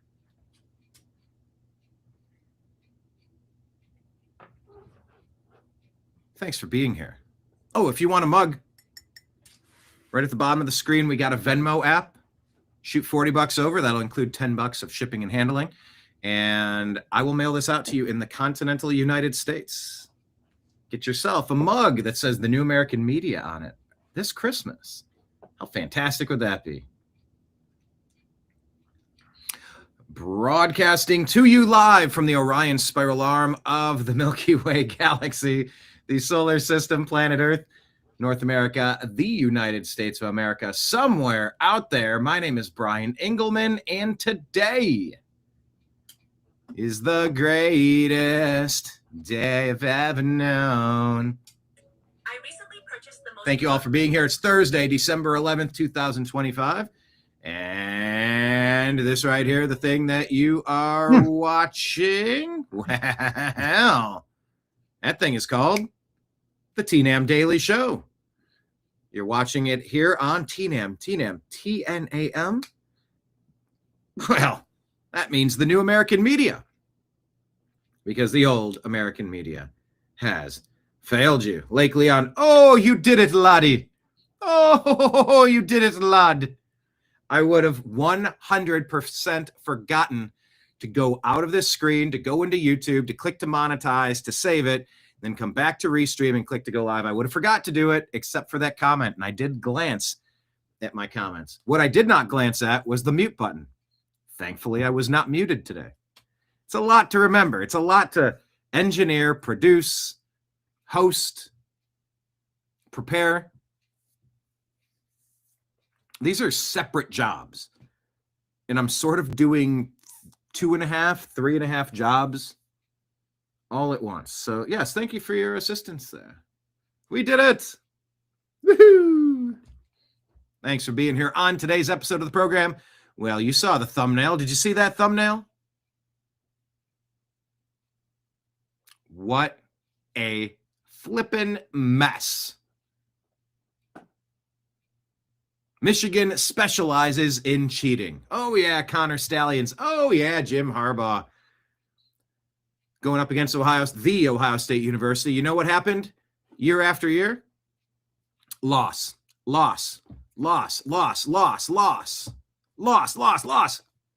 Then they bring in Connor Stallions to start cheating. Because that's what they do up in Michigan. They cheat. Well, is it any surprise that their current former head football coach was cheating on his wife and multiple kids, 2 kids, I think. Busted for banging an intern, for an affair with an associate, for an affair with a colleague. I don't know. We'll dig into the story and try to get as many details as we can, but he was fired. Oh, and then the story gets worse from that. Yeah, and he doesn't get any of his contract money. Dude flipped out. Brought a weapon, threatening to harm himself, arrested for assault, threats. He went to her house and was threatening himself, and things spiraled out of control. Then he got arrested. Simply having an affair is not an arrestable offense, but yeah, taking a weapon and going to her place and threatening her and it entered a new level of stupid. You thought you couldn't find any worse cheating and worse stupidity than what we've seen with Jim Harbaugh and Connor Stallions, the most fraudulent, asterisk-riddled, air quote, national championship in all of NCAA history. How many times in a row did you fraudulently beat the Buckeyes? 3 times, 4 times, 5 times in a row? You bunch of scamming cheaters. and you think you got a championship, well, you got an asterisk, and now you're out a head coach. This story is wild. It's like the Coldplay incident, but I have a question on this. The story had different layers. By the way, why am I just jumping so fast into all things sports related? Well, it's because I am also the host of the Unhappy Hour Sports Show here on the New American Media. By the way, programming note, strictly football with myself, Mike Barra, Jim Mitchell, and Ezrael Robinson will be today. Episode, what are we on, 19 or 20? Season 2, episode 20 or 19, I think. That's going to be today at 3 p.m. Eastern, strictly football. We're going to look ahead at the previews, the matchups, and the betting trends for the upcoming week in football. Starting today, we got football today. So 3 p.m. immediately following this show, we're going to have another show. But I'm a sports guy. That's why. I'm a sports guy. That's why. Speaking of sports, it's Christmas time in Hollis, Queens. These are, here, look at these. Look at how cool these are. I have merchandise. Look at this. Look at the thickness. Look at this. Wooden. Ohio made. Laser engraved. I'm spinning it. There we go. Look at that. Look how nice these are. They're all slightly unique based on the burn patterns, the laser etching and engraving. It's actually raised here. You can feel it. They're flat to hold a drink, but like it's grooved too. Don't you need some of these for your man cave, your woman cave, your she shed? Look at these. 4 of them, a full set. They come in circle size. Are you circle sized? That's where one of you would make a joke about a moil. Have you been circle sized? Snip, snip. No Jew jokes. Look at this. A set of 4. They come in Ohio shaped and circular shaped. $30, including shipping. About $5 continental U.S. shipping. I'll send this out to you. Shoot it on Venmo. Include your address. $30 or $30. How about 50 for both of them? You'll have 8 thick Ohio-made, American-made wooden coasters for the Unhappy Hour. Or you could get a pin. Look at that pin. Isn't that pin nice? The Unhappy Hour Sports Show. Those are $25, shipping included. So I have merch. Order some. Just shoot me a Venmo. Include your address. Tell me what you want, and I will send it out. 75 for all 3, 30 for one, 50 for both, 25 for a pin. You get it? Got it? Good. But that's why I cover sports. That's why I jumped right into sports, because I'm a sports guy. Check out our show yesterday on the Unhappy Hour. We brought in special guest Zach Barris, longtime friend of the show. I mean, goes back to the Baron Davis trade that netted the Cleveland Cavaliers Kyrie Irving. He remembers that. He's like, that was the first show that we did.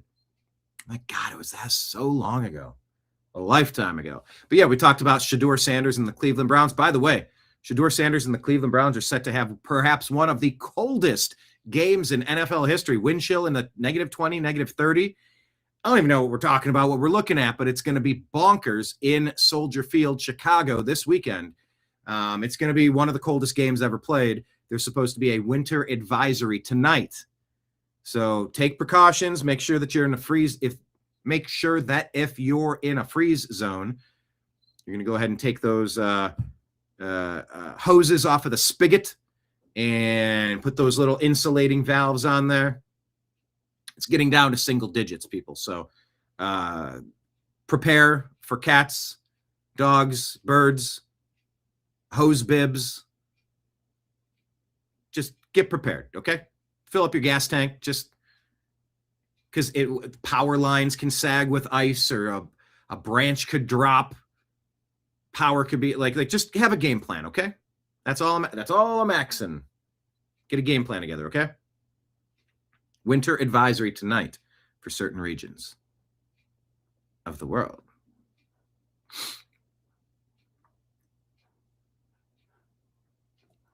All right, so we're going to talk about the University of Michigan scandal.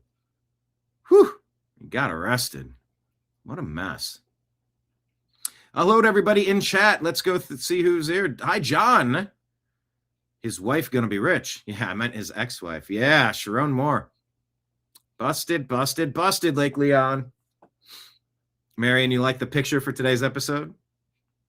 Oh, you know what? Let me play you the intro. Have you ever watched, some of you have, some of the regulars have, the intro to Strictly Football? Let me play it for you because at the end, I use that picture. Let me show you this. Check this out. Here we go. Yep. Hi, this is Eric Metcalf, and you're watching Unhappy Hour.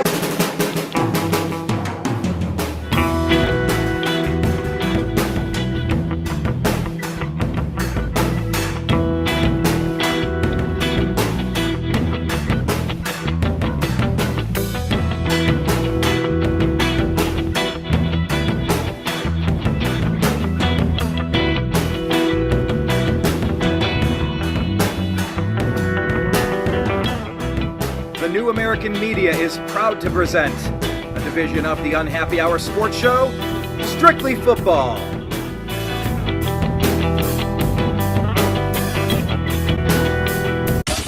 It's the Unhappy Hour. Yeah, that was me with my love for Baker Mayfield.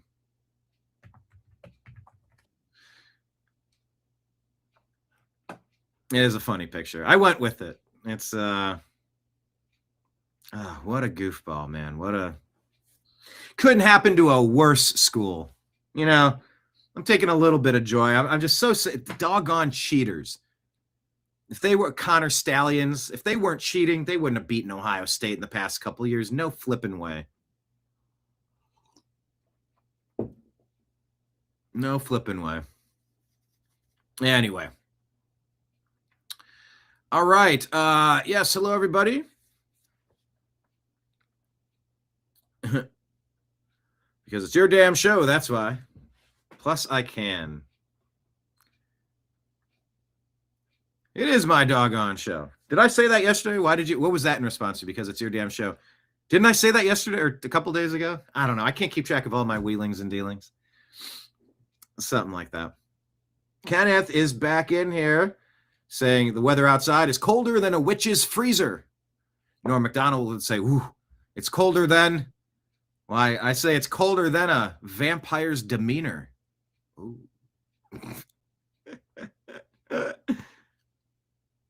New music? No, that is the intro music for Strictly Football.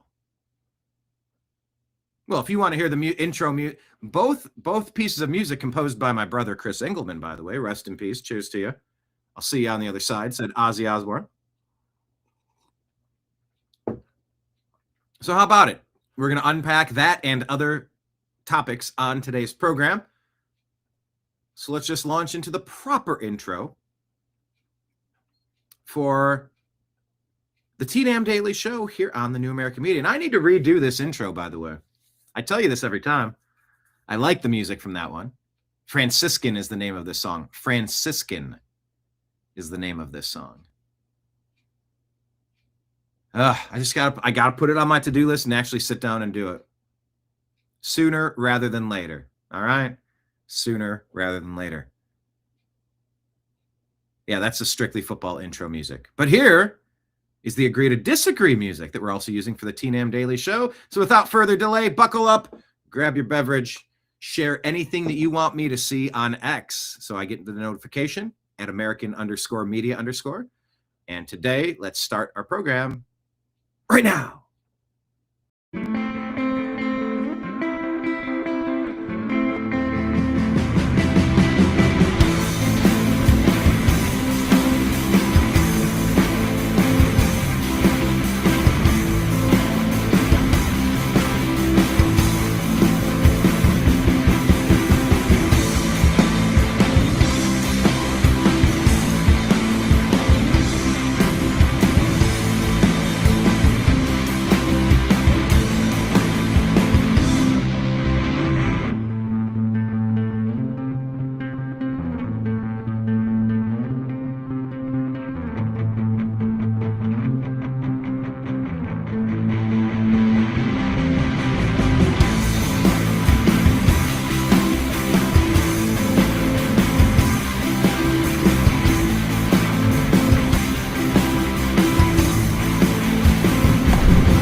your guide to the truth.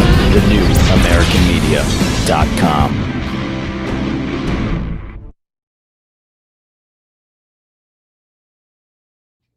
Thank you, everybody, for watching and being here. Today was day 2. We began 200 level courses for a guest, a colleague, an acquaintance, perhaps a burgeoning buddy, who knows, helping somebody take his program off of terrestrial radio and onto the Rumbleverse, onto the Restream universe. And there's a lot to unpack. I forget just how much I've learned in the past 3 years. There is a learning curve, and you've been here with us, you regulars. Thank you so much for being here. It's a labor of love. It's a journey of love, ain't it now? Ain't it now? Okay. By the way, at the bottom, just a reminder that we do have tip jars here at this bar. We're going to talk about all the stories that are playing on the news screens above us. But we do have Patreon, where you can sign up to become a monthly supporter. Thank you to everybody who has, for like $5-10 a month. I think we have a $15 or $18 a month, maybe $100 a month, $1,000 a month. Thank you to everybody who signed up, and everybody who signed up for a free Patreon account access. That's a place to find us if we disappear off YouTube tomorrow. We are not in the clear in the free speech realm of YouTube. I don't trust them at all. Yes, we've been able to build them back. We built back better. Yeah, we you know the thing. It's the Bananarama, come on, man. You know, the magnification, the mummification, the monetization. We built back better, Jack. You know, come on. Frankly, I don't know what the fuck you're talking about. I'm difficult to understand, but even that, I can't even make out what the hell you're trying to say, Joe. But we did build it back better, but I don't trust them. So it's nice to make sure that you're linked up to us on different places. So Patreon's a place to do that. Free account, even if you don't sign up for the paid subscription, which is definitely appreciated.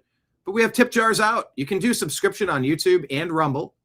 Very much appreciated to all of you who have, as well as Rumble rants and super chats for the holidays. Sing your favorite holiday song, pour yourself a glass of eggnog, and go, I've been blessed this year. I'd like to pay some of that forward to my buddy Brian. Tip jars are out in the forms of Rumble rants and super chats, as well as Venmo, Cash App, and PayPal, all scrolling at the bottom of the screen. All right, what I want to do is start off with our X feed. Let's go ahead and pull this up for you. Let's see, I'm off the screen. Do I want it like that? I'm very tiny that way. Top and bottom. Here, I'll go tiny. How about that? Oh, I'm Tiny Elvis. Uh-huh. Tiny Elvis, another Rob Schneider skit. Let's just dig through the news today, shall we? Rothmis put this out and says, diversity and multiculturalism were always code for whites becoming minorities in every single country, city, and small village. A West ruled by foreigners who despise it, in collusion with domestic enemies who equally abhor it.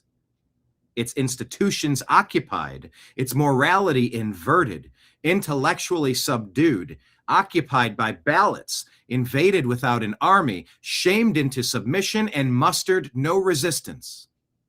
We are witnessing the historical suicide of a civilization. The West will change, but change isn't always for the better. The third world, what is this? The third worldist shitholization of the West is here. It says here, New Zealand is now just 55.9% European. Census shows, and the whites are set to be a minority in 2028. This was the grand plan of the Obama doctrine. 16 years. Yes, he was working in the backgrounds with these NGOs for the 4 Trump years. 16, 17 years Obama's been trying to do this. He hates half of himself, it seems, through policy. If you're going to judge based on policy decision, it sure seems like he's taking issue with half of his lineage from Stanley and Dunham, doesn't it? The Marxists, the globalists, overthrowing sovereign nations, regardless of race, overthrowing the sovereign nations with military-aged invaders, military-aged men, non-citizens. A grand conspiracy.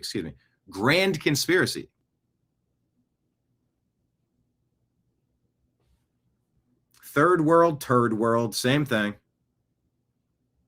Tiny E. You can call me Tiny E. It's Tiny Elvis.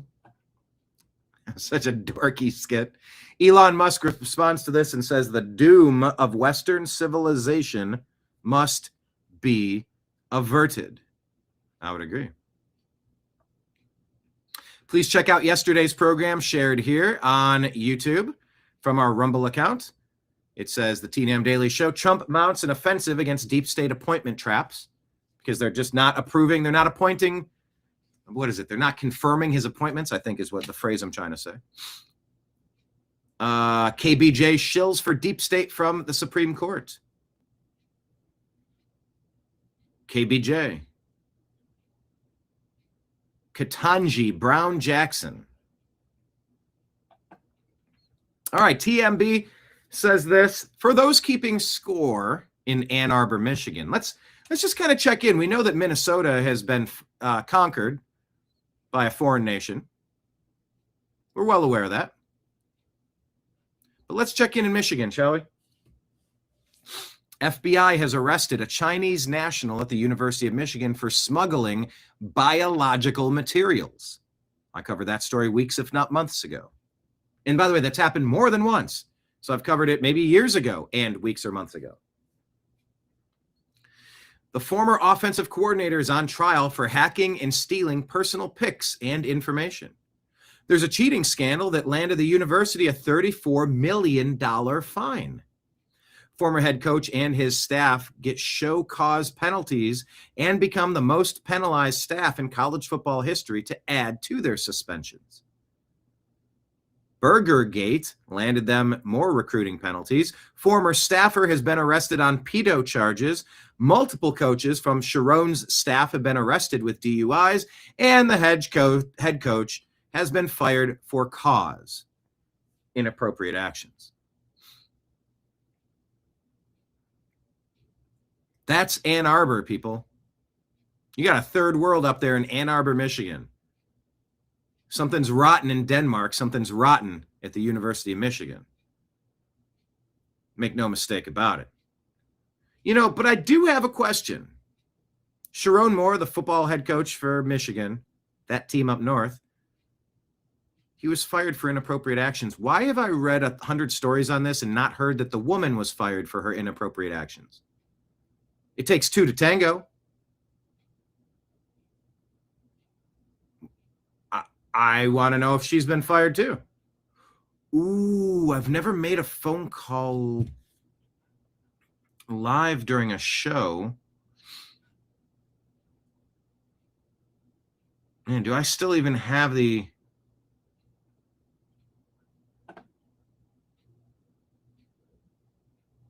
I mean, let me see if I can do this.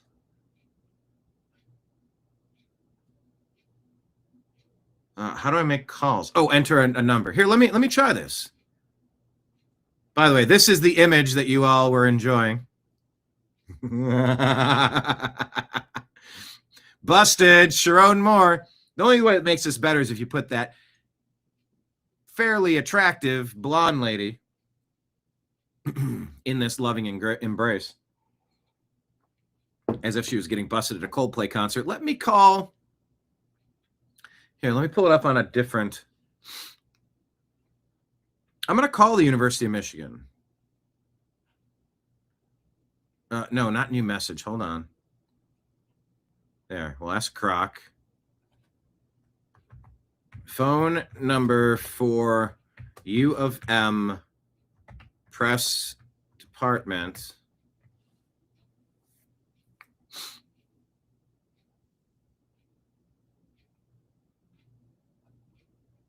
All right, I'm going to call them live. I haven't done this before. Let's see. I have to close out some windows. I'll close this one. I got a lot of windows to close here.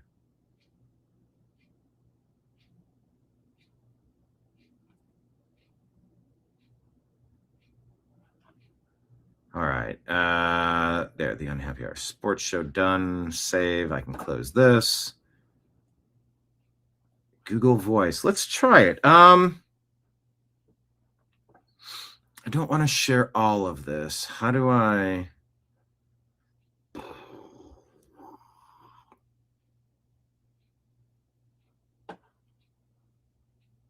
Well, here, let me just... Oh, it won't let me enter a name or number. What do you mean register now? Okay. I just want to paste a number. Why can't I call? Is Google Voice not going to work? I wanted to call University of Michigan. What?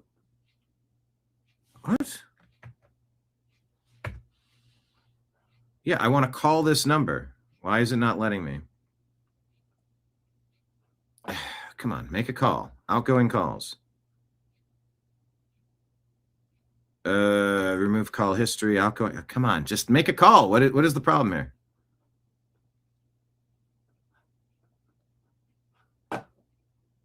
It says enter name or number, but I can't.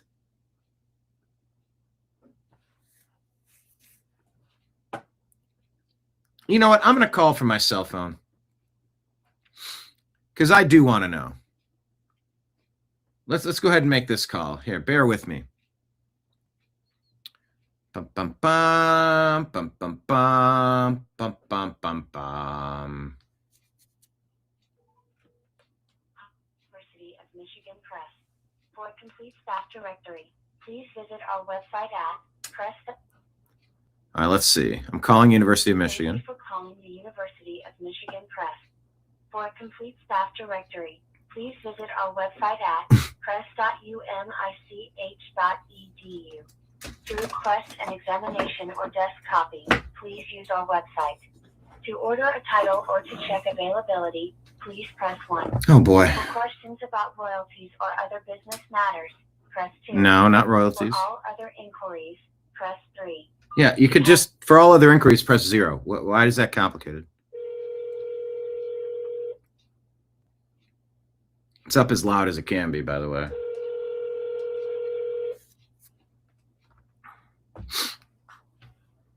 It is ringing.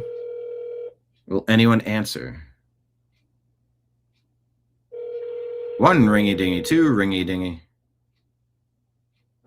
No, I'm not going to ask if the fridge is running. Hello, you have reached Charles Washington at Michigan Publishing. Please leave me. No, hold on. I don't know what that is. Phone number, U of Michigan. No, we're gonna call because I'm curious. I haven't found this. General information. All right, I'm gonna call it again. Thanks for bearing with me. I was trying to do it on Google Voice, but Google Voice is jacked right now.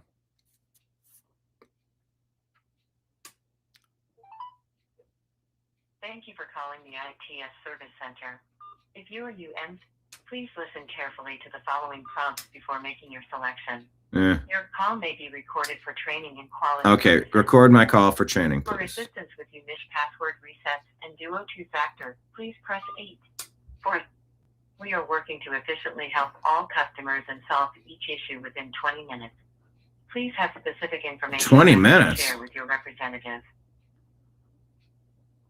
Can I speak to Mr. Jim Shorts? Marion, I know I wouldn't answer today.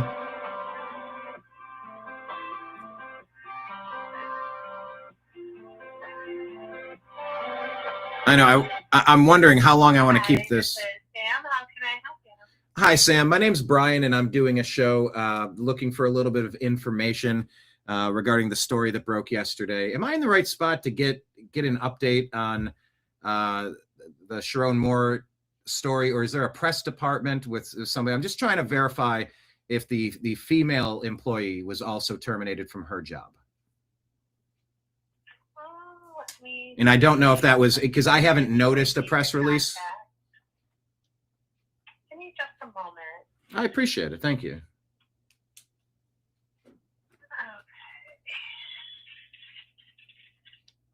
Yeah, because I think one of the questions is we saw that the head coach got fired, but it's like, well, it takes two to tango. So we're assuming the female got fired for violating the code, the policy in her hiring manual as well, because, two to tango. But I didn't see that reported anywhere. But I didn't see that she wasn't fired, so I don't know where we're at, and just trying to get some clarification. And Brian, where did you say you were from? Yeah, I'm live. I do a show every day called the TNAM Daily Show with the New American Media. And so as we're unpacking the news, reading about the story today, that's like the biggest who, what, where, when, why question that I haven't observed one way or another definitively. Yes, of course, she was also terminated, or did she get some sort of special treatment and not get terminated? So just trying to answer that main question.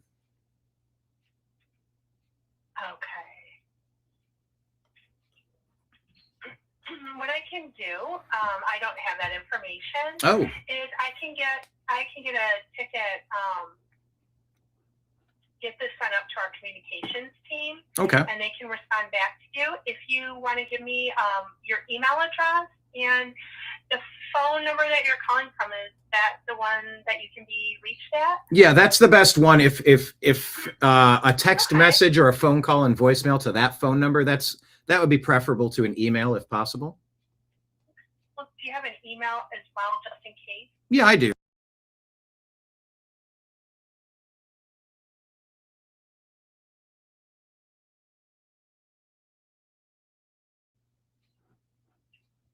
Yeah. Okay. And then like a .com. Yeah, newamericanmedia.com. Yes. Okay. All right. Yeah, I will definitely get this information sent up, and then they will be contacting you back about this. Okay.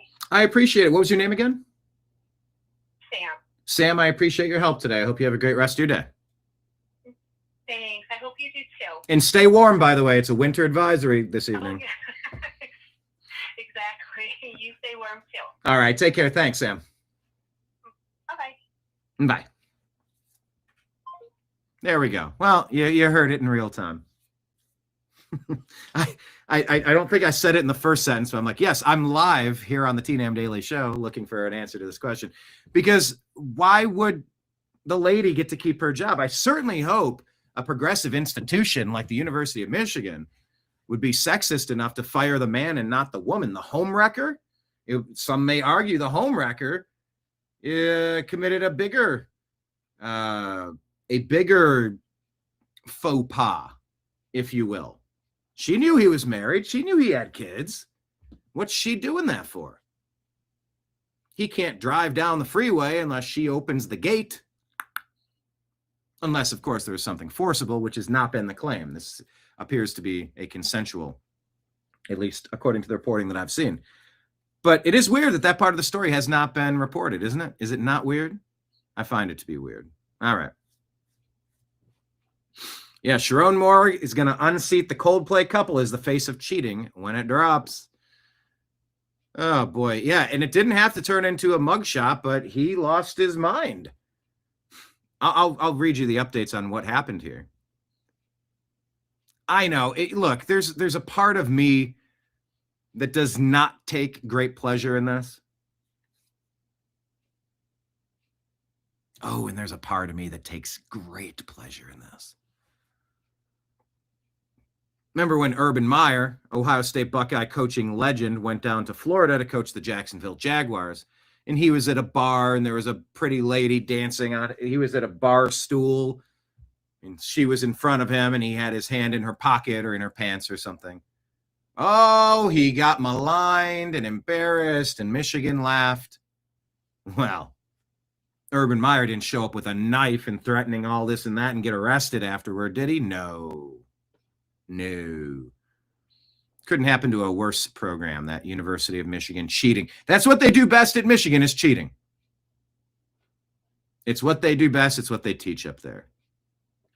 So anyway, we'll dig in and get some more information on that, but let's continue going around here. Johnny St. Pete says, holy wowzers. Oh, hold on. Wait a minute. Stop. Somebody told me something at the top of the show that I did not address. And I wasn't aware of it, so I wasn't thinking about it, and I'm juggling chainsaws and apples and bowling pins here. I want to say a quick word, a quick prayer. Unless you're driving, feel free to close your eyes, bow your head, or clasp your hands together in a little triangle-y prayer thing. Is there a word for that? Prayer pose? Dear Lord, Heavenly Father, Jesus Christ, God and Creator of the universe, or whoever you deem your personal deity to be, please look after Scott Adams, who, as according to my understanding, was rushed to the hospital again today. If it be your will to heal him, please do so, because a lot of us really appreciate and gain a lot from his Coffee with Scott Adams show, in the way that he helps us think about how to think, if not to parrot his talking points or buy into any of his perspectives per se, but it's usually an exercise in how to think. I find that valuable. Millions of others do as well. So if it be your will to heal him and put him on the fast track to recovery, please send your angels to do so. Regardless, please watch over him and give all of his care providers, nurses and doctors alike, the knowledge, the inquisitive nature, the steady hand, the expertise, the medicine, and the materials to help him stay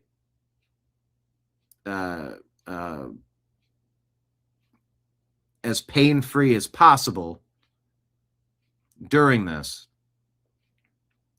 Just give him strength and send him love and watch over if you can. In your name we pray, amen. Yeah, I didn't know. Scott, I listen to his show every damn day. If not every day, many days. I do enjoy it so. So prayers, thoughts to Scott Adams. Yes, prayers up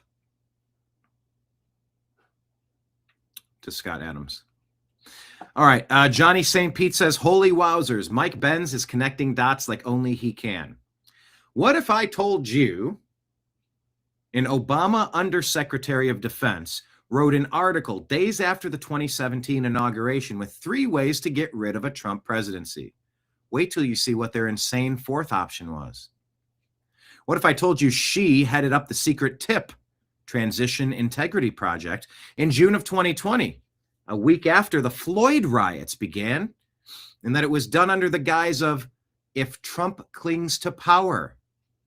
But there, within that document, truly laid the strategy and game plan of the deep state uniparty, all coming together with people such as former head of RNC, Michael Steele, who I've interviewed, DNC, Donna Brazil, and John Podesta, read his emails, among others. Also discussed was the possibility of street riots, and that may force him out in their war games scenario. Wowzer. They claimed this meeting in June was just a bipartisan exercise. But within the exercise, one of the concerns was the president seizing mail-in ballots. Why would they be worried about that? Remember something, the pipe bombs were found at the RNC and DNC, and former heads of those committees were at the war games. Also, another exercise was Trump being forced about by street mobs. The Floyd riots had started a few weeks before. This meeting sound like a coincidence? Question mark. Bravo, Mike Benz Cyber. This one has 5,500,000 views, more than 500,000 views. Scott Adams says, mind blown. So check this out. It's a 15-minute clip where Mike Benz puts these dots together. Curious to get your thoughts. I don't know Matt Van Swole personally, but I've been following his work, and he seems to be reputable insofar as I've had no particular reason to distrust anything he's put out. So that being said, if it's accurate, let me tell you this. Breaking, according to Matt Van Swole, the man who was stabbed in the chest by an illegal alien invader on the train in Charlotte, North Carolina. No, not just Irina Zarutska. Irina Zarutska should have been the George Floyd moment of whites to stand up across America and rise up and say, we are sick of being targeted. But just a day later, just 2 days later, how soon was it after Irina? Was it the same day? The video was leaked and then a day later, Charlie was gone? Very interesting, isn't it? That story shook me to my core. But yes, more stabbing assaults, more knife violence, illegal alien again. Irina wasn't an illegal alien. The killer wasn't. He was just a well-known crazy violent guy that should have never been allowed out in public. Should have been quarantined for life in some sort of treatment facility. Instead, North Carolina said, we like our crazy violent people roaming the streets for some reason. Well, the man who was stabbed this time is named Kenyon Doby. He's in critical condition with a tube in his chest pumping blood out of his lungs. Damn. According to authorities, Doby was the only person who stood up and told the drunk illegal to stop screaming at riders, including an elderly woman on the train. For his efforts, he was knifed in the chest. Quote, I guess it's better off that it happened to me and not an older person. I wasn't trying to be a macho man, but what I won't allow is you to attack random people for no reason, especially the elderly. We said this man is a GD hero. Of course, GD stands for gosh darn. A modern day Daniel Penny. Of course, you remember Daniel Penny was the service, I believe he was in the military service, at least at one point. And he was on the train with a crazy violent guy threatening people, so he put him in a hold until they could get to the police to hand him off. And the guy expired in the meantime, and they charged him with a crime for standing up to defend the people around him. A militia member. You know what militia is? It's a first responder. Someone tries to attack your person, your house, your family, your community, your city, your state, your country. Militia is a first responder. It's not a dirty word. It never has been a dirty word.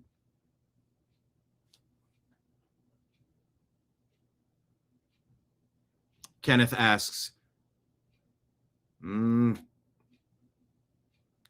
so would you say we need to all...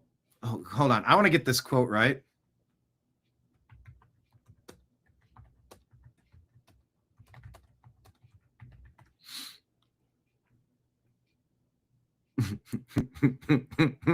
Kent Brockman, the news anchor, is speaking to a professor during a panic in the episode Homer the Vigilante.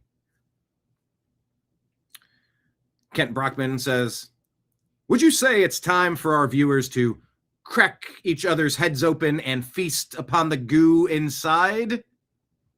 Yes, I would, Kent.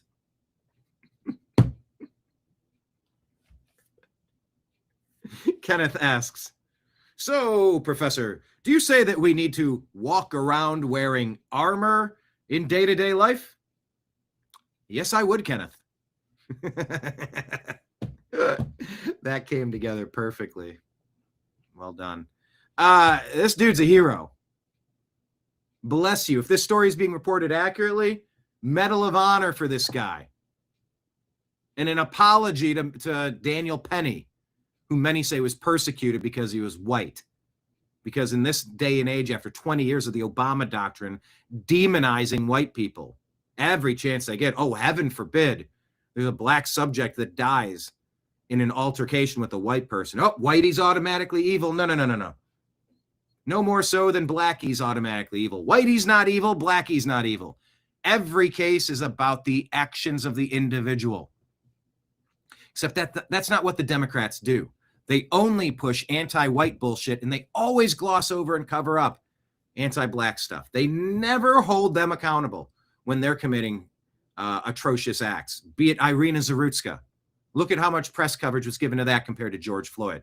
George Floyd, you can't say he had it coming, because, right?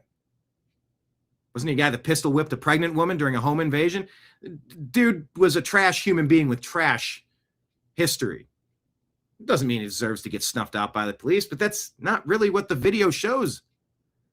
Shows that the police were called because he stole from the convenience store, passing monopoly money off as real money. It wasn't. He stole.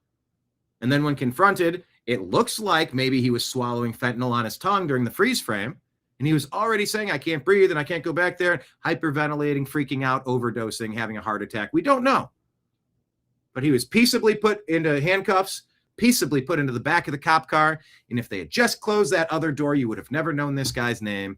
But he freaked out, squirmed out, and got on the ground, which is where the knee went down to the shoulder, neck, back area, as he was trained, allegedly, and reiterated and confirmed by many people on the Minneapolis police force that that's what you do. In that area, you just put a knee down. You don't put pressure. You're not putting all of your body weight on it to harm the person. You're just trying to make them immobile, where that person expired.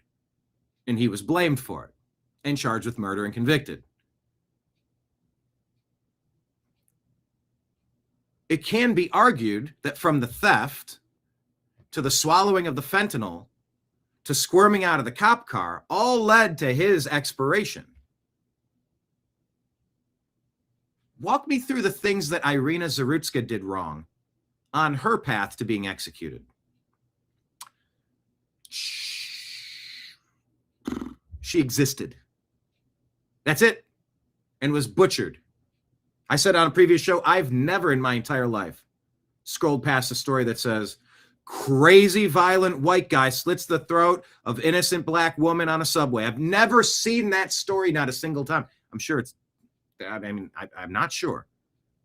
I feel like I would have heard about it a quadrillion times by now. I've never seen it. But we see stories of innocent white girls getting butchered over and over by dudes of different races all the time.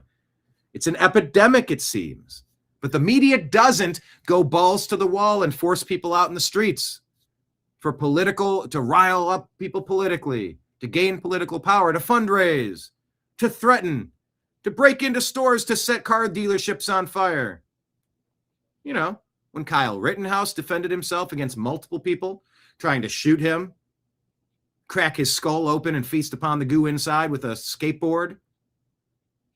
Yeah, he defended himself against crazy violent people, and he had to stand trial. It's bullshit. Self-defense is self-defense. Not every self-defense case deserves a case, a trial. Look at the basics of the situation and acknowledge that we all have a right to self-defense.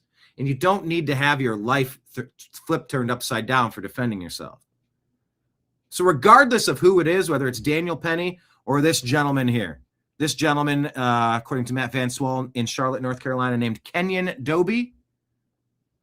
I want to say Kenyon Doby, along with Kyle Rittenhouse and Daniel Penny, deserve a Presidential Medal of Freedom.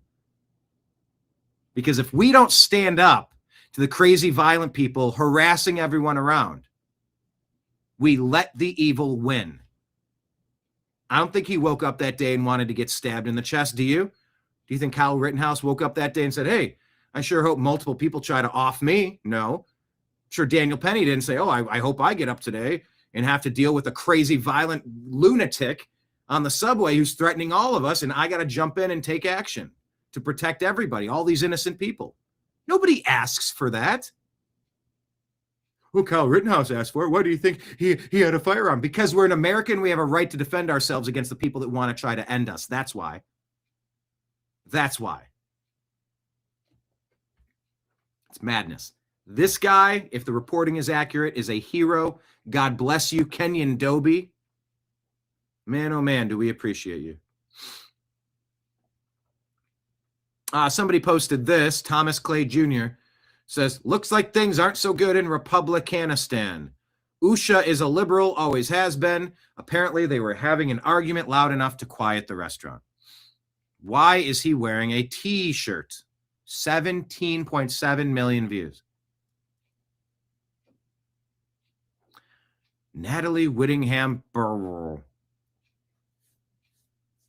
Liberal. Who loves that her pronouns make you mad. Is this a satire account? JD responds, goes, yeah, I always wear an undershirt when I go out in public to have a fight loudly with my wife.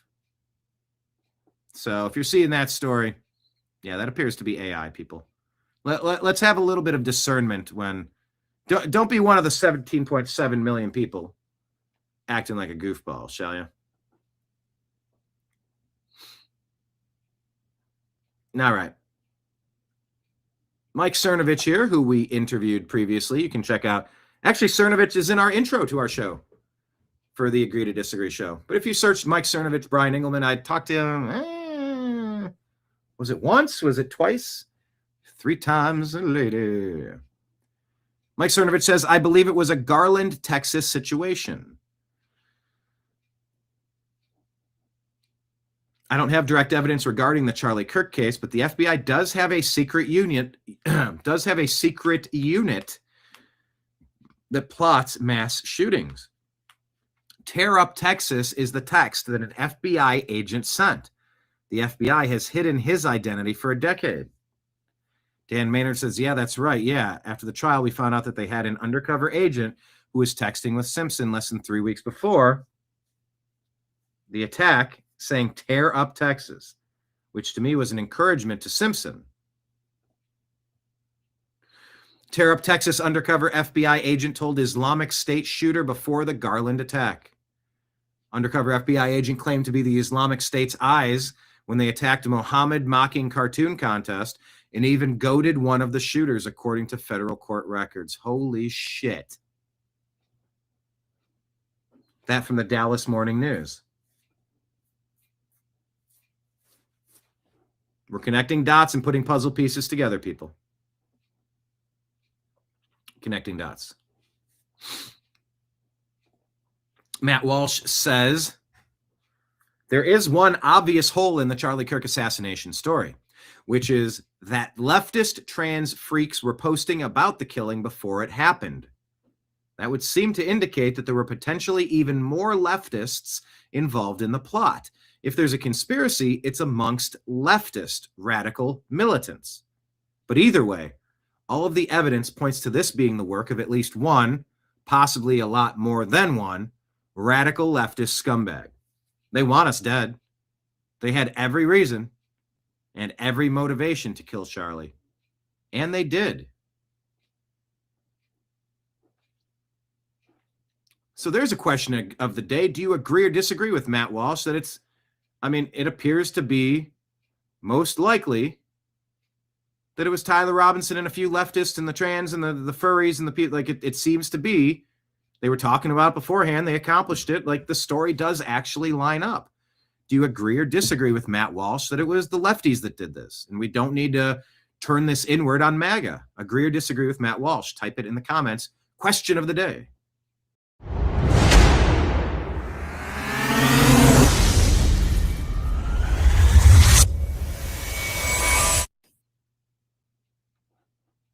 All right. What it's showing here is the conservative alternative. It says, this is the group you're referring to, Matt. Tyler Robinson was associated with this organization and multiple members posted online about the plot beforehand. They had direct ties to the State Department too, although their contact was canceled after September 10th. We need answers. Queer resistance, agitate, educate, organize. And this person has terrible finger discipline because they actually have their finger on the GD trigger. The gosh darn trigger. You never put your finger on the trigger unless you're ready to pull it. What does this see? Armed queers in Mecca want you to come learn about the radical history of queer liberation movement. Salt Lake City, Utah.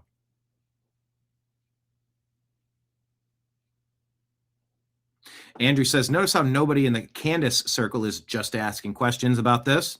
An Antifa plot is infinitely more plausible than some weird Israel, French, Egyptian scheme, he says.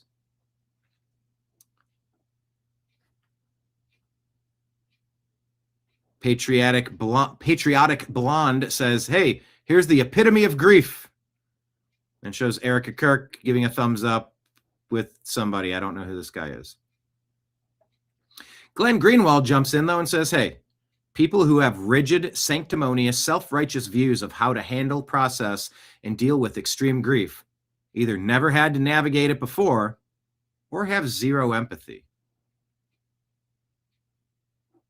Yeah, I could go for a little bit more empathy toward Erica Kirk and Turning Point USA at this point. You got receipts, deliver them. Otherwise, kindly STFU a little bit. On the flip side, Turning Point did say that they were going to take that conversation. They were going to have the debate with Candace, and they backed out. They chickened out. They lied about the good faith efforts to find a time and date that worked for both parties so that they could have a conversation, unpack all the questions, and confront them head on. Turning Point USA, the ball's in your court. Whatever you tried to do by saying, oh, looks like Candace turned us down, so never mind, I guess we're doing it without her. No, unacceptable. You clowns. That is clown behavior. I've been booking guests on the New American Media for 15 years. Never once do I reach out to somebody who either wants to be on the show, and some people do. In fact, we've been getting more requests out of nowhere hey, I got this guy that wants to be on your show. You do? Okay. Haven't got around to it yet, but never once have I tried to, who was my last guest? Zach Barris yesterday for the sports show. Or Mike Barra, Ezrael Robinson, Jim Mitchell for Strictly Football. Of course, those are shows I'm producing. Zach was my guest yesterday on the Unhappy Hour, and Bob France was my guest a couple days ago on, I guess that was the Unhappy Hour too. But if I want a guest, I don't just say, hey, Friday, 3 p.m. Oh, you can't do it then? I guess you're not coming on the show and you didn't want to. I guess we're doing it without you. Huh? It's not what? That's not how you book a guest. That's lunacy. But I agree with Glenn Greenwald here. Navigating grief, come on. There's no one way to do it, and she's staying busy. What do you want to just sit in the corner and cry and get super fat? Come on, be better. Also, I want Candace asking every question. And if she's got stuff to confront with TPUSA, have the conversation. Marion says, question of the day, my jury is still out on the whodunit of Charlie Kirk. All right, Martyr Maid puts this out. I'm not entirely certain that these are all accurate data points, but I think it's directionally accurate, if nothing else. Median age of a first-time home buyer in 1955 was 30 years old. Median income for those 30-year-olds in 1955 was $2,800 a year. That equates to roughly $33,850, $34,000 adjusted for inflation. There we go. These homes cost 2.6 to 2.8, the median income of a first-time home buyer in 55. Okay. So right now, by the way, median cost is now 7 to 8 times the income of a median first-time home buyer. Median age of a first-time home buyer today is now a decade later at 40. I heard that it was 50, actually. Median income for a 40-year-old today, $62,000. A basic 3-bedroom, 1-bathroom, single-family home in mid-cost markets like Indianapolis and Milwaukee, $400,000 to $500,000. That's 7 to 8 times. Federal taxes paid by median home buyer in 1955 was about $110, $130. That's $1,300 to $1,500 adjusted for inflation. Compare that to federal taxes paid by a median home buyer today. Well, roughly 10 times that, $10,200. Annual cost of healthcare for a median home buyer family in 1955, about $100 to $125.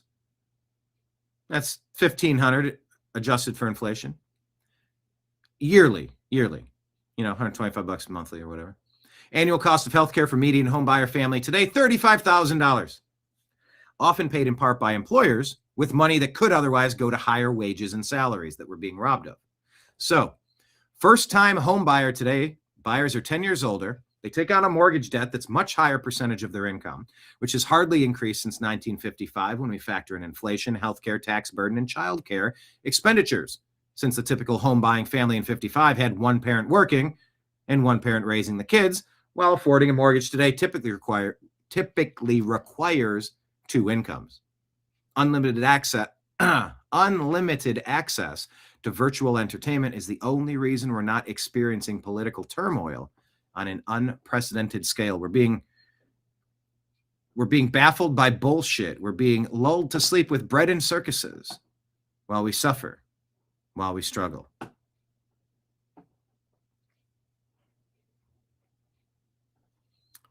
National Association for Gun Rights says, don't even get me started on how much guns used to cost. Ascended Concepts says, hey, in 1964, the minimum wage was 5 90% silver quarters. In 2025, 5 90% silver quarters have a melt value of 45.20. We don't need minimum wages. We need sound money.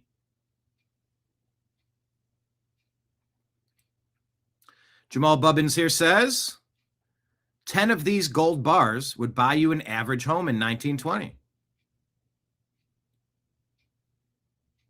10 of these same gold bars will buy you an average home in 2023. Our Federal Reserve notes have been destroyed, and I ask, well, the New American Media asks, can we go back?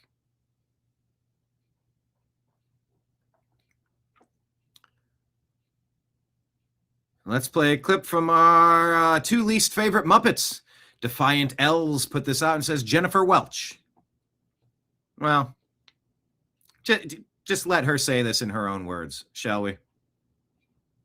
Her attack on substituting a relationship for a man with a substitution for the government. This is, they're bashing Erica Kirk, mind you. Her attack on substituting a relationship for a man with a substitution for the government is overtly an attack on poor people and the racist connotations in that, considering she's abundantly aware of when you talk about women. Oh, two white liberals talking about racism. Oh, I'm so eager for more of this claptrap. And poverty in that, consider. Hang on, let me reset so you can hear her full sentence here. An attack on poor people and the racist connotations in that, considering she's abundantly aware of when you talk about women and poverty, that Black and brown women stick off the charts more so than white women. This is an intentional attack on poor women. And this is a dehumanization, all done in the name of her Lord and Savior, Jesus Christ, which is the exact opposite of what the central character of the faith of Christianity preached against. So this is intentional weaponization of her gender and her faith. And she is a grifter. And just look at the costume changes. Wow. Look at the costume changes. Look at the costume changes. She's so proud of that thought. She repeats it twice. Christianity preached against. So this is intentional weaponization of her gender and her faith. And she is a grifter and just a grifter. What the fuck are you? Bashing the grieving widow. If that makes her a grifter, lady on the left, what the hell does that make you? Look at the costume changes. Look at the costume changes. Look at the costume changes. Are you upset with costume changes because you and your alter ego over there with glasses, you both black monochrome, kind of keeping it, definitely not wearing a cross lady on there, but costume changes. You're both, you have a problem with costume changes? So what is she advocating? Erica Kirk doesn't deserve any sympathy or respect unless she goes full Vladimir Zelensky and wears the same stupid outfit every event. Remember, Zuckerberg does that too. Steve Jobs. I don't want to think about my outfit every day. I just want to wear the same black shirt. I'll get 30 black shirts and I'll just wash them and whatever. But I don't want to think about it. I want to wear the same jeans, same shirt. I want 30 of them. I want a clean version. I mean, what a wild thing to say. To make one of your mega complaints the fact that she's changing costume. These people are these people are lost. Look at the affect and how she does that. Look at the affect in how she does that. She should be forever in crying mode, in the fetal position, curled in the corner crying, and she should never change her clothes. Fuck you, bitches. Fuck you two. How dare she not be forever miserable? And how dare she change her outfit? Fuck you two. It's wild. This woman should be kicked to the curb. Kicked to the curb, says these two squinting nincompoops. Which, by the way, would make a great name for a punk band. The Squinting Nincompoops. She is an absolute grifter, just like Donald Trump and just like her unrepentant, racist, homophobic husband was. So now she's speaking of the dead, an unrepentant, racist, homophobic husband. It's wild. This woman. These bitches. When she'd be kicked to the curb, she is an absolute grifter, just like Donald Trump and just like her unrepentant, racist, homophobic husband was. Wow. Lake Leon says, 2 dudes? Ugh. Ugh. They both got liberal white woman syndrome, that's for sure. Matt Walsh says, let me go bigger screen here. The left went out looking for their own Joe Rogan, and they seem to have settled on a repulsive hobgoblin with the charm of a corporate HR manager, the facial dexterity of a stroke victim, and the IQ of a squid. Good choice, guys. I'm sure this will work out well.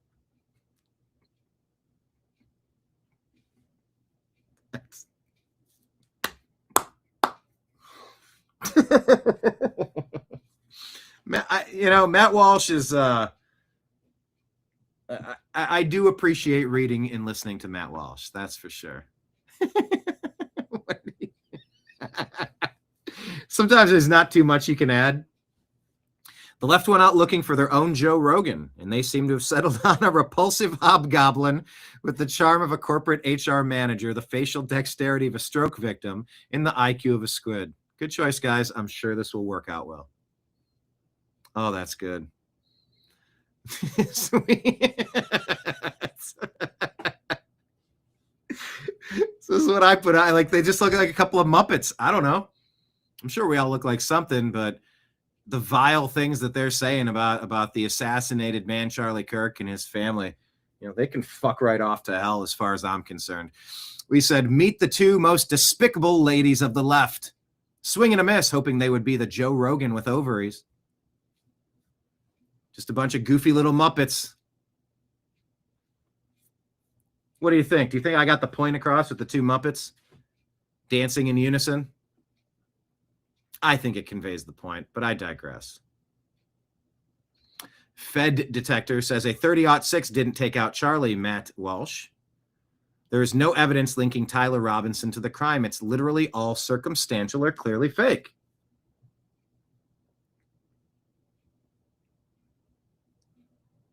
Matt says, what are you talking about? Robinson confessed to his partner, his Discord, his family, and the sheriff. His DNA was found on the trigger of the rifle. What's wrong with you guys?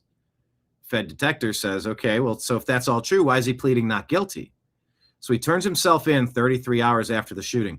33 hours. Remember, 33 hours. Okay, dork.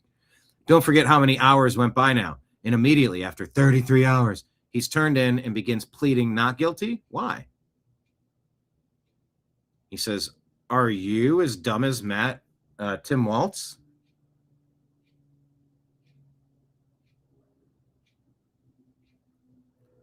CA says, what about the patsy? What about BB confirming Charlie's death before virtually anybody else? Why did his team take the camera behind Charlie that was the best angle? These are just a few of the many blatant holes in this narrative. You don't seem to care about these. You accept the official narrative because all you talk about is the left on your boomer slop show. Says CA all day. Matt Walsh, none of these things constitute evidence even remotely. And the conspiracy theory makes less sense of these facts than the so-called official narrative does. You're posting random circumstantial points as evidence of a theory that itself does a worse job of explaining the points than the theory you're trying to debunk. For example, if powerful forces in government had selected Robinson as the patsy, why would they also have a second patsy who they would arrest and clear almost immediately? What possible purpose would that serve them? It's a weird detail, but your theory makes it less explicable, not more, which means it's a bad theory. We all want answers. But Matt says in response to a lot of this, okay, so let's go through this. Various powerful governmental forces across the globe conspired to K. Charlie Kirk, and rather than just having him die mysteriously in his home of a heart attack or a suicide,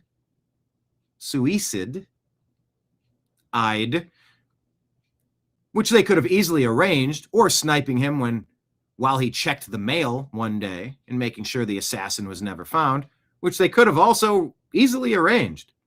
They decided to carry out this plot on stage on camera using Robinson as a patsy, who they allowed to be captured alive for some inexplicable reason, when they could have just made it a murder-suicide and tied up the loose ends.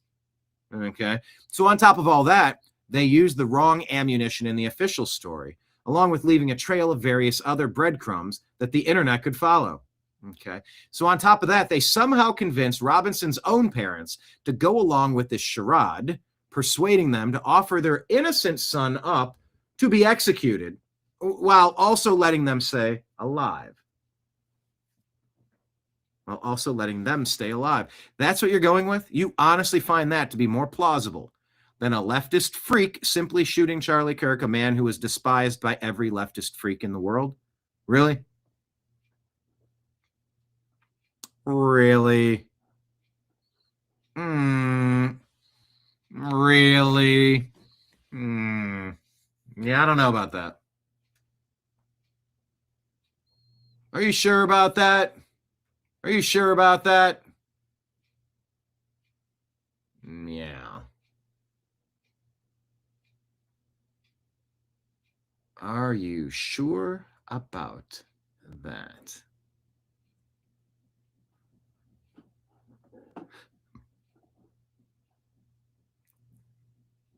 Oh, okay. Rand Paul here. Having a chat on Newsmax, talking about the auto pen pardons. If you can just give me a really quick answer on this one, because I got to get it in. President Trump has declared the auto pen pardons and commutations null and void. This includes His Eminence Dr. Fauci and General White Rage Milley. As you understand it, what are the next steps in holding these two men and others accountable for what they were being, quote unquote, pardoned for?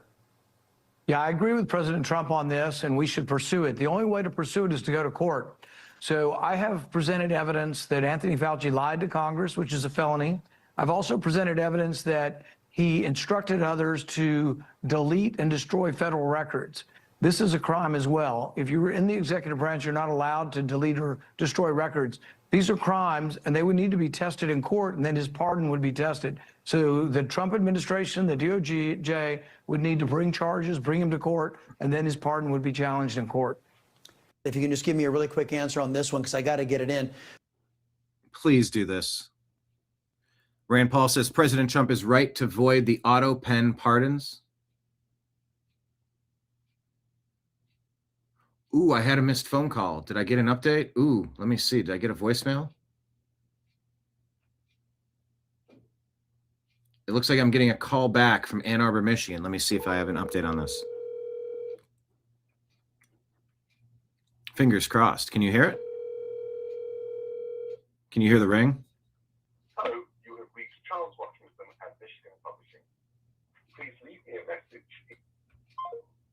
Nope. Okay.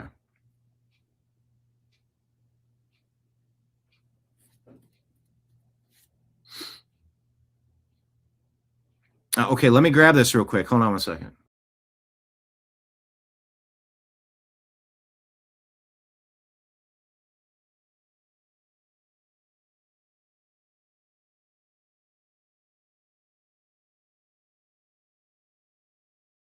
No, it's okay. Thanks for getting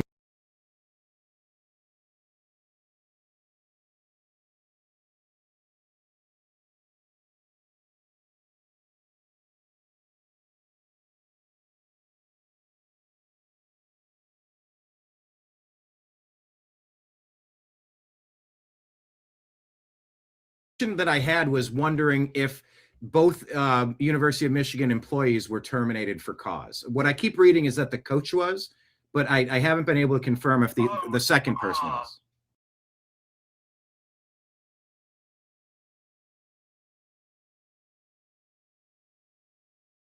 The university.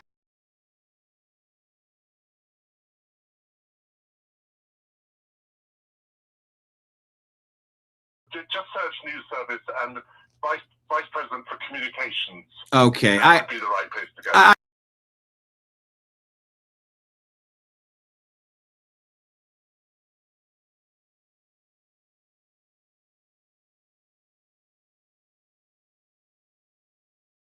For vice president for Okay. communications.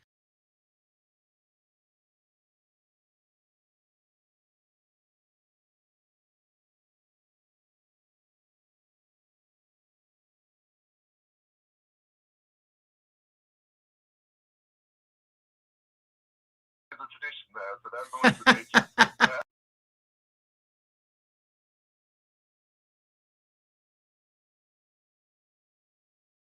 All right. Yeah. So somebody did call me back, and it was somebody from the press department, but that's no, like the press. It's like a printing press. I said, you need to change your name to publications. Like, then you'd be wrestling with 100 years of tradition. Well, yeah, some things are worth changing. So I digress. Anyway, still waiting to get an update on that. Let me ask Grok. Let me just see if AI has an answer. Was the woman here, let me see. Was the home wrecker who slept with the U of M coach terminated for cause as well? Let's see here. No confirmed information that the staff member involved in the inappropriate relationship with former University of Michigan football coach Sharon Moore, widely rumored online to be executive assistant Paige Shiver, has been terminated either for cause or otherwise.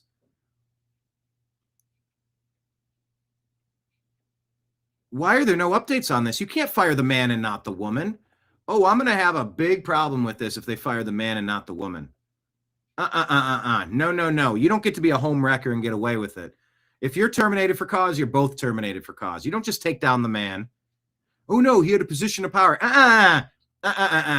Monica Lewinsky chose to do what she did. She knew Billy C. was married. No. These ladies know what they're doing, and they need to be held just as accountable as the men. So I'm following this story to get confirmation on that particular point.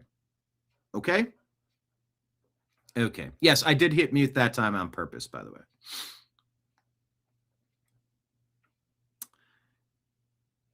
Tucker Carlson isn't buying the Charlie Kirk story. Here he is talking with Theo Vaughn. Take a listen here. John Ziegler. Well, I'll get to John's reaction in a minute, but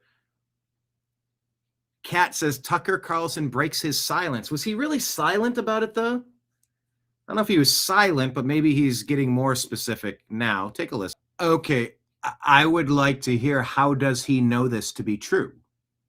How did he confirm this? How would one go about confirming this? So that's question number one I'd have for Tucker. Not disbelieving him, not believing him, but just a follow-up. Well, how do you know that to be true? How did you confirm this? Yeah.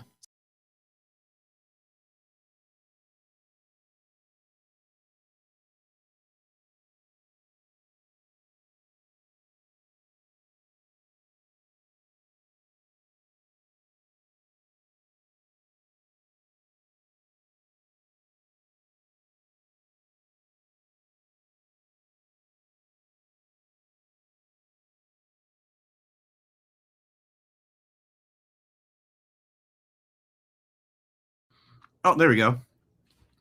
Wasn't Candace supposed to reveal something yesterday? So, yeah, I was on mute at that point. I was talking. Oops.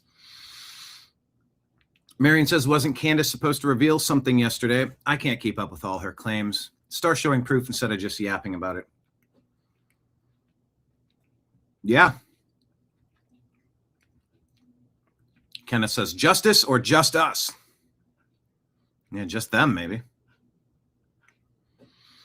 John Ziegler, who's been Who was Charlie Kirk? I didn't press play. Stop. John Ziegler, who I've interviewed multiple occasions. He used to do a show in Los Angeles. He says, I used to think that the Rush Limbaugh, Matt Drudge, Sean Hannity cabal that ran the right-wing media was bad. I now realize that situation was great in comparison to the Tucker, Carlson, Candace Owens, Megyn Kelly alliance of lunacy that has taken over online MAGA media.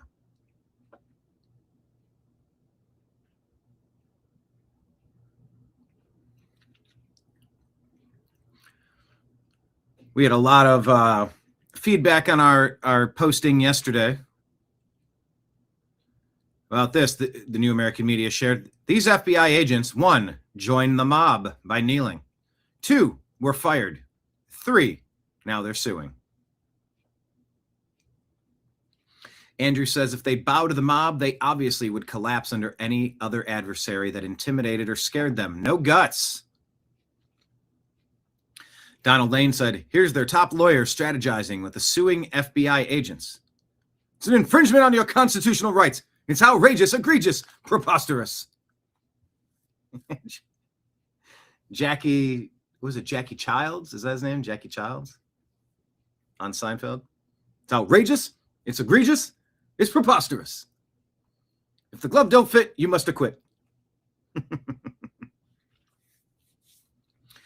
There it is. Michigan fires head coach Sharon Moore for cause. He spent 2 seasons as head coach following 6 years as a member of the offensive staff. The Unhappy Hour Sports Show. Make sure you're following that on X, please.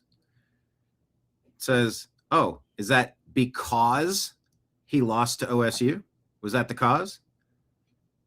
Because he lost to the Ohio State University? I don't know. Let's pull this up here. Oh, news in the realm of sports. Steelers TJ Watt is at a hospital having a lung evaluated. Oh, lung injury during treatment. What? How do you do that? Not a lot of info there. Okay. Former Michigan football coach Sharon Moore, this is according to Pete Thamel and Dan Wetzel of ESPN. Am I sharing this screen? No, I'm not.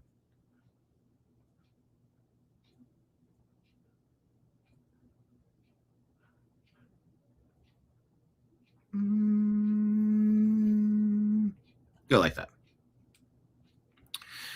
Former Michigan football coach Sharon Moore remains in custody as a suspect in an alleged assault and is expected to appear in court for arraignment on Friday. Pittsfield Charter Township, Michigan, Department of Public Safety announced on Thursday. The Washtenaw County Prosecutor's Office told ESPN that it does not expect a decision Thursday on whether to file criminal charges against Moore. Authorities have yet to release details about Moore's arrest other than say that he remains under investigation. Moore was incarcerated at the Washtenaw County Jail on Wednesday, just hours after he was fired as the Wolverines football coach for having what the school said was an inappropriate relationship with a staff member. Okay, but where's the second part? Isn't that the obvious second part to this? If you're having an alleged or an inappropriate relationship with a staff member, then the other staff member was having an inappropriate relationship with a staff member. They should have both been fired. Why is that not part of this story? That's why I called Michigan for an answer. The matter involving Mr. Moore remains under active investigation by law enforcement. As a result, we don't expect charging decisions or an arraignment today. Washtenaw County Prosecutor's Office spokesperson Liz Mack said Thursday, Mr. Moore remains in custody at the Washtenaw County Jail. The statement says they responded 4:10 p.m. to the 3000 block of Ann Arbor Saline Road for the purposes of investigating an alleged assault. A suspect in this case was taken into custody. This incident does not appear to be random in nature, and there appears to be no ongoing threat to the community. Moore was initially detained by police in Saline, Michigan on Wednesday and turned over to authorities in Pittsfield Township for investigation into potential charges. Well, are you going to tell us that he held a knife up to his throat? He threatened to end himself. Like, come on, ESPN. This is awful writing. The school says in a statement, U of M head football coach Sharon Moore terminated with cause, effective immediately. Engaged in an inappropriate relationship with a staff member. Why are they not announcing that both staff members have been fired for cause for inappropriate relationships with each other? I'm guessing that the lady has not been fired. And that is anti-male sexism at its worst. If that's the case. I've called Michigan. I'm waiting for a response. University initially investigated Moore this fall after receiving a tip about the situation, but did not find credible evidence of wrongdoing. More info came forward Wednesday that the source said was overwhelming. 39 years old, he spent 2 seasons as Michigan's coach after serving as the team's offensive coordinator. All right, that's the best ESPN could tell me. That's the best, really?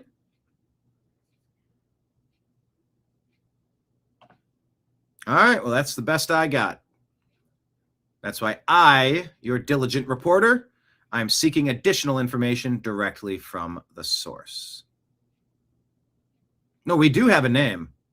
Oh, wait, a name of another shooter? Or you mean a name of the lady that Sharon Moore was banging? Maybe you mean a name of the shooter, I think is what you're saying. All right. Straight Shooter Sports says Sharon Moore just fumbled $13 million, torched his family, and leaves Michigan holding the scandal bag. Wow. Legendary L.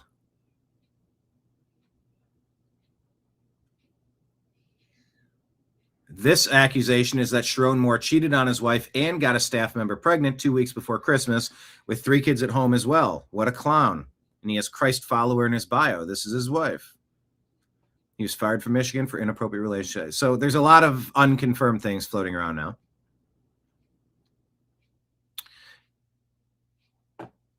Rebecca Misterigan says the EU, European Union, operates like the mafia. I wish I had more updates for you. It's weird what I'm not getting an update on.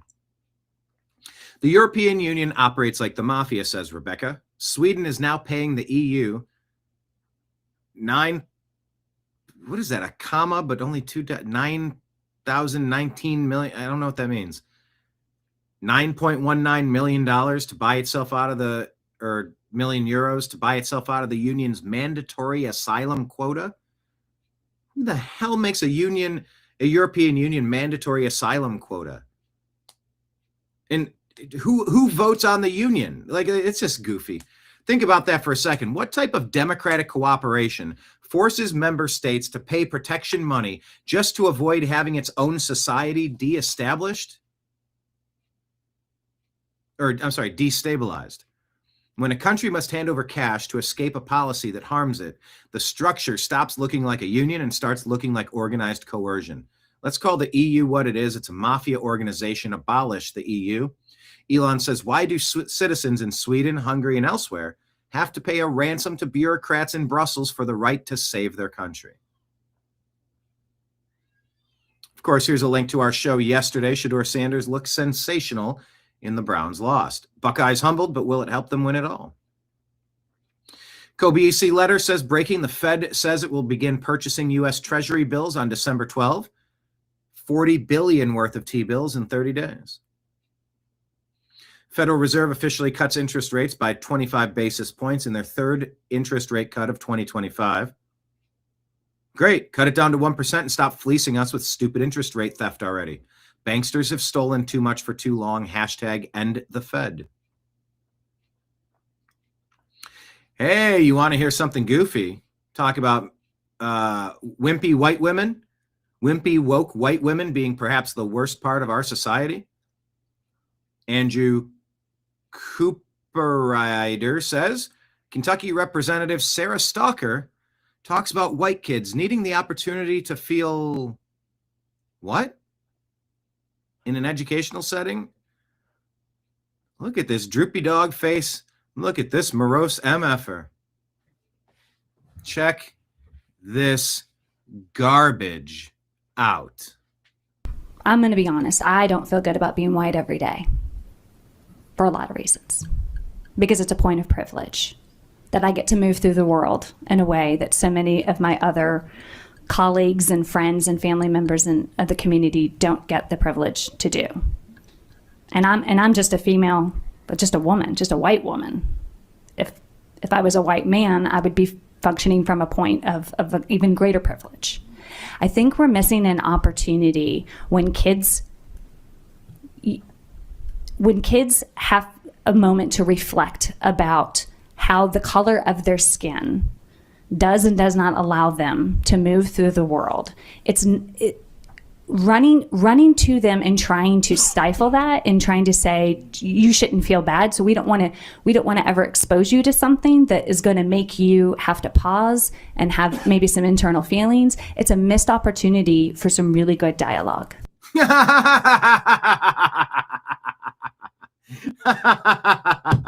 It's a missed opportunity for some really good dialogue.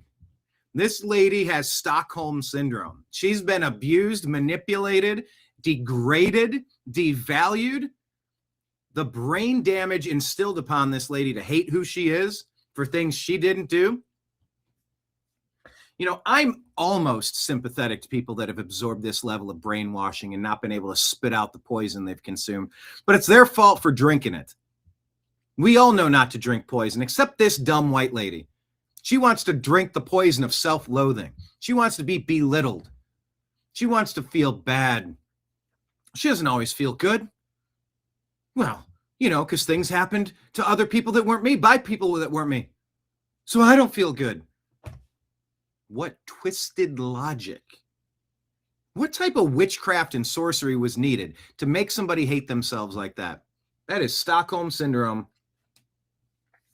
That is brainwashing. That's manipulation. It's race-based hatred, and that has no place in our schools, lady. Neither do you. What was the last part? Expose you to something that is going to make you have to pause and have maybe some internal feelings. It's a missed opportunity for some really good dialogue. Yeah, it's a missed opportunity for some really good brainwashing. Reject it. Reject it. Reject her. Reject that. Rejected. No. Nope. Not doing it. Nope. Not absorbing it. Not tolerating it. Not sitting quiet anymore. Hell no. Fuck no. You get judged by your own personal actions. How about that? No, this collective white guilt can go to hell where it belongs. That racist anti-white drivel can go the fuck away.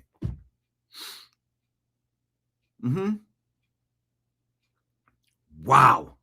And this is in Kentucky.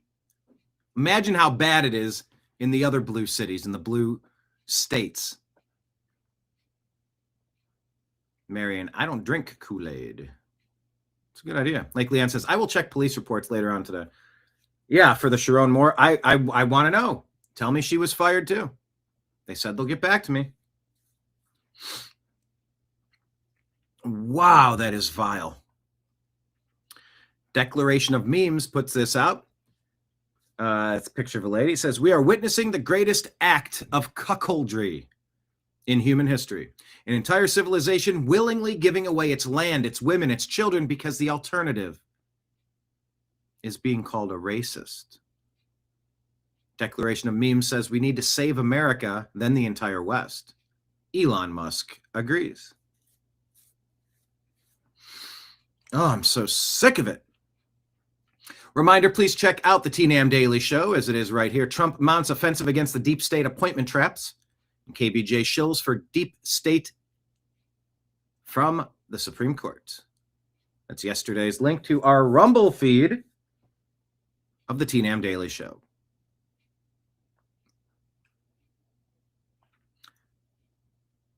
I think these are stories I covered on yesterday's show.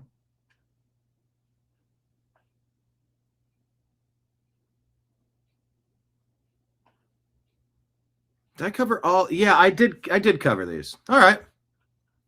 So that's where we'll stop our X feed for today. I'll stop sharing that. Double check notifications here. Quick reminder that we are on Patreon for monthly subscriptions, as well as YouTube and Rumble. YouTube and Rumble also allow Rumble rants and super chats if you want to throw anything into our tip jar. All scrolling at the bottom of the screen, we also have Venmo, Cash App, and PayPal that don't really take fees out if we're friends, which we are. And if you want to donate that way, it keeps the show moving. It helps pay the bills and keep the lights on. Thank you so much for all who have contributed and all who will contribute. Let me pull up. Let's do a refresh over here on Instagram. How many IG stories do we have to share with you today? We have a few. I found this very interesting. Let's go to Instagram. This is US P-51 pilot who explains why you don't shoot at a parachuting soldier in a war. There was an unspoken rule of honor. Never shoot at airmen descending by parachute. Once a pilot bails out, they were no longer considered a combatant, but a helpless target. Many regarded firing on them as a form of execution rather than warfare, and such actions were widely condemned within the Allied forces. So this is an interview with one of those pilots explaining how the process went. Normally, nobody, including the Germans, would be shoot anybody in a parachute. It just wasn't done. I mean, there's no challenge with shooting a guy in a parachute, for God's sake. He is, I mean, he's had it. You can't miss. And here I came across this 109, and the sky was full of bomber chutes. Flak had gotten them, and it was target area. And this it was going from parachute to parachute, shooting up guys in parachutes. Oh, I got just, I mean, this was too much as far as I was concerned. Even people in war have lines that they're not going to cross. And I didn't want to blow him up. No, he's not just going to shoot the guy down. No. I wanted him to bail. Jettison, hit the button and shoot out from that plane. Bail on your plane. So I was pecking away at him. Just hit him. Shot. Pecking away. Then I'd get strikes on him. And he knew I was there, and he knew I was getting strikes. He's well aware. And he knows what's happening. He finally pulled the can. Pulled the can, launch out. Ejected from the plane. I said, you've met your maker, Buster. I love the old-timey vernacular. And I said, whoa, you've met your maker, Buster. And I fired. I damn near emptied my guns on this guy. He was mincemeat by the time I got through with him. And he was in his chute. And, of course, other guys who weren't there were nervous about me shooting a guy in the chute. But they had to be there to know what I was seeing with this guy going. These guys are helpless of a bomber cruise going down. And I just tore him up. With 800 rounds a minute, you can do a lot of damage with 50 caliber shells from 6 guns. So that was the end of that.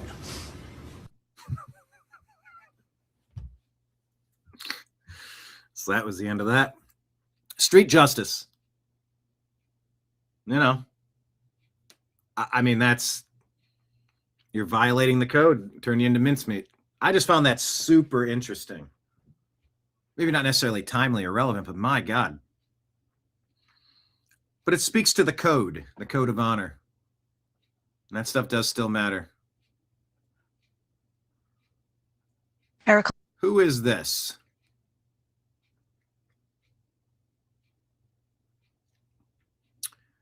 It's not showing who this is. Gentry Geevers showed this, and I don't know who this lady is that's talking.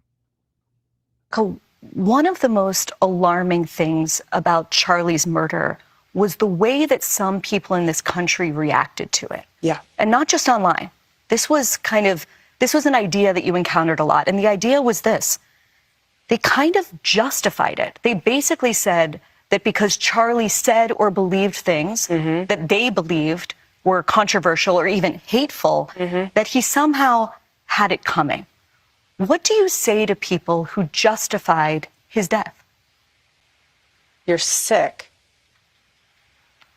He's a human being. You think he deserved that? Tell that to my 3-year-old daughter.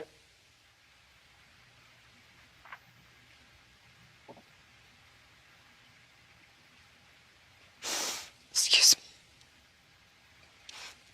me. You want to watch in high res the video of my husband being murdered and laugh and say he deserves it? There's something very sick in your soul, and I pray that God saves you. I pray, because that is what is so wrong. The internet in this world has dehumanized us. Erica. Oh, we've been dehumanized, desensitized, 100% accurate.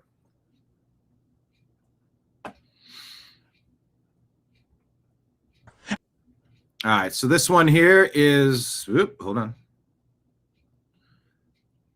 This is Candace watching Tim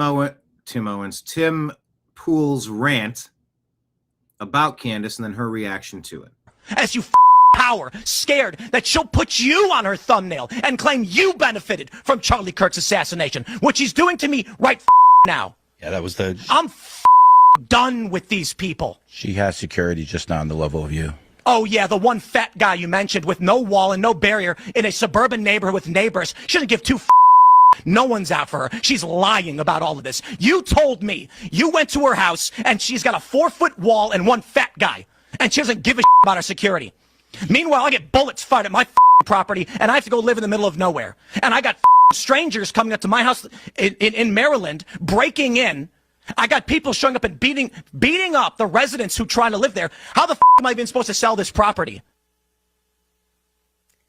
So there's a lot to unpack there. First and foremost, what you are seeing right there is on a display of testosterone. Men that speak to women like this are not tough guys, okay? What you are seeing is actually a display of estrogen. Everything he is doing there is somebody who is not a man, he is not tough, and he would never dare to speak to a man like that, right? People that find that very easy. Secondly, Tim Pool doesn't even have the intellect to understand that we put him in the thumbnail because he accused me in a full episode with Milo Yiannopoulos, which we showed and contextualized, of being someone who benefited from Charlie Kirk's assassination. So he thinks he's being accused. No, you accused me of that in like a actually, I think it was 2-hour episode with Milo Yiannopoulos, in which Milo defended me and explained that I am not to blame for the lame excuses that the feds have given us regarding Charlie Kirk's assassination, and that if we do need to have some spiritual searching in terms of what the Republican Party has become, that the time for that is now. Okay. So this little, and I really like, he's a small person for this, a very small person who is also theatrical, Timothy Smollett, who pretends every year like people are trying to kill him. He's a chronic fence sitter, okay, pretending like he is braving the wilderness for being what? The 110,000th person who's making a video about Candace Owens in the wake of Charlie Kirk's assassination. He thinks he's pioneering that. Are you out of your mind? It's only the safest thing you can do. What's next? Is he going to make a video and call Kanye West anti-Semitic? Like that's what he's pioneering right now. Oh my gosh, so original. Like, is he going to call Donald Trump evil in 2016? This is the storm that he's braving, is jumping on the side of what everyone else is doing. He is a fundamentally weak man for what he did there. He should apologize. He won't. I don't care what happens to his platform. He's now essentially trying out, because he's under financial pressure. He's trying out for a Zionist to pay him, and they will. Okay, they will cut him a check, and I hope it happens for you, Tim. I hope it makes you happy. But to do that to someone who has never done anything to you other than disagree with you about the Charlie Kirk narrative, I have not focused my content on you. And anytime your name has come up, it has been because you have explicitly been attacking me. You are a coward. You are less than a man. Okay. You are behaving, your type right there is like a person who's having financial issues and yet decides to go out and put 100K on a poker game. And when he loses and is a further 100K in the hole, comes back home and beats his wife and kids and thinks he's a tough guy. That's how you're acting right now. I'm not your wife. I'm not your kids. Get your affairs in order and stop blaming me, because I'm actually traversing down the path that hasn't been traveled by standing up and saying that something corrupt happened and Charlie Kirk was assassinated. And I don't care about your midterms.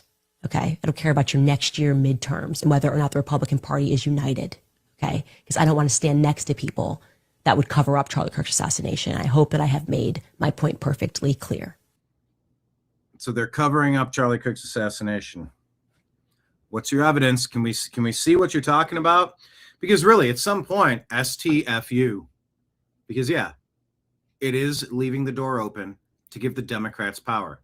You never let the Democrats have power. Fucking ever. I also appreciate that Candace is asking questions, but I don't like the way this is going. We are not focused. The anti-American Democrat Party movement is not focused, and it has to be focused. There's ways to do it. There's ways not to do it. And I just feel like we're seeing all sorts of ways not to do it.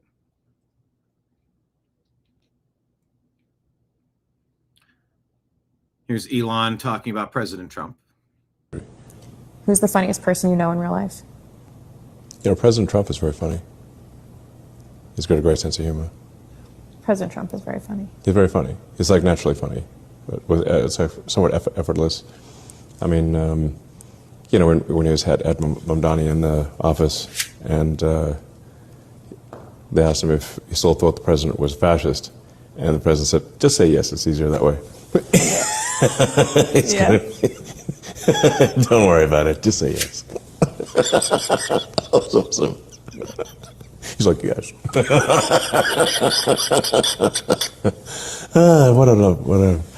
How silly. It was awesome. There it is underneath. Are you affirming that you think President Trump is a fascist? That's okay. You can just say yes. All right, yes.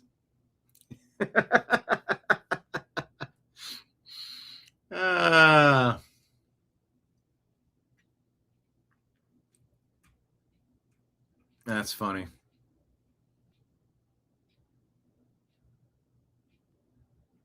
And yeah, he is naturally funny. He's the first stand-up comic to be president. Ronald Reagan was naturally funny too. But, you know. All right. Project Constitution says Candace Owens ended Erica Kirk on live podcast.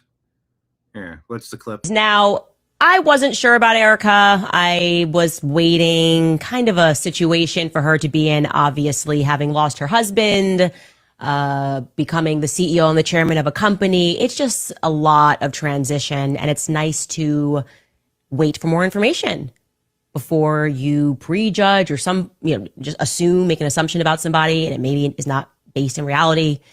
Well, we are getting a lot more of Erica Kirk this week. I'll tell you that, because she has been doing the rounds in the media really over the last couple of weeks. And she just gave an interview live with Harris Faulkner on Fox News, where she finally addressed the quote unquote conspiracy theories. And I have to say this because it's true, but it completely missed the mark for me. I am sorry. It just has. But the good news is that she is now unmurkying the water in terms of her intentions with this massive political organization. That's good news, truly, because now I wasn't sure about Erica. We knew Charlie, and now we are getting an opportunity to know Erica. Plus, later on in the show, it's Knives Out for Tucker Carlson. As always, he's trending right now because he has officially waded into the who killed Charlie Kirk narrative. And since he is not a bought and paid for Fed, he is siding with not just the American people, people worldwide. And he says that he's not buying the official narrative. And there are some lingering questions. And he confirms what I told you about the Egyptian planes. Yeah, but how did he confirm it? He didn't give Let's jump right back into this. We knew Charlie, and now we are getting an opportunity to know. Yeah, so I don't know. I just,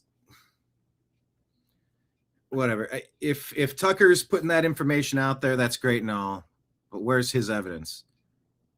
I would like to see it. Speaking of evidence, back to the Cinnabon controversy. Oh, let's take a look at the latest from the Cinnabon lady. The give, send, go.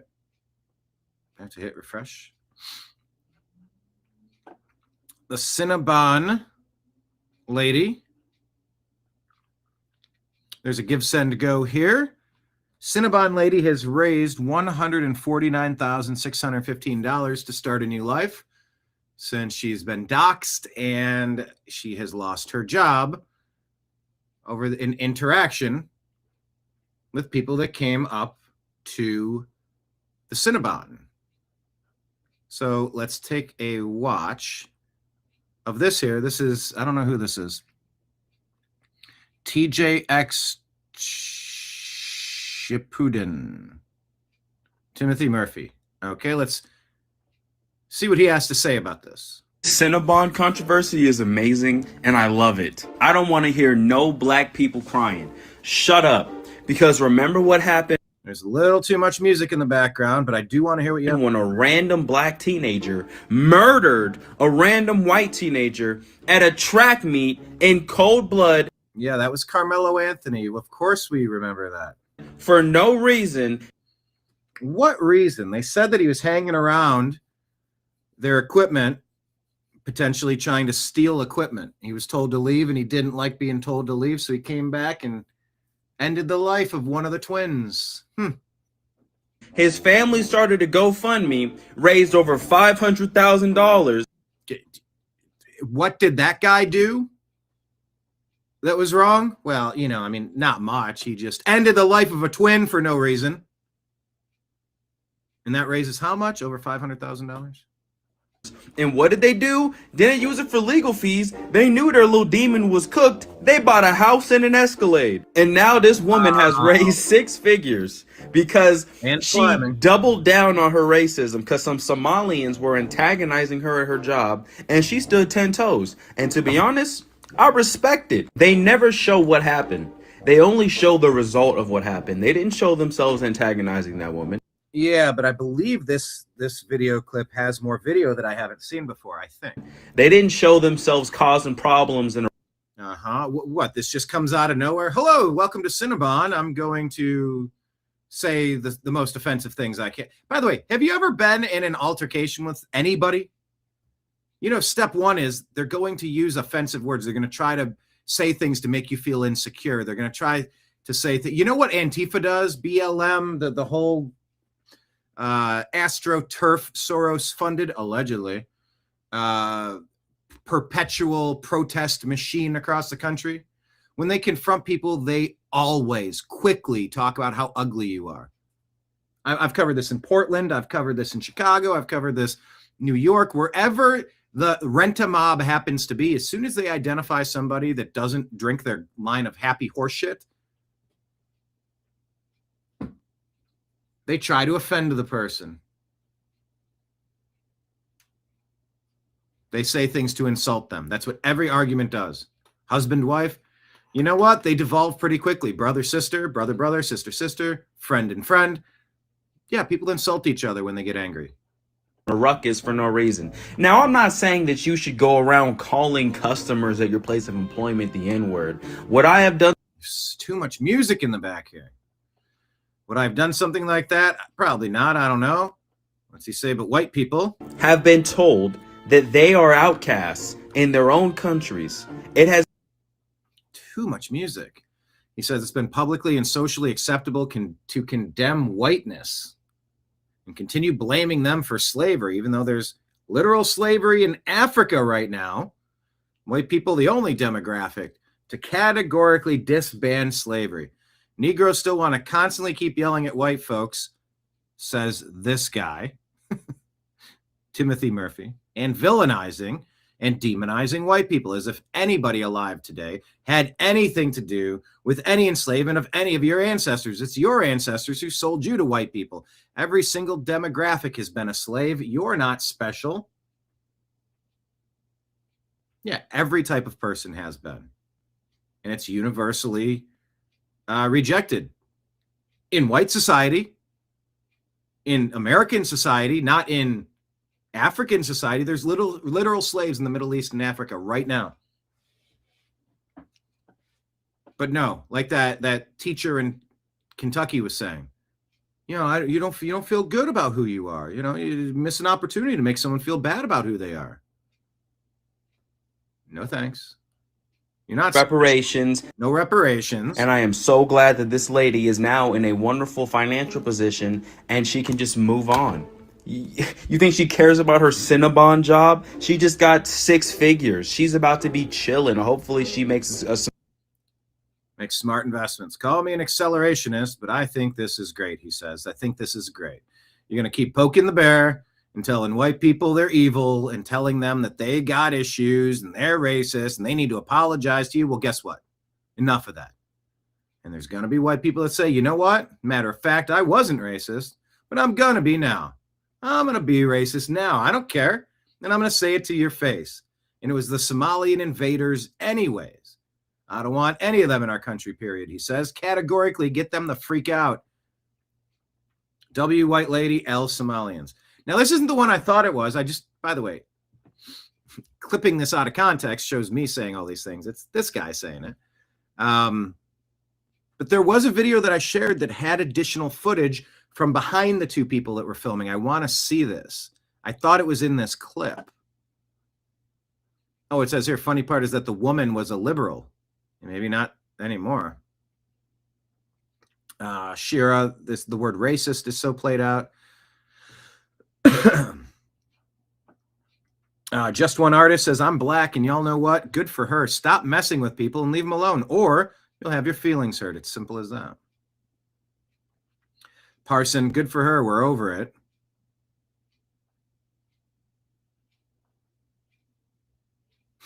Coast says, I don't need evidence. I know who the problem is. Jacob, you can call her a racist, but you can't call her wrong. Mr. Pitcher says she stood against the narrative and doesn't care. Many white people have given up on their demonizing. I'm proud of her. Anyway, that's what they say. But I thought this, here's what I called for. Here's my words in this conversation. Cinnabon needs to release all the videos of the alleged days of harassment from the couple who were filming. The story is that they were doing it for an extended period of time. Cinnabon released the footage. Because we don't have full context. Yeah, I think it's fair to get full context. All right, what is this? Joel Webbin here. Talking about the real reason Nick Fuentes is mocking the Holocaust. And yet the reason why Nick is picking and even poking fun, mocking that particular narrative is not even because he doesn't believe there's any validity. It's not because he doesn't believe that it happened. It's not because there aren't real victims that have experienced serious consequences. It's because that historical event is no mere historical event. It is a religion. It is an ideology. It is a worldview. It is a weaponized bludgeon that has beat generation after generation of white young men into believing they're not allowed to have a future. And it is time for Holocaustianity, that false, wicked, satanic religion of Holocaustianity, to fall and crumble like the idol that it is. Somebody raises an Islamic 90-foot statue in my state, which they have outside of Houston. My prayer is that that statue would be ground into dust. Let no false god be worshiped on American soil. This is a Christian nation and Christ is king. And the same principle applies to a more powerful false religion that has had America, my nation, in a stranglehold a lot longer and a lot tighter than Islam ever has or likely ever will. And that is the false religion, not of Islam, but Holocaustianity and all its idols. I've never heard that phrase, Holocaustianity. A weaponized bludgeon that has beat generation after generation of white men into believing they're not allowed to have a future. And all its high priests and all of its altars and all of its sacraments must be ground into dust. And if that requires some young men to use language that makes you feel a little icky, God bless it. And yet the reason why Nick is picking... I mean, the scabs are getting picked. Like there's uncomfortable conversations happening everywhere you look today. So do you agree or disagree with this guy, Joel Webbin? I don't know him. But do you agree or disagree with his interpretation of how things are going?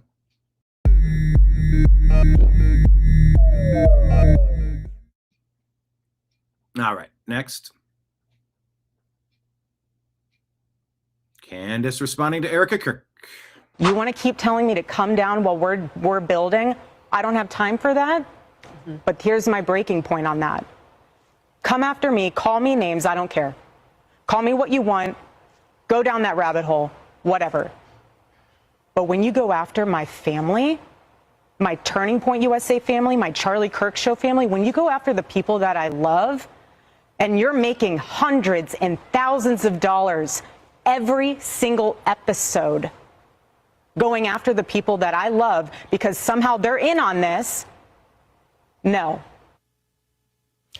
I'm sorry, but that whole thing right there is frustrating. The idea that she does not have time. She's done Hannity, she's done The Five, she's done Fox and Friends, she's done Outnumbered, she's done Megyn Kelly Live, she sat down with the New York Times, she made time to fly to DC for Sergio Gore to be sworn into the ambassador to India. She has also made time for an upcoming CBS News town hall sit down with Barry Weiss, which was filmed today. So Erica Kirk has time. It is not her priority to respond to the majority, to that point that people are making hundreds and thousands of dollars. Like, you know, they made $40 million like 2 nights ago at Mar-a-Lago. Maybe that feels kind of a little bit like let them eat cake-ish. And we've made more than, separately from Mar-a-Lago, Turning Point USA, since Charlie was killed, just so you guys know, this is a fact, has made more than $100 million. That is separate from the $40 million they made at Mar-a-Lago the other night. I want to be clear that Turning Point USA is my family. The Charlie Kirk Show is my family. You know, like she's just expanding the wings of people that we're not allowed to critique. Oh, I'm sorry. We actually are showing a clip of Rob McCoy defending a pedophile or trying to like launder the reputation of that's fam. I'm sorry. We are actually pointing to the fact that we know for certain that this person or organization is a sexual deviant. That's fam. That is my, don't you get me upset. And I hate to say this, but I'm going to be very clear here. This is why there are many people who do not believe that women are equipped to lead companies, because what you are watching here is an unbelievably emotional response that is absent of any logic, okay? If you really care about your team, answer the questions. So people don't think Turning Point USA looks so suspicious. Don't try to like mom the organization and say, well, mother's upset because people are coming after her kids and all of this multi-million-dollar subsidiaries. That's my children, okay? The multi-million-dollar subsidiaries, Turning Point, like Turning Point Action, all that, those are my kids, so you can't critique them. Not a good idea. You want to... Yeah, you can critique anyone you want. I don't know. Glenn Beck, whoa, don't step on the... This is why I had you... Buddy, you're still stepping on the computer. Stop, please. Thank you. Thanks. Okay, thanks. Hi, thanks. Okay, yes, thanks. Schnikes. All right, Glenn Beck has thoughts on what's going on right now, and it's a warning. And right now, America, Europe, China, Japan, and every other major power, listen to this carefully, have all hit stage 4 at the same time. Never before in human history has this happened. The bond markets are shaking. The currencies are all volatile. Politicians are praying that no one notices the numbers, you know, that they no longer add up. Stage 4 is not coming. We are now living inside the opening. Then comes stage 5. It's called the reset. But there is always a reset, always a new order that is born from the ashes of the old. And here's what makes this moment unprecedented. Rome collapsed by itself. France collapsed alone. Now it's all linked together, and it's going to usher you into like your digital ID. And if you say things that people don't like, you're not going to be able to buy and sell goods. FTW. The world is forked. Weimar collapsed by itself. Britain declined while America rose. It was always one country coming down and another country coming up. This time, all countries on both sides, the free world and the not so free world, there's no one rising. China is drowning in its local government debt. It's never going to say this, but it's a paper tiger. Europe is fractured and coming apart at the seams. Japan, demographic time bomb. America is politically frozen and insolvent fiscally. So for the very first time in world history, every major civilization has reached its peak of the debt cycle. This time, all at the same moment. No one's coming up. So what does that mean? Well, for the very first time in human history, it means when it arrives, it's not going to be regional. It will be global. It's not going to be slow. It'll be systemic. It'll be everywhere. And so that's Glenn Beck, in case you were unaware, but he's talking about something that he is observing, and he's, I think he's spot on with what he's talking about here. But as a disclaimer, Glenn Beck is a Mormon. He believes that Jesus was created and that Jesus and Lucifer are brothers. And so that is something to consider when you listen to him. But with that in mind, I want you to recognize that what he is saying has a lot of truth to it. And so that's why I decided to play that clip for you, because he's saying that in the past, all nations have the nation has come down when another nation was rising. And so what is different about our time is that all nations have reached the debt ceiling and it's going to collapse altogether. And so if you go and watch that clip, he'll say that it is unknown as to what the pattern has been before, because the pattern has been before where just another power arose. But now, since the entire world is involved in this, that makes this different. And right now, America, Europe. All right. Be prepared. Here's Anthony Frisella. I think that's this guy's name. That's fucking insane, bro. You have zero policies at all, he says, that are attractive to people to voluntarily vote for. I think he's talking to the Democrats. So your answer to that is to not have better policies, but it's to instead import people from other countries, fly them around into strategic locations so that they will vote in elections that you've been losing. And the reason they will vote for you is because you're giving them priority over American citizens. That's their answer to not having any real policy, the Democrats. That's effing insane, bro. You have zero policies at all that are attractive to people to voluntarily vote for.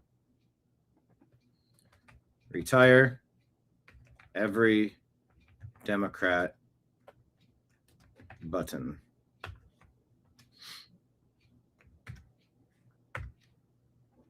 Yep. Retire every Democrat, please. Retire them all. Retire them. Too much music in this one. Roman Helmet Guy says, I don't get why the Spartans didn't just let the Persians into Sparta. Think how strong Sparta would have been if it was 1 million Persians.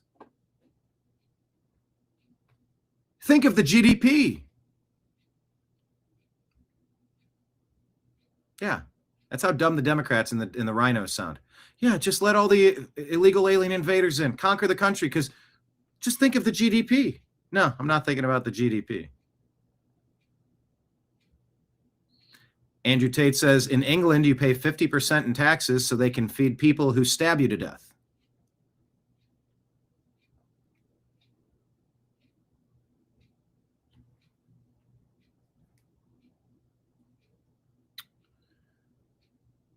What is this? The claim here from Treasure Map says there's an African named Aaron Hadsha, who sexually assaulted a teenage girl with special needs in broad daylight, was jailed for 14 months. And a British taxi driver, Andrew McIntyre, was sentenced to 90 months in prison for social media posts about Southport. In UK, everything works the other way around. That is madness. What's this? This guy gets hit in the head. I don't know the context.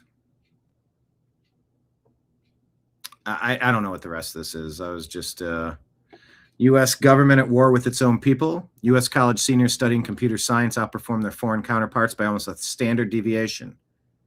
Indian college seniors rank as the weakest performers, but they're giving them all the jobs in America. Tell me why. Immigration graph of Canada is horrifying. Net international migration from 1952 to 2025. Things went bonkers in about 2021. They're trying to conquer Canada too.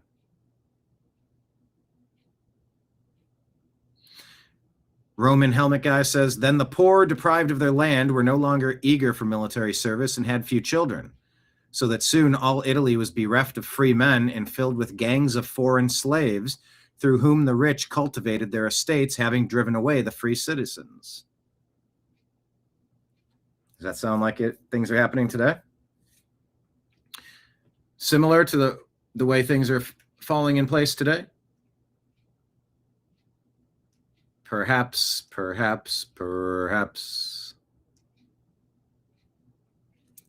Rapid Response 47 says, Tim Waltz on the billion-dollar fraud scandal that took place on his watch.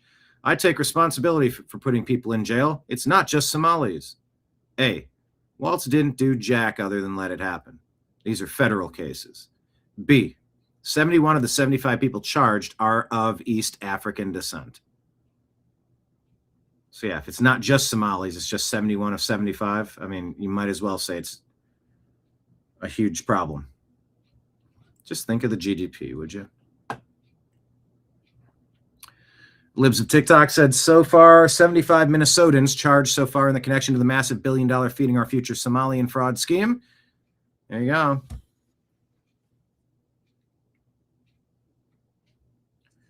Interesting experiment, says Sons of Lepanto. Drop third worlders into a safe, prosperous country that's unusually tolerant. Provide free housing, education, and generous welfare benefits so they experience zero want. What's the result? Rape, murder, muggings, terrorism, thieving, scamming, etc. You know, the same things they do in Somalia, hence it being a dump. Dumbest experiment in European history, but repeated in every country with the same results against the will of the native population tasked with paying for it all. Hunter Ash says 62% of Somali men in Denmark are convicted of a violent crime by the age of 30. Not entirely certain if that's true, but I've heard that. Why would any country import such a population? Kevin Sorbo, a king doesn't sound so bad.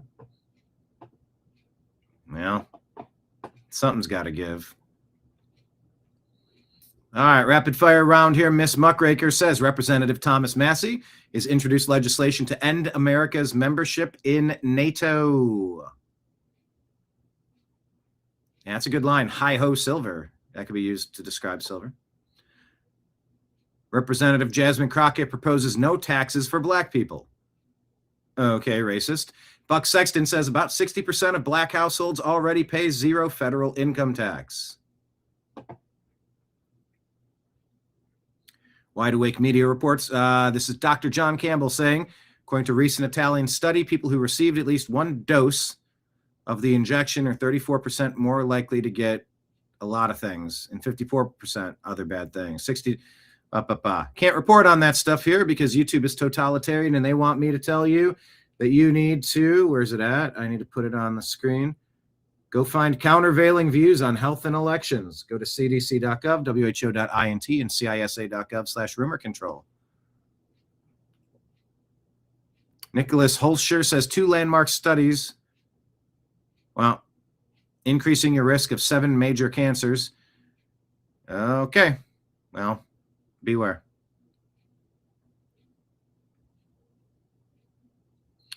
What is this? Meanwhile, the Jews who Christians are groveling to, says See Through It All, This guy here is saying the moment Mashiach comes, all the Gentiles are going to be our servants. So the claim here is that this Jewish dude is saying that Christians are going to be slaves to the Jews. That sounds like fighting words to me. Quote, they're going to kiss our feet and say, what can I do for you? Oh, you think? Wow. The whole world is going to be our servants. Really? What is this? Jewish law permits the enslavement of any non-Jewish people, white or black. We're allowed to enslave non-Jewish populations. Truth Toll official says Jewish law permits the enslavement of any non-Jewish people, white or black. What?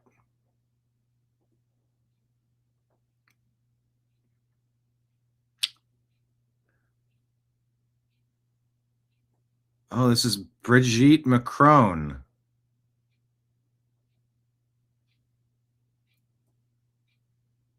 Slowly destroying Candace Owens in court. Me and the Macrons don't agree on Israel, and I've been very vocal in my disappointment. How does a rabbi that sells dildos and butt plugs know world leaders, famous celebrities, pop stars, etc.? Huh. Okay. Rebecca Misturgan says Syrians did this all over Europe, from Oslo to London through Berlin, raining their flags and demonstrating. Question is, why are they even here? The reason for fleeing is gone. Return home. Elon says raising a foreign flag is treason and should result. Nimbus, you're stepping on the computer, bud. Oh, maybe you were telling me, get done with this.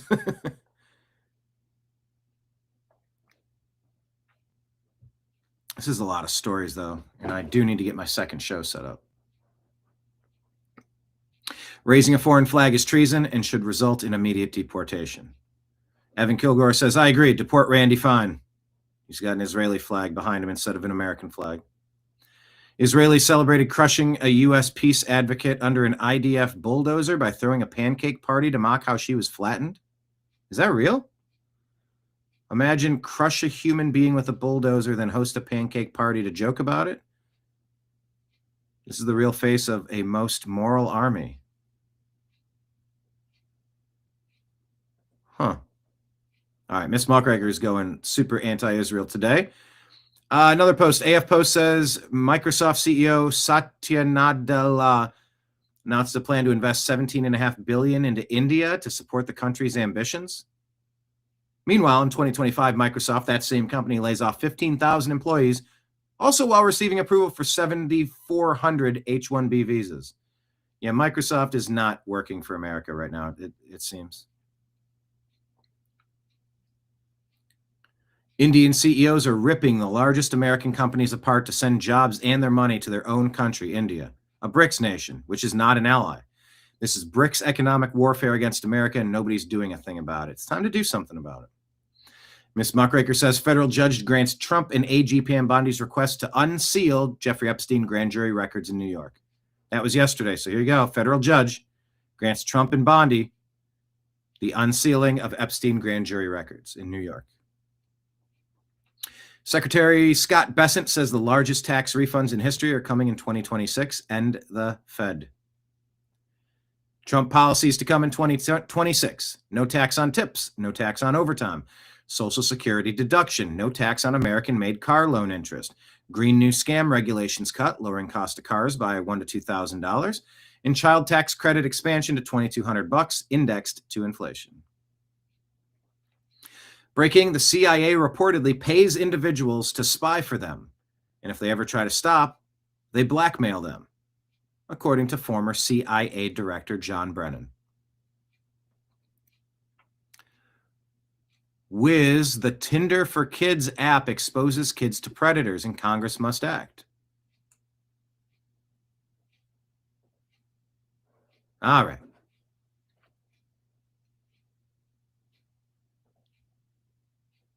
Rob O'Neill, former Navy SEAL that killed Osama bin Laden, is not buying the Charlie Kirk assassination story. You can watch that on our feed. Michael Carbonara says Tampon Tim Waltz losing $1 billion was bad, but Gavin Newscomb turned it into a competition. He blew $24 billion on homelessness and somehow increased homelessness. When a reporter asks where the money went, he dodges like always. California used to have a $100 billion surplus, and Newscomb turned it into a $46 billion deficit and a mass exodus. If Waltz fumbled, Gavin ran the ball into his own end zone. Ryan Fournier says this is unreal. Reports indicate that nearly every Somali household with children in Minnesota is stealing welfare. Hardworking American taxpayers are footing the bill for this. Make it make sense. Nick Sorter reports the Department of Homeland Security just signed a $140 million deal to buy a fleet of Boeing 737s to ramp up ICE's deportation flights, LFG. Let's freaking go. ICE had previously been forced to rely on chartered flights, but now with dedicated planes, illegals can be shipped out much quicker. No first-class seats on these planes.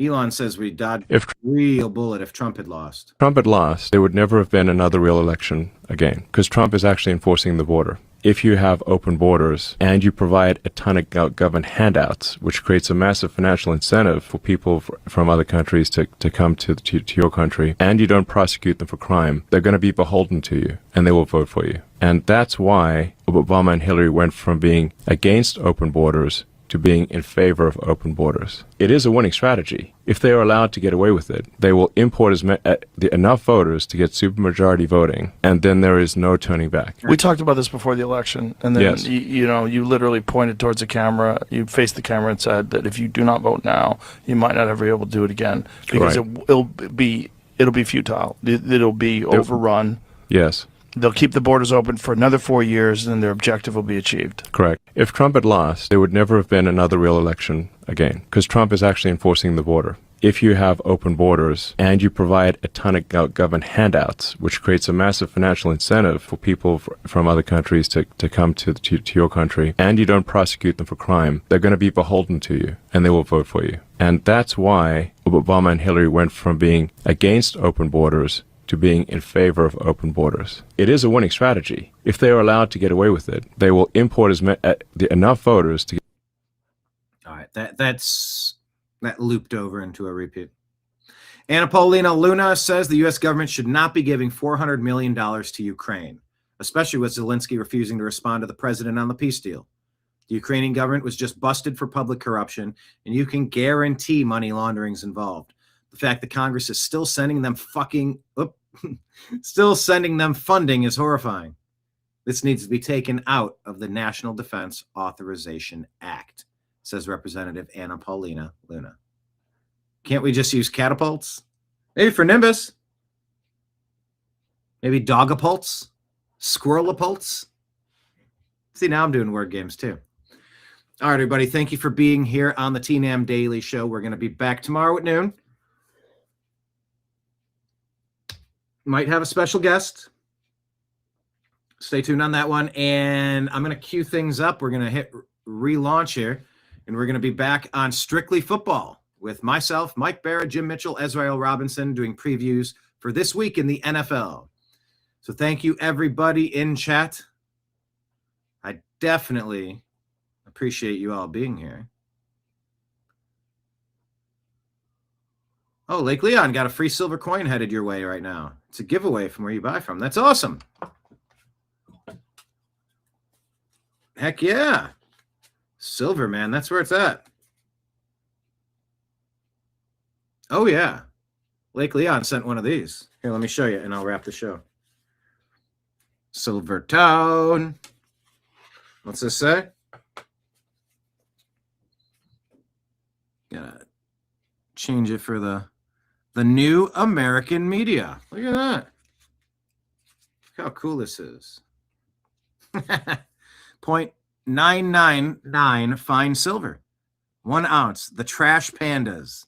Look at that. Look how cool that is. Thank you, Lake Leon. Keep that here at the studio. All right. We're going to launch our football show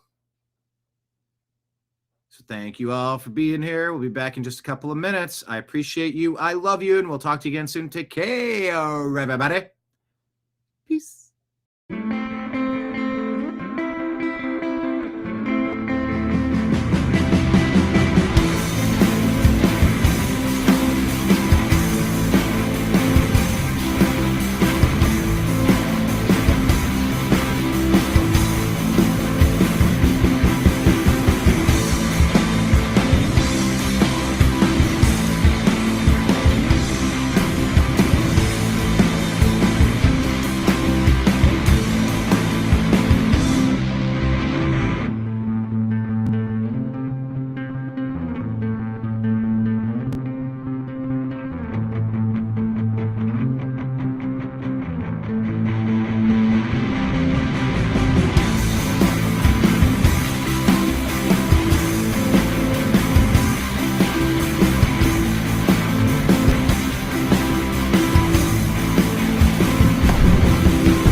Your guide to the truth. TheNewAmericanMedia.com. Thanks, everyone. Appreciate you. Do you want gig? Nope. No commercials. Thank you, everyone, for hanging out today. We'll see you tomorrow at noon. Peace.